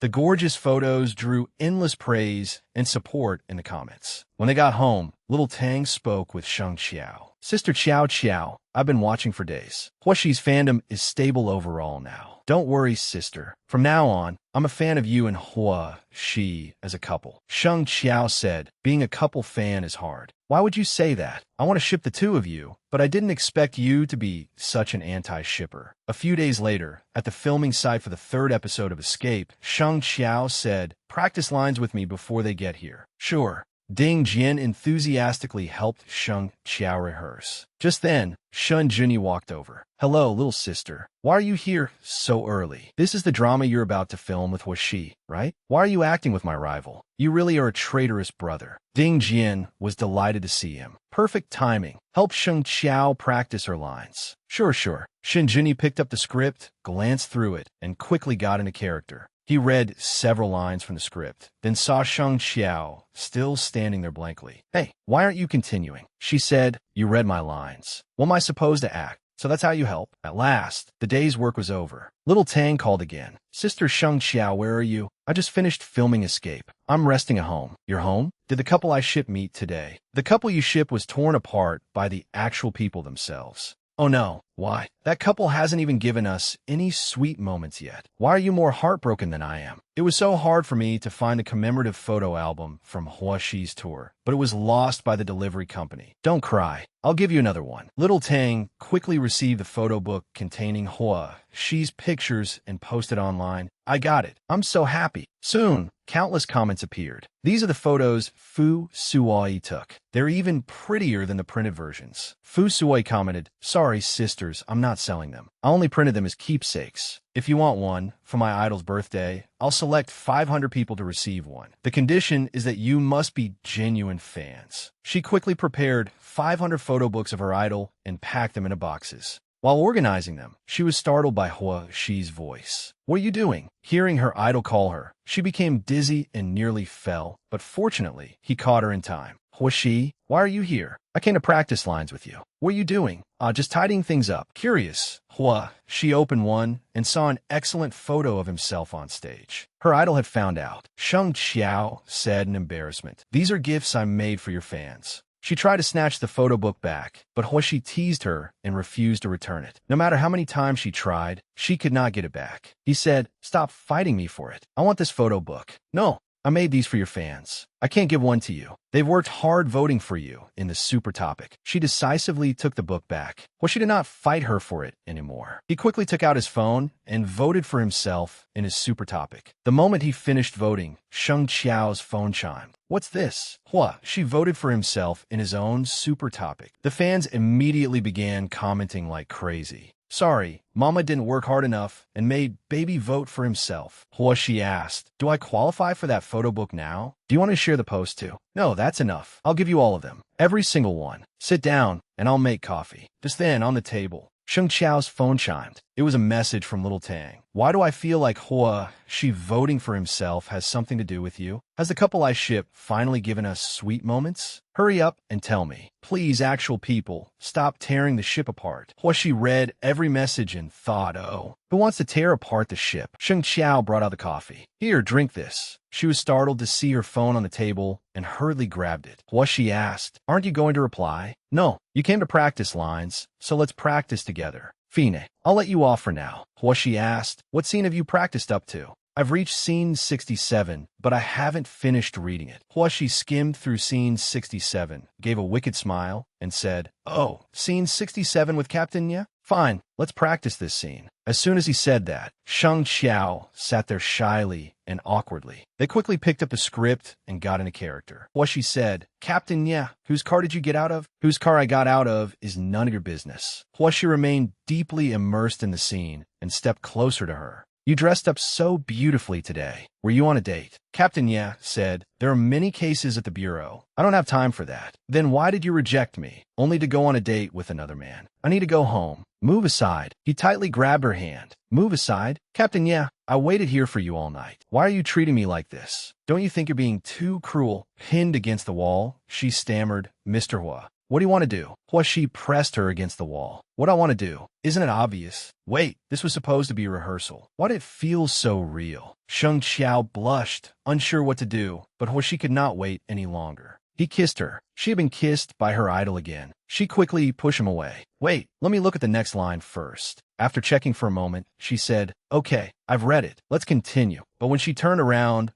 she was nowhere to be seen. He was already sitting on the sofa. That's enough practice. Let's eat. Is there any mixed noodles? Yes, I'll make them. Sheng Qiao was overjoyed and hurried off to cook. As she cooked, she muttered, something about this seems wrong. The next day, Red Magazine published the photos and interview with Sheng Qiao from before. This issue sold so well, I finally managed to get a copy. Her answer that standing an idol was not a foolish thing had gone viral, and everyone now called her the national representative of idol fans. Sheng Qiao held the magazine, repeatedly looking at her own photos. Ding Jian added, the first episode of Escape has aired too, and the rating skyrocketed. You and Shun Junyi suddenly gained a group of couple fans. Sheng Xiao was helpless. Who wants to be paired with him? They even came up with a couple name for you too, the horse-finding couple. The moment that ship appeared, fans from both sides began screaming and cursing at each other. Little Tang refused to accept it. What horse-finding couple? I object, Sheng Xiao said. If you have the nerve, post that from your main account. I wouldn't dare. Sheng Xiao's fans said, Xiao Xiao, I admire you for being paired with Junyi. What? I want to knock you over. Go ship yourselves instead.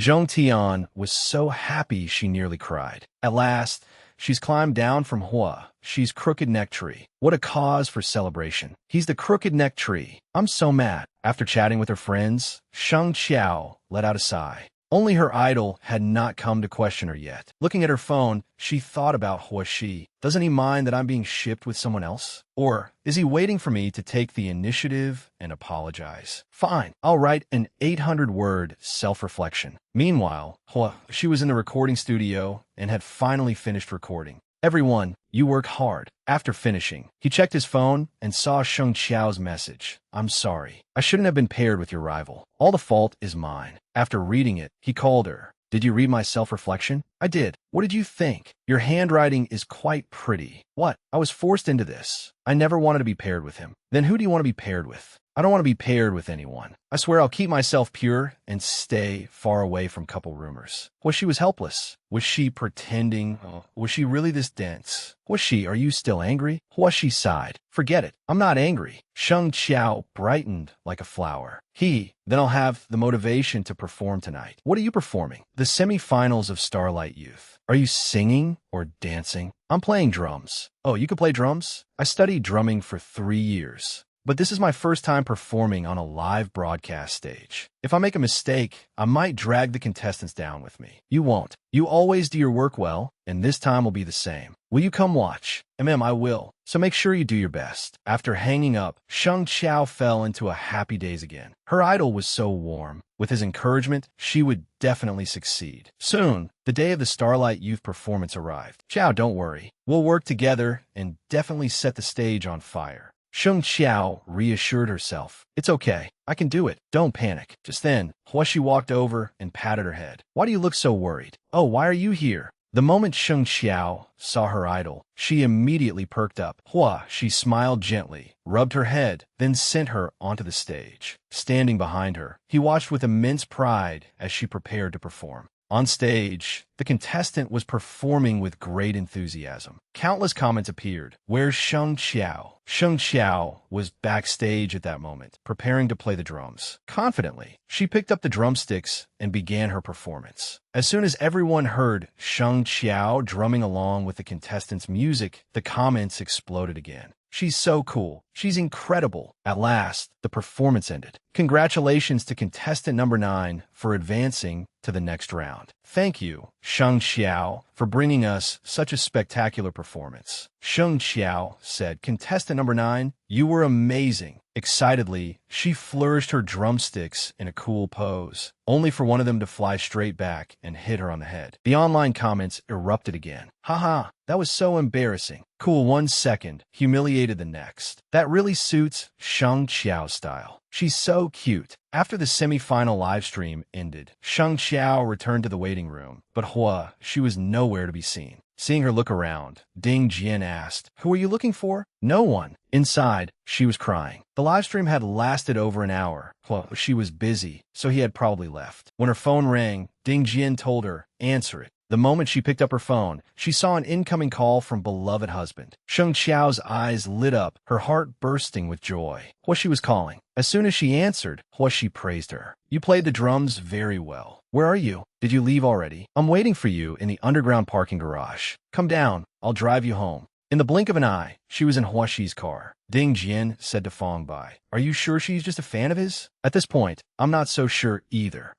She drove her home, while Sheng Xiao was still floating on cloud 9. I'm being way too bold. I actually dared to ask my idol to drive me home. When did you learn to play the drums? In college. Oh no, I forgot. Right now, I'm Sheng Xiao. Huashi said, at my next concert, you can come as my special guest. Sheng Xiao hurriedly waved her hands. Oh no, I can't. I haven't played in so long, so I'm out of practice. Better not. Just thinking about Huashi's fans boycotting her made her shudder. If she really went, she might not survive it. Oh right, no one saw you come today, did they? Why? If someone saw you, there would be scandalous rumors. Don't come again in the future. Just call me instead. Before she could finish, she slammed on the brakes, sending her pitching backward. What was that? Her idol had been so gentle just moments ago. Why had he suddenly become so fierce? When they reached Sheng Xiao's home, Huashi said, I won't walk you upstairs. Okay. Sheng Xiao wondered if her idol was still angry over her shipping him with someone else. She grabbed Huashi's hand, her eyes brimming with tears, and said, Huashi, don't be angry anymore, okay? Huashi's heart softened again at the sight of her. Helplessly, he said,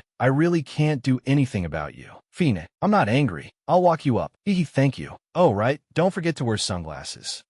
She had already put on his hat. I know, I won't let anyone notice. After safely taking Sheng Xiao home, he returned to his own place, lay down, and browsed the news. News about Sheng Xiao had made the trending searches that day. Huashi smiled as he read it. This silly girl. Then he came across a post from fan page shipping him and Sheng Xiao called Victory. What nonsense is this horse-searching couple? Victory is the true match. So that was what Victory meant. He was instantly pleased and liked the post from the Victory fan page. The administrator of the Victory fan page was Little Tang. She messaged him. Why did you like it? Are you on Team Victory too? That's right. Oh my god. I thought I was the only person on social media who supported Victory. I'm so happy. Huashi used an alternate account to gather information among the fans, finding it rather amusing. He asked, which couple do you ship? Of course I love the Victory couple. A few days later, filming began for episode 4 of Escape, an ultra-realistic horror program. At the airport, fans were screaming wildly. Some even held signs supporting the horse-searching couple. Shen Junyi was delighted to see fans supporting that pairing. Meanwhile, his own fans screamed, "Don't smile at those shippers." Fang Ji laughed. Fans of you two came all the way to the airport. Shen Junyi said proudly, "Impressive, right?" On the plane, Sheng Xiao said, "Sister Luo Qing, help me read the script." After reading it, Luo Qing said, "There are so many kissing scenes in this script. Have you ever dated?" At the mention of dating, Sheng Xiao looked troubled. I'm not sure about the kissing scenes either. I don't know what the male lead's personality will be like. At the mention of Hua Shi, Sheng Xiao's eyes immediately lit up, flowers practically blooming around her head. He has a wonderful personality. He's kind, considerate, and very capable. Shen Junyi could no longer listen and stood up. Hey, buddy, you're praising my rival right in front of me. Do you have no conscience? If he and I both fell into the water one day, who would you save? What are you saying? Of course I'd save your rival first, then push you into the water. Hey, buddy, how can you be so cruel? Luo Qing watched the two young people bicker and smiled. Being young was truly wonderful. At last, the plane landed and episode 4 of Escape, an ultra-realistic horror program, began. Attention, everyone. There are 2 guests today. Please work together to complete your escape journey. The first guest is actress Yang Yi. The second guest is our beloved top idol, Hua Shi. The moment Sheng Qiao saw Hua Shi, she was utterly dazzled. Oh my god, why was her idol here? Shen Junyi sighed helplessly. What kind of prophecy was this? It felt like his buddy was about to push him into a lake. Now let's begin to draw. Those who draw the same color will form a team. Before drawing, Sheng Qiao prayed desperately. Please don't let me draw Hua Shi, and don't let me draw Shen Junyi either. I must not drag my idol down. Once she had finished praying, everyone began to draw. After the draw, everyone had been paired up. Sheng Qiao had actually been matched with her idol. She didn't know whether to be happy or sad. The host laughed. Excellent. Purple team, please come collect your life point cards and mission instructions. Shen Junyi said, Purple team doesn't sound good. Jiao and I will call ourselves the Miracle Duo. Then we'll be the Xiao Xiao Duo. What? Are you serious? Luo Qing said, we'll be the Luoyang Duo. Royal City vibes, unchanged for 5 years.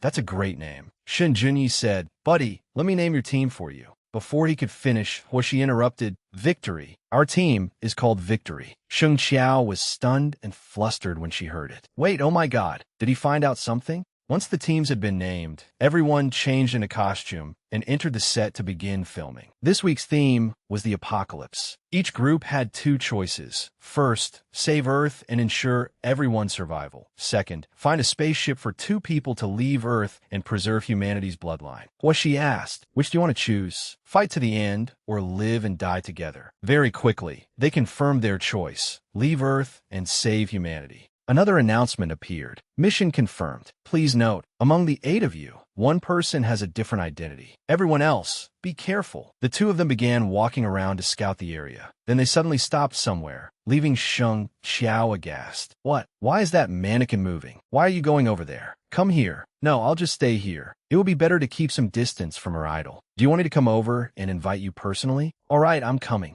They continued onward together. As Sheng Qiao kept glancing anxiously around, what she thought, she gets scared every time they film. How did she get through the previous episodes? He asked, do you like superhero movies? Those superhero films were probably shot in places like this. At the mention of superhero movies, Sheng Qiao immediately perked up. Really? Our mission is to save Earth. That does feel a little like being superheroes. Let's go somewhere high and see whether anyone's around. As soon as they arrived, they saw a large group of zombies ahead. Sheng Qiao panicked. Hua Shi, that looks a little scary. They're fake. They're just background actors. He patted her head reassuringly. Don't be afraid. I'm here with you. Being cared for by her idol and receiving such encouraging words gave Sheng Qiao renewed courage. Being on the same team as him felt so reassuring. Another announcement came. The player has begun mutating. Mutation progress, 10%. But this message was delivered privately through Sheng Qiao's earpiece. She was dumbfounded. Was she the only spy among the 8? Before she could figure out what to do, she said, stay close to me. The production crew may set up a lot of scares along the way. Sheng Qiao thought, once my mutation reaches 100%, will I turn into a zombie? If so, would I become his enemy? The zombies ahead sensed someone approaching. They suddenly sprang into action. In a flash, Hua Shi seized Sheng Xiao's hand and pulled her away, running from the swarm of zombies chasing after them. Just then, a warning appeared. If you're caught by zombies, your life will be seriously endangered. After running for a while, they reached a supermarket. They hid inside and piled all sorts of things against the door. Hua, she was sweating as he asked, are you okay? Yes, I'm fine. Her idol was doing everything he could to protect her. Even if she really became a zombie later, she would still have to keep him safe. The zombies continued pounding madly on the door, determined to break it open. Inside, Huashi rummaged through the shelves, looking for something. After searching for a while, he found a fire extinguisher. He said, "If they break through the door, I'll spray them, and you take the chance to run outside. If you encounter zombies, use this fire extinguisher on them. What about you? I run faster than you. I'll catch up." Soon, the zombies broke through the door. One of them held a water spray bottle, the other held a fire extinguisher, and they sprayed the zombies frantically. Just then, Shun Junyi and Chi Jiao arrived, each carrying a torch. "Buddy, we came to save you." At the sight of the flames, the zombies immediately moved aside and let the two of them enter. Huashi asked, "Have the zombies outside left?" "Yes." "Then why did you two come here?" Chi Jiao said, "We found torches in the building across the street. Brother Junyi had a lighter on him, so we lit them and ran over to rescue people." Shun Junyi said happily, "So, buddy, I'm loyal enough, right? Want to form an alliance. Saying Yaori Plaidkuli.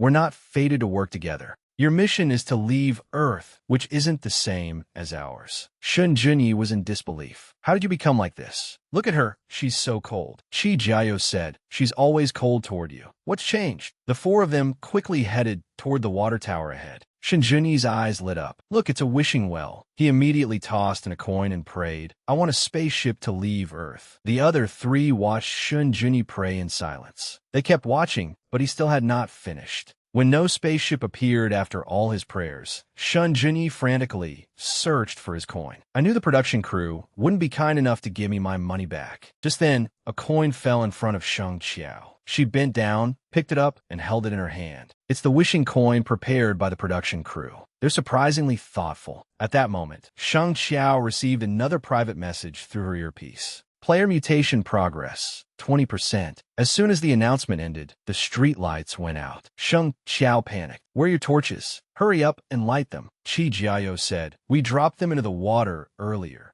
She quickly took Sheng Qiao's hand and shone his flashlight around. "I'm here. Don't be afraid." Sheng Qiao was speechless. "You couldn't hold on to the torches? Why didn't you fall into the water too?" The pitch-black darkness was naturally the perfect time for zombies. They swarmed the players from every direction. Another announcement appeared. The players are surrounded by zombies. Their lives are in grave danger.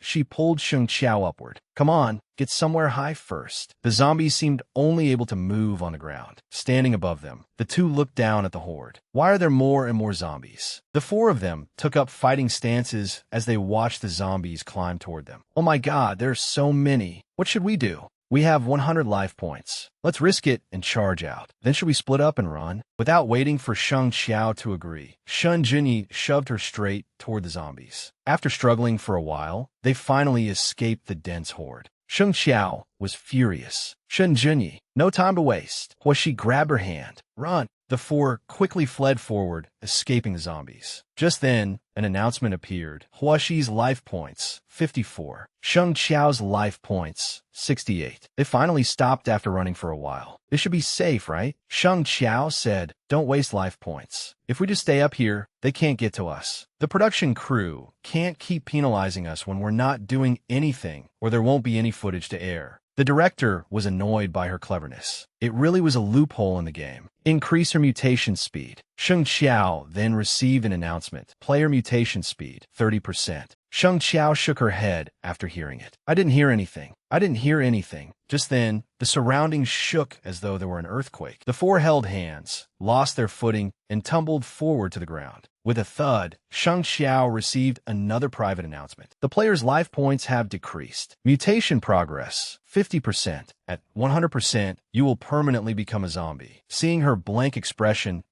she said, "There's something wrong with Shun Junyi. It seemed like he deliberately pushed us down." Sheng Qiao thought, "I'm the spy, though." After walking a little farther, they saw Tang Ming waving at them. "I'm here. I finally found teammates." Fang Ji was surrounded by zombies as soon as she entered, and her life points are now 0. Tang Ming still has 77 life points. Sheng Qiao asked. "She died, but why do you still have life points? Did you use her to block the zombies?" "Little Qiao, how could you think that of me? Let's form an alliance." Before they could reach an agreement, she suddenly noticed a large group of zombies behind them. Fang Ji was among them, having already turned into a zombie. "They're coming after us. Hurry, let's get into that tall building. Fang Ji enthusiastically stayed in character. Tang Ming, stop right there. I'm going to bite you to death. The production crew announced, zombies are not allowed to speak. Tang Ming quickly ran into the building ahead and shut the door. Shang Qiao said, what are you doing? Open the door and let us hide inside too. Tang Ming replied, ever since you ambushed me, I knew you weren't a good person. Huashi said, forget it. Let's go somewhere else. Very quickly, they entered a dim, dark room. The zombies outside were charging in madly. Shang Qiao asked, did Tang Ming cause your death? Fang Ji, now a zombie, was not allowed to speak. She could only nod and cry. Shang Qiao was angry. Why are some people always trying to hurt their teammates? Then she suddenly remembered something. Her eyes widened, and she rummaged through her bag for the coin she had picked up earlier. She stared intently at the pattern on the wishing coin. This pattern was a little strange. Could it be that the one person among the 8 with a different identity was not a zombie, but her? She looked at Hua Shi and thought, a human? After piecing everything together and thinking it through, she was shocked. The production crew's trap was far from simple. If everyone slaughtered one another, what would be the point even if the zombies stopped mutating and survived? Only if a human survived would there be a chance to save Earth. So who was this sole human? Another private announcement came. Player mutation progress, 60%. I don't have much time left. She said, Huashi, does your earpiece receive system announcements? No, Shang Xiao was delighted. Really? That's wonderful. My idol won't lie to me. He really is human. Actually, Before she could finish, Shen Junyi called out, buddy, we meet again. This voice is so annoying. Shang Xiao hurriedly stepped in front of Hua Shi to protect him. You can't come over here. Buddy, what are you doing? Have you forgotten your old brothers now that you have new teammates? We went through life and death together. Cut the nonsense. Where's Chi Jiao? He ran away at the fountain earlier. We got separated. What? I thought you had already dealt with him. I suspect you to spy now. Why do you suspect me? I just used fire to save those two, and now you two are arguing again. I think Hua Shi is the spy. I never asked you to save me. We could have escaped without you. Luo Qing arrived just then and stared at the bickering pair in confusion. You found everyone already? Why are you arguing? Sheng Xiao was wary of everyone now. Another one. Hua Shi, we need to stay away from them. Xiao Xiao, what's wrong? Standing protectively in front of Hua Shi, Sheng Xiao asked, Luo Qing, where's Yang Yi? We were surrounded in the mall just now. She was trapped inside, and I was the only one who got out. Sure enough, everyone is dealing with their teammates first. This show's trap is too cruel. Luo Qing and Shun Junyi said, our mission is to save Earth. Let's go together. Buddy, you have to trust me. Sheng Xiao remained extremely vigilant, continuing to shield Hua Shi. No one comes over here. Hua Shi asked in confusion, Sheng Xiao, what's wrong? Having no other choice, Sheng Xiao finally told him the truth. Listen to me. We've all been fooled by the production team. Out of the 8 of us, there isn't just one mutant. There are 7. What? What kind of game is this? Go on. The mission is to save the people of Earth. We must protect the sole surviving human. Those who escaped Earth have to kill a human in order to mutate. So, Luo Qing, we're on opposite sides. Before she could finish, the two of them seized Shinjunyi. Hey, buddy, Luo Qing, you can't do this. A notification sounded. Player Shinjunyi has died. Hua Shi, you're the only human? Probably. I didn't receive a system notification, so I suppose I am. At that moment, Tang Ming, who had witnessed their entire conversation from behind, quickly approached. Well, if I take care of Hua Shi, I can board the spaceship. But Hua Shi reacted swiftly and dodged the attack. Luo Qing quickly grabbed Tang Ming. Sheng Xiao, Hua Shi chose the spaceship too. I'll hold it back. You two run. Luo Qing, why are you breaking the rules like this? Luo Qing held on to Tang Ming with all her strength. Hurry up and run. The two ran away. As they fled, Hua Shi asked Sheng Xiao, how did you know all this? I found clues on the wishing coins in the fountain. Then let's go back to the fountain. Maybe those wishing coins contain the secret to saving Earth. Just then, Sheng Xiao received a private notification. Player mutation progress, 80%. Back at the fountain, the two frantically searched for coins, but no matter how long they looked, they found nothing. Sheng Xiao received another private notification. Player mutation progress, 90%. What she asked, what's wrong? Knowing that she was about to become a zombie, Sheng Xiao's eyes filled with tears. Hua Shi, I'm going to die. Hua, she paused while searching for coins and looked at her. What do you mean you're going to die? The system just notified me that my mutation progress is at 90%, so I'm I'm about to become a zombie. After hearing this, she fell silent for a few seconds before saying, then we won't look anymore. Sheng Qiao's heart suddenly fluttered intensely, but she quickly regained her senses. No, we have to keep looking. After I die, no one will protect you, so we have to find a way for you to survive. The zombies drew closer and closer. This was clearly only a script. She knew it was fake, so why did she feel so sad? Boo-hoo.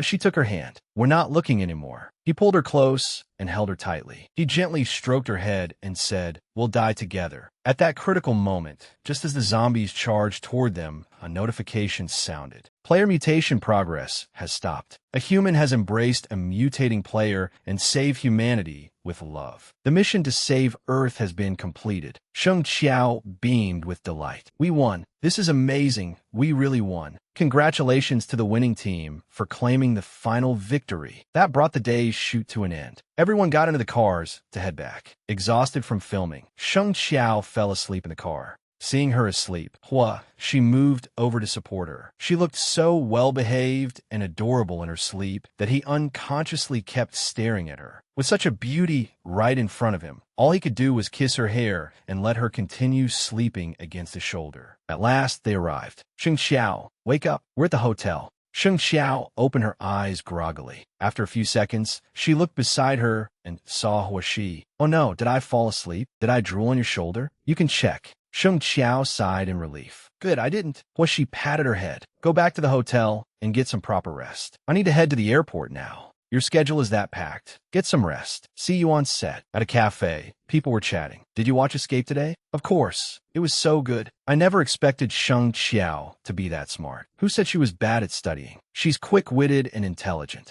I support the horse-searching couple. Come to think of it, Shen Jinyi really made the production team collapse.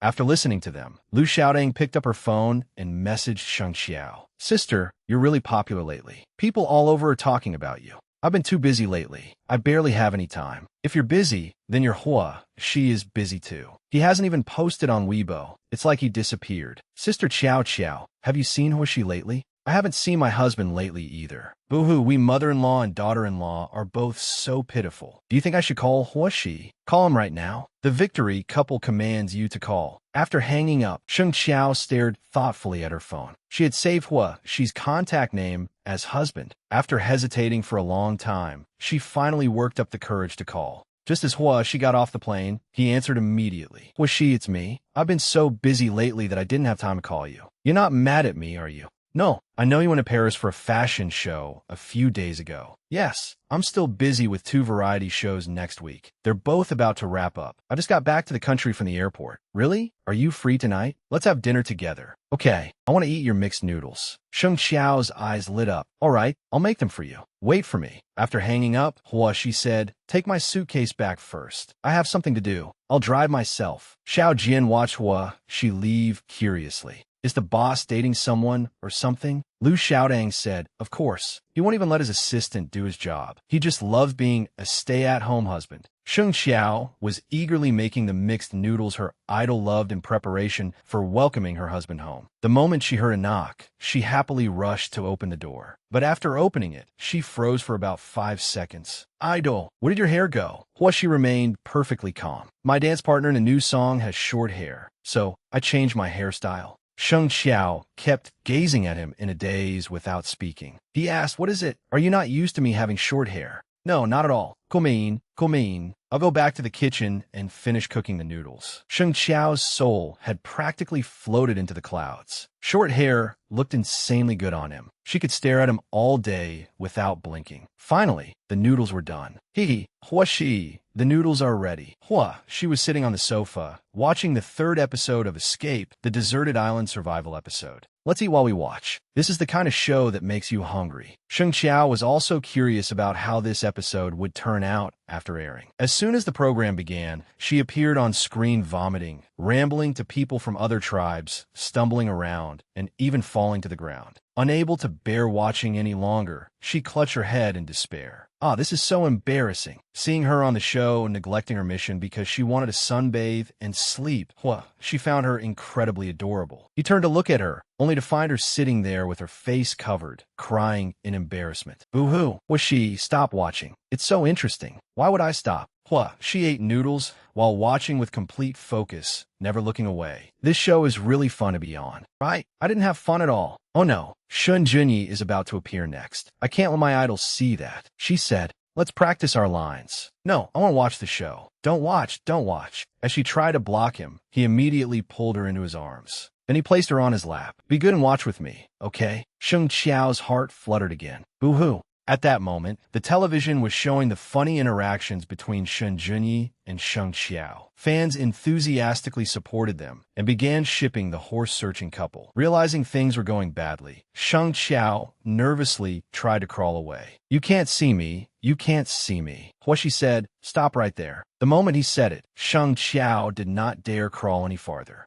Huashi continued, come here. Do you remember what your last written self-criticism said would happen? If I re-offend, you'll break my legs. But I was forced into this. It's not my fault. Even so, I can't just let it go. Sheng Qiao pouted. I gave you that notebook the other day, made you mix noodles, and even let you use my photos in your office however you wanted. Hua, she tapped her forehead. So you've learned how to bargain with me now? Sheng Qiao smiled. Huashi, you're not angry? Judging from Hua Shi's expression, it was impossible to tell what he was thinking. She took his hand. Don't be angry, okay? I only like you always. Oh, whose daughter was this? Her smile was so adorable. How can anyone stay angry at her? Hua Shi's heart was also beating wildly. He restrained himself and turned away. All right, I have to go. I have a lot to do tomorrow morning. Sheng Qiao said, if you have time after you get home, go online and post on Weibo. Everyone misses you. Okay, I know. Then be careful on your way. Good night, bye-bye.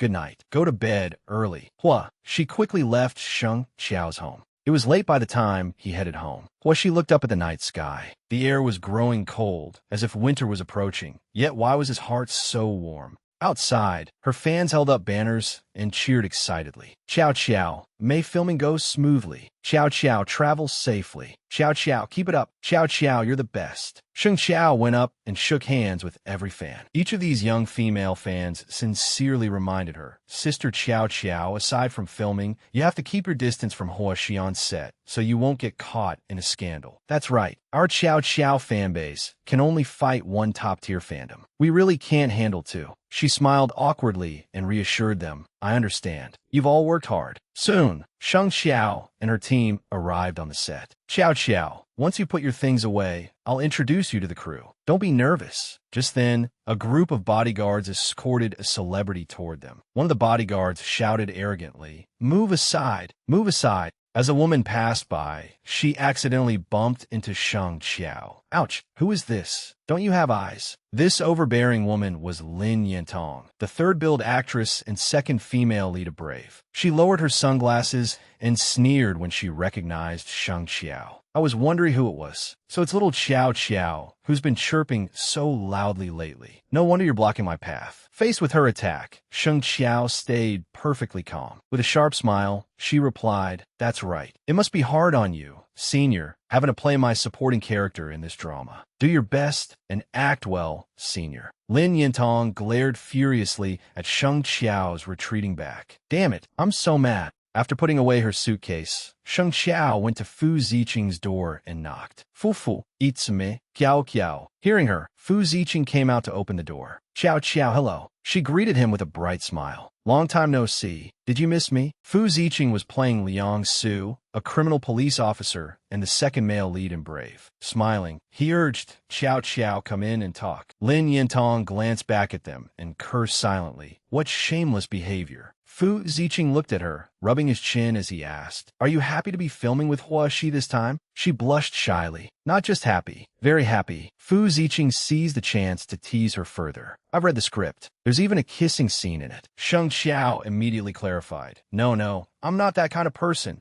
He patted her shoulder and sincerely encouraged her. This is your first drama since signing your contract, so work hard. If there's anything you can't handle, remember to come find me. Sheng Qiao nodded, touched. That evening, the director held a launch banquet for the cast and crew of Brave. Everyone was there except Hua Shi. Holding a glass of champagne, the director said enthusiastically, This drama will depend on all of you. Lin Yantong smiled and reminded him, Director Wong, don't empty your glass so soon. Hasn't our male lead still not arrived? Seeing that woman obsess over her idol, Sheng Xiao frowned in annoyance. The director chuckled. He'll be here soon. Let's eat first. When the servers brought out the dishes, Sheng Xiao noticed something wrong. Every dish on the table contained eggplant. Her eyes nearly popped out her head. Why is everything eggplant? Lin Yintong, kindly serve her some food. Little Xiao, hurry and try some. I specifically told the kitchen to make dishes with eggplant. Sheng Xiao was fuming inside. So this was all her doing? Lin Yintong continued provocatively. Why aren't you eating? Did I offend you? Sheng Xiao swallowed her anger, stood up with an understanding expression, and bowed. No, I must have offended Senior somewhere, because I didn't know better. From now on, I'll take care of Senior's meals on set as an apology. If I do anything inappropriate in the future, I hope everyone will be forgiving. Here's a toast to all of you. With that, she tipped back her head and emptied the glass in one go. Fu Ziqing worriedly reached out to stop her. Chow, that's enough. Just then, Hoshi arrived. Sorry, everyone. I had something to take care of, so I'm late. He calmly walked over and sat down beside her. Seeing the empty glass on the table, he was startled. She drank alcohol? Then he pretended to say, I've been busy all day and haven't eaten. Let's order some more food. A bowl of steaming hot soup was quickly served. He pushed it toward her and silently mouthed, You just drank. Have some soup to warm your stomach. She was stunned by his words, but she soon accepted it, her face full of delight. Her idol was so sweet. By the end of dinner, she was tipsy, swaying unsteadily on her feet. Just as she was about to fall, he rushed over and caught her. Her assistant asked worriedly, Chow, did you drink? No, I only had one glass. Hua, she said calmly. You two keep eating. I'll take her back. Fong Bai and Dan Fei exchanged knowing looks and answered in unison. Okay. He supported her back to her room, found her key card, and opened the door. With a flushed face, she kept saying, Was she? I'm not drunk. He carefully helped her take off her shoes and thoughtfully pulled the blanket over her. All right. You're not drunk. If I were really drunk, I'd definitely kiss you. Hearing this, he asked in confusion, Why do you have to be drunk to kiss me? She smiled and snapped her fingers. Alcohol makes people braver. She smiled faintly and reached out. Chow, you're drunk. His warm hand touched her cheek, making her heart race. I'm not. He leaned close, looked at her, and whispered, No, you really are drunk. Then he took advantage of the moment to give her a deep kiss. Early the next morning, Dan Fei brought her a bowl of porridge. Chow, have some porridge.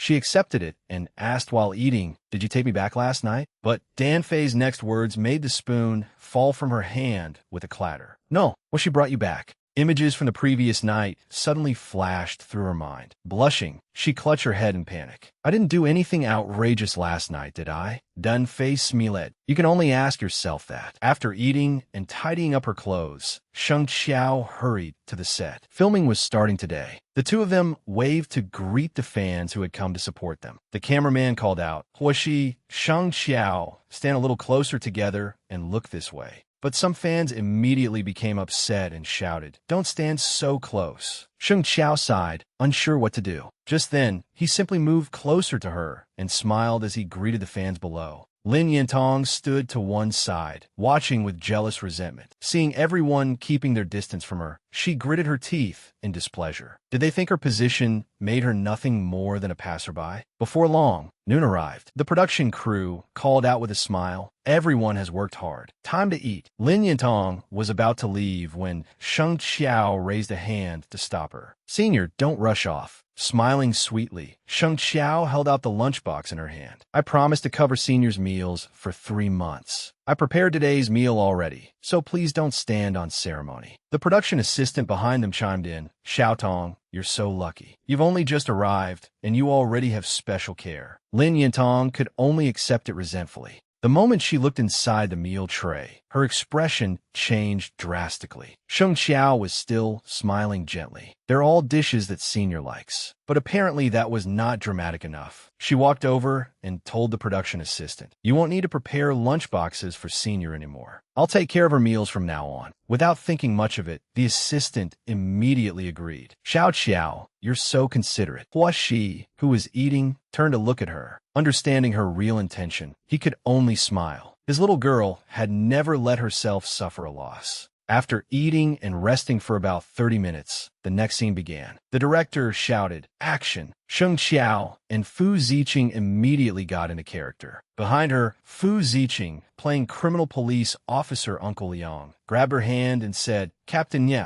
calm down. This is a courthouse." She immersed herself in the role and began her performance. "Let go. Today, I have to go in there and see the faces of those people who helped the enemy. This is only the first trial. We can appeal. We can't let that lawyer find something to use against us now." She nodded. I know my limits. Let go of me." With a helpless expression, Fu Ziqing released her. "Everyone says that lawyer is difficult to deal with. Let me test him out." The scene quickly ended there. Fu Ziqing praised her. "Your acting has improved a lot over the past 6 months. You got it right in just one take." She said bashfully, "It's all thanks to Teacher Meng's good instruction." The director reminded them, "The media will be visiting the set later. Don't be nervous. Just act as usual." Sheng Xiao, Huaxi, prepare for the next scene. Before filming, the director patiently instructed Sheng Xiao. "Look in a moment, glare at him angrily like this, then elbow him." Sheng Xiao nodded in understanding. "Okay." The director looked at Hua Shi hesitantly. "Can she really hit you?" Without even thinking, Hua Shi answered, "Yes." Satisfied, the director called loudly, "All right, everyone to your positions." Sheng Xiao felt a little pressured and exhaled deeply. Acting with her idol really did make her nervous. Understanding her state of mind, he went over to encourage her. "Relax a little. I saw your performance just now. It was very good. Keep it up. Just act according to the feeling you had before." Once they had both adjusted their states, the director shouted, "Ready, action." Huashi pushed up his glasses and said, "Captain Ye,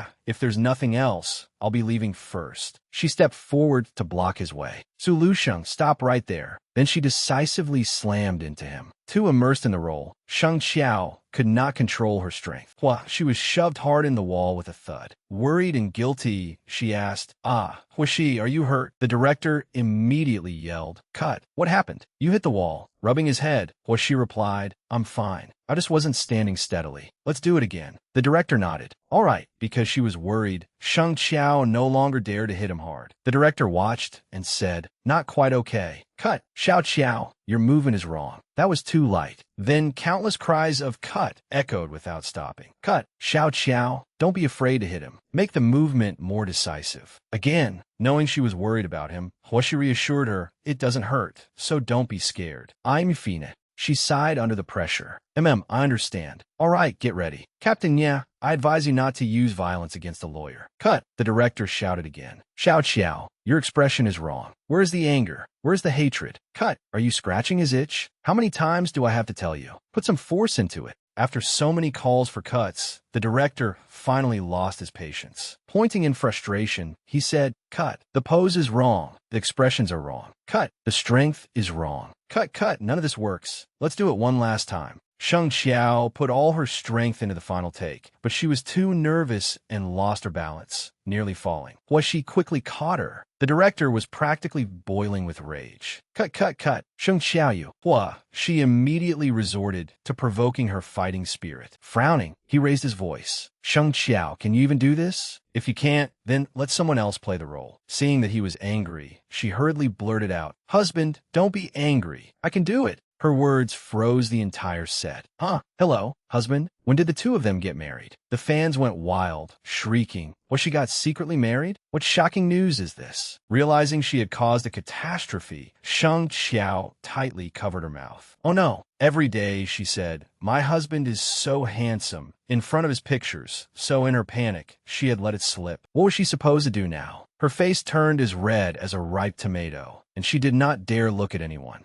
She spoke up on her behalf. "Director Wang, let's shoot this scene tomorrow. Let Sheng Xiao rest first. Fong Bai, please let the reporters know not to take any more pictures." Though Director Wang was unhappy, there was nothing else he could do. Huashi thoughtfully escorted her all the way to the car and quietly reminded her, "I'll handle this. Go back to the hotel and get some rest first." She looked evasive after her slip of the tongue. "Okay, I understand." As soon as the car started moving, she burst into tears. "I'm finished as a fan. What am I supposed to do? Helpless, Dan Fei had no choice but to call and report it to management. Sheng Qiao called Hua, her husband, at the filming set. The entire crew and all the visiting reporters heard it. The executive on the other end asked in alarm, "What? Sheng Qiao? Since when was she married? Why haven't I heard anything about this?" Sheng Qiao tearfully explained, "Hua, I'm not married. I'm single." The executive was extremely irritated. "Stop yelling, both of you, and think of a solution. It's probably already trending." When she returned to the set, he was immediately surrounded by reporters. Calmly, he said, "Please go easy in your reports about what happened on set today. When I have time, I'll arrange an exclusive interview for everyone." The reporters happily agreed. Of course, we definitely won't write nonsense." Privately, they murmured among themselves. They would not write nonsense, but they would absolutely write the truth. Following behind him, Fong Bai said anxiously, "We can't keep this hidden. There are too many people here. Should I have the studio prepare a clarification statement?" She immediately stopped him. "No need," he said worriedly. Clarifying it now would be the same as slapping Sheng Qiao in the face. Fong Bai stamped his foot in frustration. "Then what should we do? We can't let everyone think you really got secretly married." Ignoring him, she went to explain to Director Wang, "Xiao Qiao and I often rehearse together. In private, we're used to teasing each other. That's all." Director Wang smiled. "That's what I thought. If little she got married, how could he possibly not invite me?" She changed the subject. "Director Wang, let's shoot all my solo scenes first." The news quickly exploded online, and trending searches were everywhere. A top celebrity secretly married. A top celebrity secretly married to the actress he had previously been linked with. In the fandom, some people were devastated by the news, while others waved flags and cheered. Victory always wins. What a glorious victory. After seeing it, Sheng Qiao anxiously said, "Contact Hua Shi's studio and tell them to post a clarification." Dan Fei get. "I contacted them a long time ago. They said they won't post one." Sheng Qiao was filled with guilt. She had caused this entire mess herself, so she had to solve it. She absolutely could not bring even more trouble to her idol. She sighed. "No more hiding it. I'll reveal it." Sheng Qiao then posted, "Yes, I'm a longtime fan. You understand, right?" The news quickly rose to the #2 trending spot. Sheng Qiao is a longtime fan. The fandom immediately began buzzing with discussion. What? Sheng Qiao is actually one of the Highlight sisters. During Hong Shan's earlier interview, Sheng Qiao defended the fans. That proves she really does follow an idol. No wonder she disliked Shun Junyi in Escape. So it wasn't for the show's effect. He was a rival. Oh, why do I suddenly feel so hurt? Someone observantly posted photos from Hua Shi's concert. "Sisters, look, does this Highlight fan I photographed that day look like Sheng Qiao? Wow, she openly attended her idol's concert and was even sitting among us. Sheng Qiao is too bold. I admire her." Someone who had received Sheng Qiao's picture earlier also spoke up. "I remember now. At the airport before, a girl gave me a signed photo of Brother Shi. I think she looked like this too. Could it have been Sheng Qiao?" Sheng Qiao's fan group also furiously began typing away. "The idol we follow is even more devoted to following an idol than we are. I'm completely impressed." Some people immediately unfollowed her, but most continued to support Sheng Qiao. "I like her because of her gentleness and courage. That love won't change just because she is someone's fan." Exactly. We have the right to follow idols. Doesn't she have that right too? Being a fan isn't a bad thing. I'll never unfollow her. Me too. Just as the online debate was reaching a fever pitch, a video posted by the Victory faction immediately drew the attention of countless people. Everyone quickly listed all the good things she had done. Her affection in 24 hours together. This is his favorite food. Her courage in Starlight Youth. I disagree because he plagiarized Hua Shi's song Cold Wind and her sincere feelings during Hong Shan's interview. I think fans and idols have a relationship where they warm each other and grow together.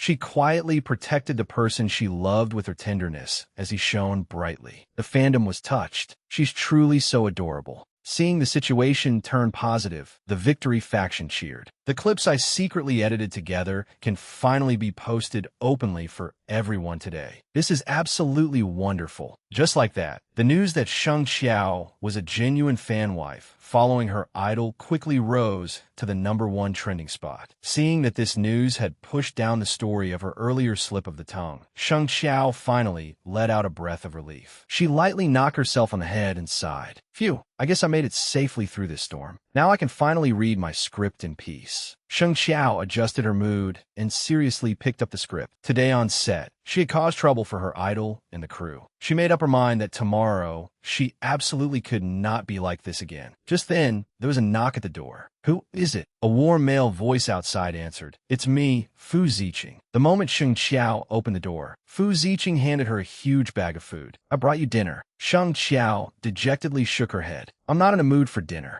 The young man casually walked inside, set the bag on the table, and encouraged her, eat a little. You need food to have the energy to rehearse. Sheng Xiao thought he made sense and no longer refused. All right. She opened the food container, ate perfunctorily, then said, I'm full. Let's rehearse. Fu Ziqing nodded and briefly looked through the script. Then let's rehearse your scene with Hua Shi from today. As he spoke, he quickly got into character and recited, Captain Nya, if there's nothing else, I'll be leaving first. He then decisively turned and walked away, just as the script required. But before he had gone far, Sheng Xiao's hand shot out with astonishing speed and precision, seized his arm, and shoved him hard against the wall. Fu Ziqing turned his head slightly and sneered. Captain Ye, I advise you not to use violence against a lawyer. As soon as he finished speaking, she counterattacked as fast as lightning, using the experience she had gained. In less than a minute, Fu Ziqing had been thrown to the ground. Sheng Xiao said imposingly, Lawyer Su, I also advise you not to provoke a criminal police officer. Fu Ziqing clutched his arm as he stood up, admiration evident in his eyes. Xiao, aren't you acting quite well? Then he earnestly reminded her, don't treat your scene partner as Huaxi. Remember, in the drama, he is Su Lusheng, and you are Nieqing. Sheng Xiao looked troubled and did not dare meet his eyes. I know, I feel helpless and blame myself. Who doesn't want to act well? But every time I see him, my body instinctively reacts first.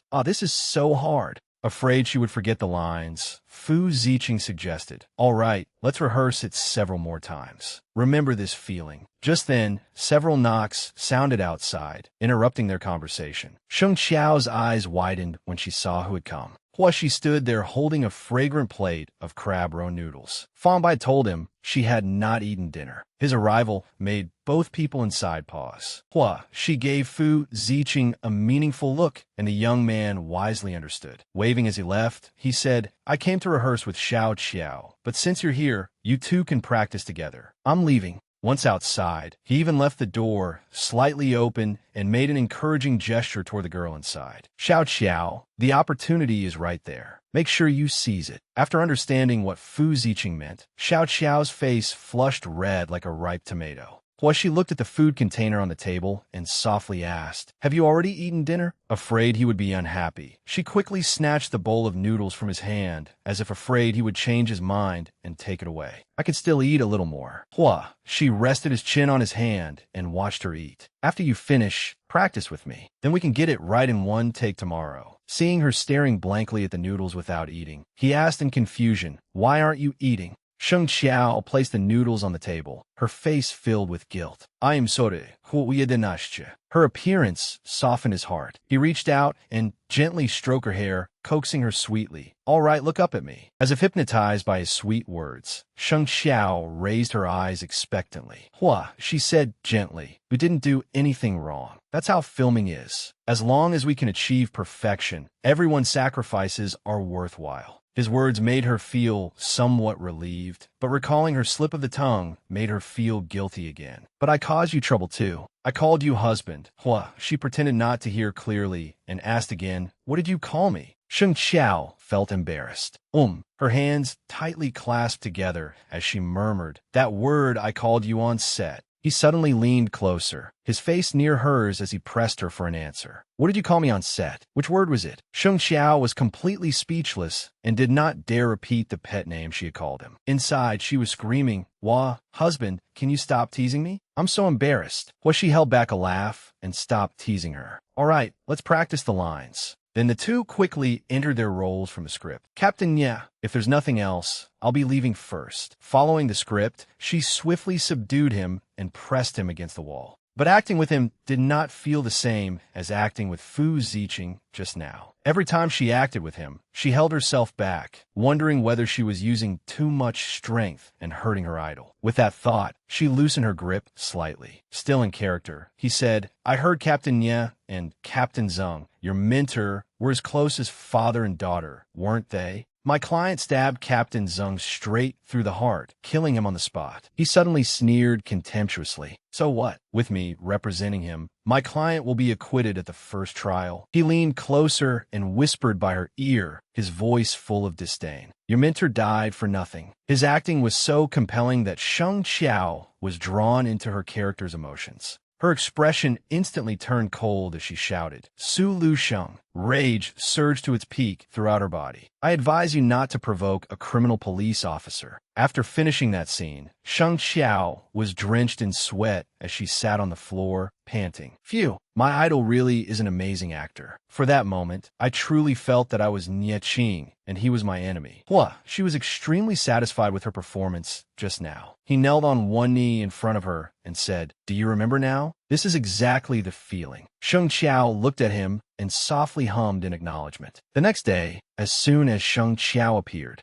the people nearby began to gossip. "So she's Huaxi's wife fan. Come on, let's ship them." The young man also laughed. "No wonder this scene has been so hard for us to act." Hearing this, Sheng Qiao did not dare face them and hurried away. Turning around, she asked her assistant, "Where's my mask?" Her assistant chuckled and advised, "I think you should stop covering your face. Even if you do, it's useless. Look on the bright side. When you go to concerts in the future, you won't have to sneak around like before." Sheng Qiao fell into thought. He had a point. She could not refute it. When the cameraman saw her, he came over to encourage her. "Little Qiao, don't put too much pressure on yourself. We can rehearse a few times first to get a feel for it." The two of them quickly took their positions. Seeing that everything was ready, the director shouted, "Ready, action!" Drawing on the emotions from yesterday's rehearsal, Sheng Qiao quickly immersed herself in the character and performed the scene flawlessly. Her vastly improved performance today drew praise from everyone. Yes, yes, yes. This is exactly the feeling. When the scene passed without needing another take, Sheng Qiao was overjoyed. It had passed in one go. Idol training really was effective. The next scene was quickly filmed. Su Lusheng returned home, carrying injuries, only to be discovered by his younger sister, Su Ruan. After failing to get any answers from him, Su Ruan learned from his colleague that Nye Qing had beaten her brother. She went to the police station to file a complaint, resulting in Nye Qing being suspended. Her fellow officer was already waiting. "Hand over your equipment." With a sorrowful expression, Sheng Qiao handed over her badge and equipment. "Captain Nye, just treat it as taking a few days off. The police department will definitely..." Before the officer could finish, the sharp clack of high heels on the floor interrupted him. Standing on the stairs, Su Ruan looked down maliciously and asked, "Captain Nye, are you Nye Qing?" The person who appeared was Lin Yun. She played Su Ruan, the biological daughter of the Su family, who had adopted Su Lusheng. She was Su Yosheng's nominal younger sister. "That's me. And you are?" Sheng Qiao's professional acting suddenly made Lin Yun forget her lines. She stammered, I.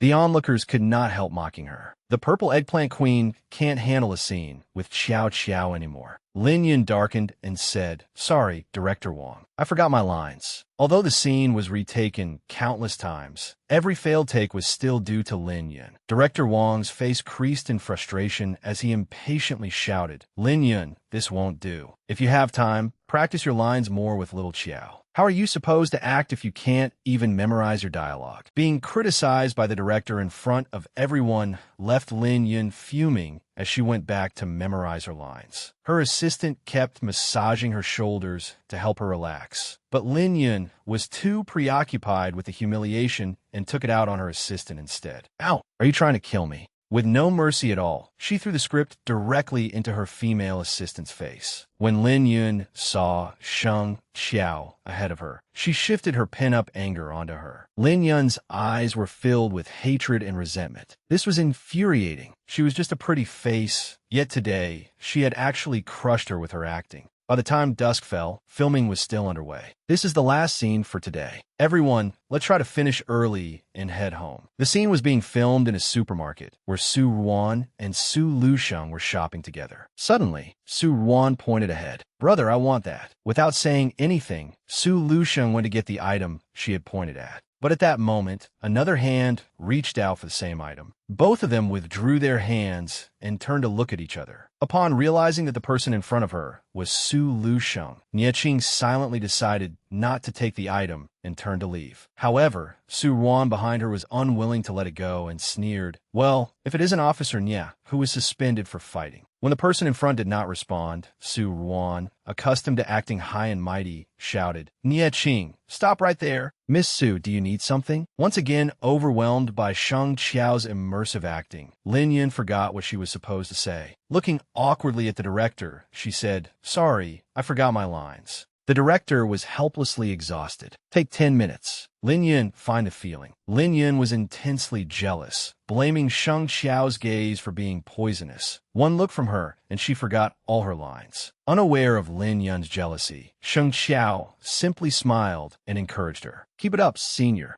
Just then, her stomach growled. "Oh no, we've been filming all afternoon, and I haven't eaten anything. I am starving." Seeing shelves filled with all kinds of pastries nearby, she innocently pointed and asked, "Can we eat these?" Huaxi's eyes were full of indulgence. "Which one do you want? I'll get it for you." Sheng Qiao immediately pointed excitedly. "I want those rainbow candies." Huaxi gave a soft laugh and reached for the box of rainbow candy she had pointed to. When Sheng Qiao received it, her eyes lit up. The supermarket owner standing behind them smiled and reminded them, "Remember to pay for those later, film crew." Just as Sheng Qiao was about to put a candy in her mouth, she heard someone say, "Actors aren't allowed to casually eat props." Her face immediately fell. Huaxi did not care and domineeringly patted her shoulder. "Go ahead and eat." Then he turned to his assistant. "Go pay for it." "Hey, Huaxi, why are you so good to our little Qiao?"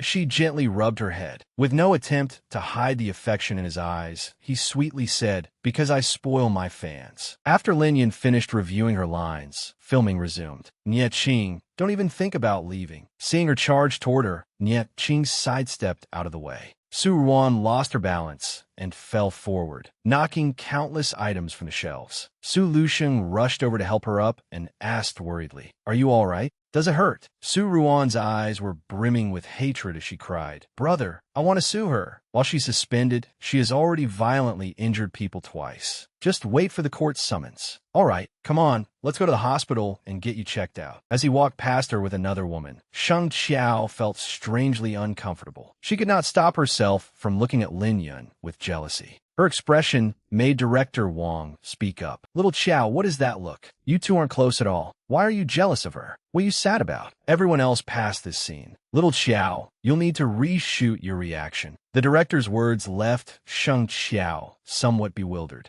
"I was jealous? I looked sad? Was I really that obvious?" Fortunately, filming ended shortly afterward. Everyone worked hard. That's a wrap for today. After filming ended, Sheng Qiao was still full of questions and asked the two people beside her, "Did I really look jealous in that scene?" Her assistant honestly answered, "Whether you looked jealous is hard to say, but you definitely looked very sad." Hearing that answer, Sheng Qiao began to question her entire life. Why was that? Could it be that, because she had grown close to Huaxi, she had become greedy and jealous? Lin Yun happened to walk past and taunted her. "Little Qiao, what was wrong with you just now? Why were you suddenly so jealous?" Sheng Qiao replied expressionlessly, "Aren't I a wife fan?" At that moment, Huaxi suddenly called her. Sheng Qiao immediately ignored Lin Yun, leaving her seething. As a proper wife fan with a clear conscience, should she answer or not? If she did not answer, it would obviously mean she had a guilty conscience. So Sheng Qiao decided to answer Huaxi's call. From the other end of the line, he gave a soft hum and gently asked, "What do you want for dinner? I'll have Xiao Dan buy it for you." Sheng Qiao was delighted. "Anything is fine. Are you going to eat with me?" Huaxi did not deny it.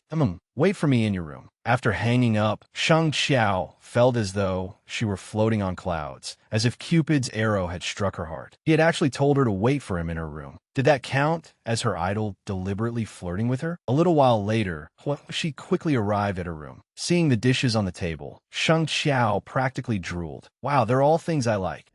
I asked Fong Bai and went out of my way to buy them. Sheng Xiao picked up a bite and chewed happily, but then her mood suddenly sank and she sighed like an old woman. She paused while eating and asked, "What's wrong? Is it not good?" She seriously said, "Huaxi, you spoil your fans too much. That's not good." He asked in confusion, "What's not good about it?" Sheng Xiao voiced her thoughts. "It can make fans become infatuated and lose track of their place." He laughed and lightly flicked her nose. "Then find your place again." Sheng Xiao did not understand what he meant. "What do you mean, find it again?" Huaxi did not answer, merely propping up his chin and looking at her deeply. Looking at him like that, she suddenly thought she understood. Delightedly, she asked, "Oh, you mean we should establish our friendship, right?" The man sitting opposite her was rendered speechless by this innocent fangirl's train of thought. His face was covered in sweat as he wondered how he could make her feel the affection he had for her. Thus, he could only steel himself and keep stoking the fire. The heat was not enough yet. He would have to keep at it. The next day, when Lin Yun saw that her meal was nothing but eggplant everywhere she looked, she screamed, "I don't want to eat eggplant anymore." "Sheng Xiao, you did this on purpose, didn't you? What do you mean by making me eat eggplant every day?" Sheng Xiao answered without yielding an inch. "Didn't you like eggplant, senior?" Lin Yun snapped. "Who said I like eggplant? I want." Before she could finish, Sheng Xiao coldly reprimanded her. "You don't like eggplant,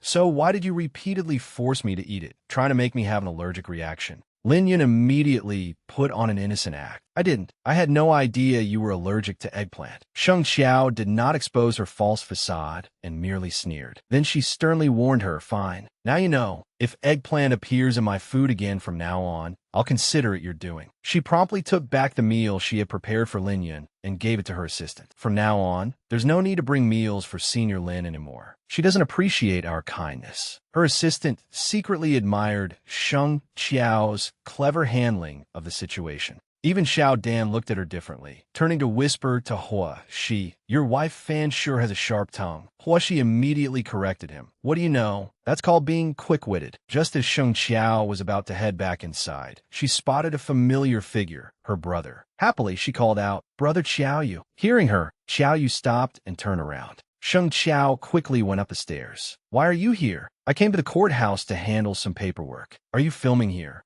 Sheng Xiao immediately stood at attention as though saluting a flag and proudly said, "Yes, I'm playing a police officer." "Look, don't I look impressive?" Xiaoyu gave an expressionless assessment. "Average. One glance is enough to tell you're a fake cop." Knowing he was teasing her, she grinned and pretended she was going to punch him. Xiaoyu could not help laughing at her childish appearance. Their intimate interaction happened to be witnessed by Huaxi, and he suddenly felt extremely uncomfortable. Xiaoyu pointed at a drink shop nearby and asked, "Are you thirsty?" "The drinks over there are pretty good." Sheng Xiao naturally hooked her arm through her brother's and agreed in a coquettish tone. "Okay, I want ice cream." For some reason, Xiaoyu did not feel distant from the girl before him at all. He indulgently said, "Come on, I'll treat you to ice cream." The two of them were so natural together that everyone watched in curiosity. Who is that? Could he be little Xiao's boyfriend? Her assistant shook her head. "I haven't heard that little Xiao is dating anyone." The crew's whispers made Huaxi's already gloomy expression grow even darker. "Hey, is that little Xiao's boyfriend?" His expression instantly became dejected, and he muttered, "I don't know." He felt oddly bereft. After all, there was no law saying a wife fan could not have a boyfriend. Sitting there,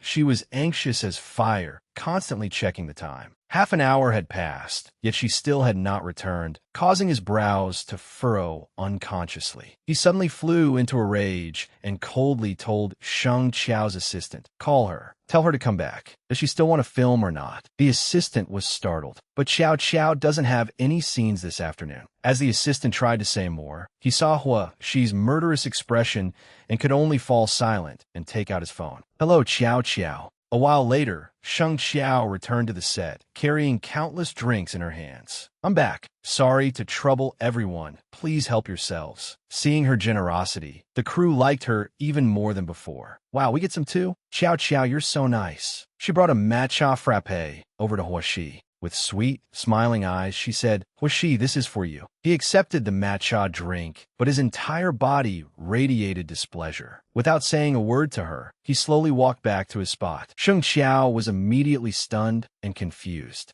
Hello, why isn't he talking to me? Is he in a bad mood? After filming wrapped up, Sheng Xiao dragged her aching body back to her room. Lying face down, she groaned. "It hurts so much. This shoot is way too exhausting." Hearing the door open, Sheng Xiao assumed it was her assistant, Ding Jian, so she did not turn around. "Ding Jian, you came at the perfect time. Check whether this spot is swollen, okay? Please apply some medicine for me." As she spoke, Sheng Xiao gently lifted her shirt, exposing her slender, enviable waist. A man's hand slowly used an oil-soaked cotton swab to naturally treat her bruises. The sudden pain made her cry out, "Ow!" Gently, gently, Sheng Xiao lay there enjoying herself as someone carefully massaged her. Thinking of how strange he had been today, she sighed and asked, "Do you think, Hua, she was a little strange today?" A deep, warm voice asked in return, "How was I strange?" Hearing that all too familiar voice, Sheng Xiao froze. Blushing, she turned around in shock. "Ashashuongs? Why is it you?"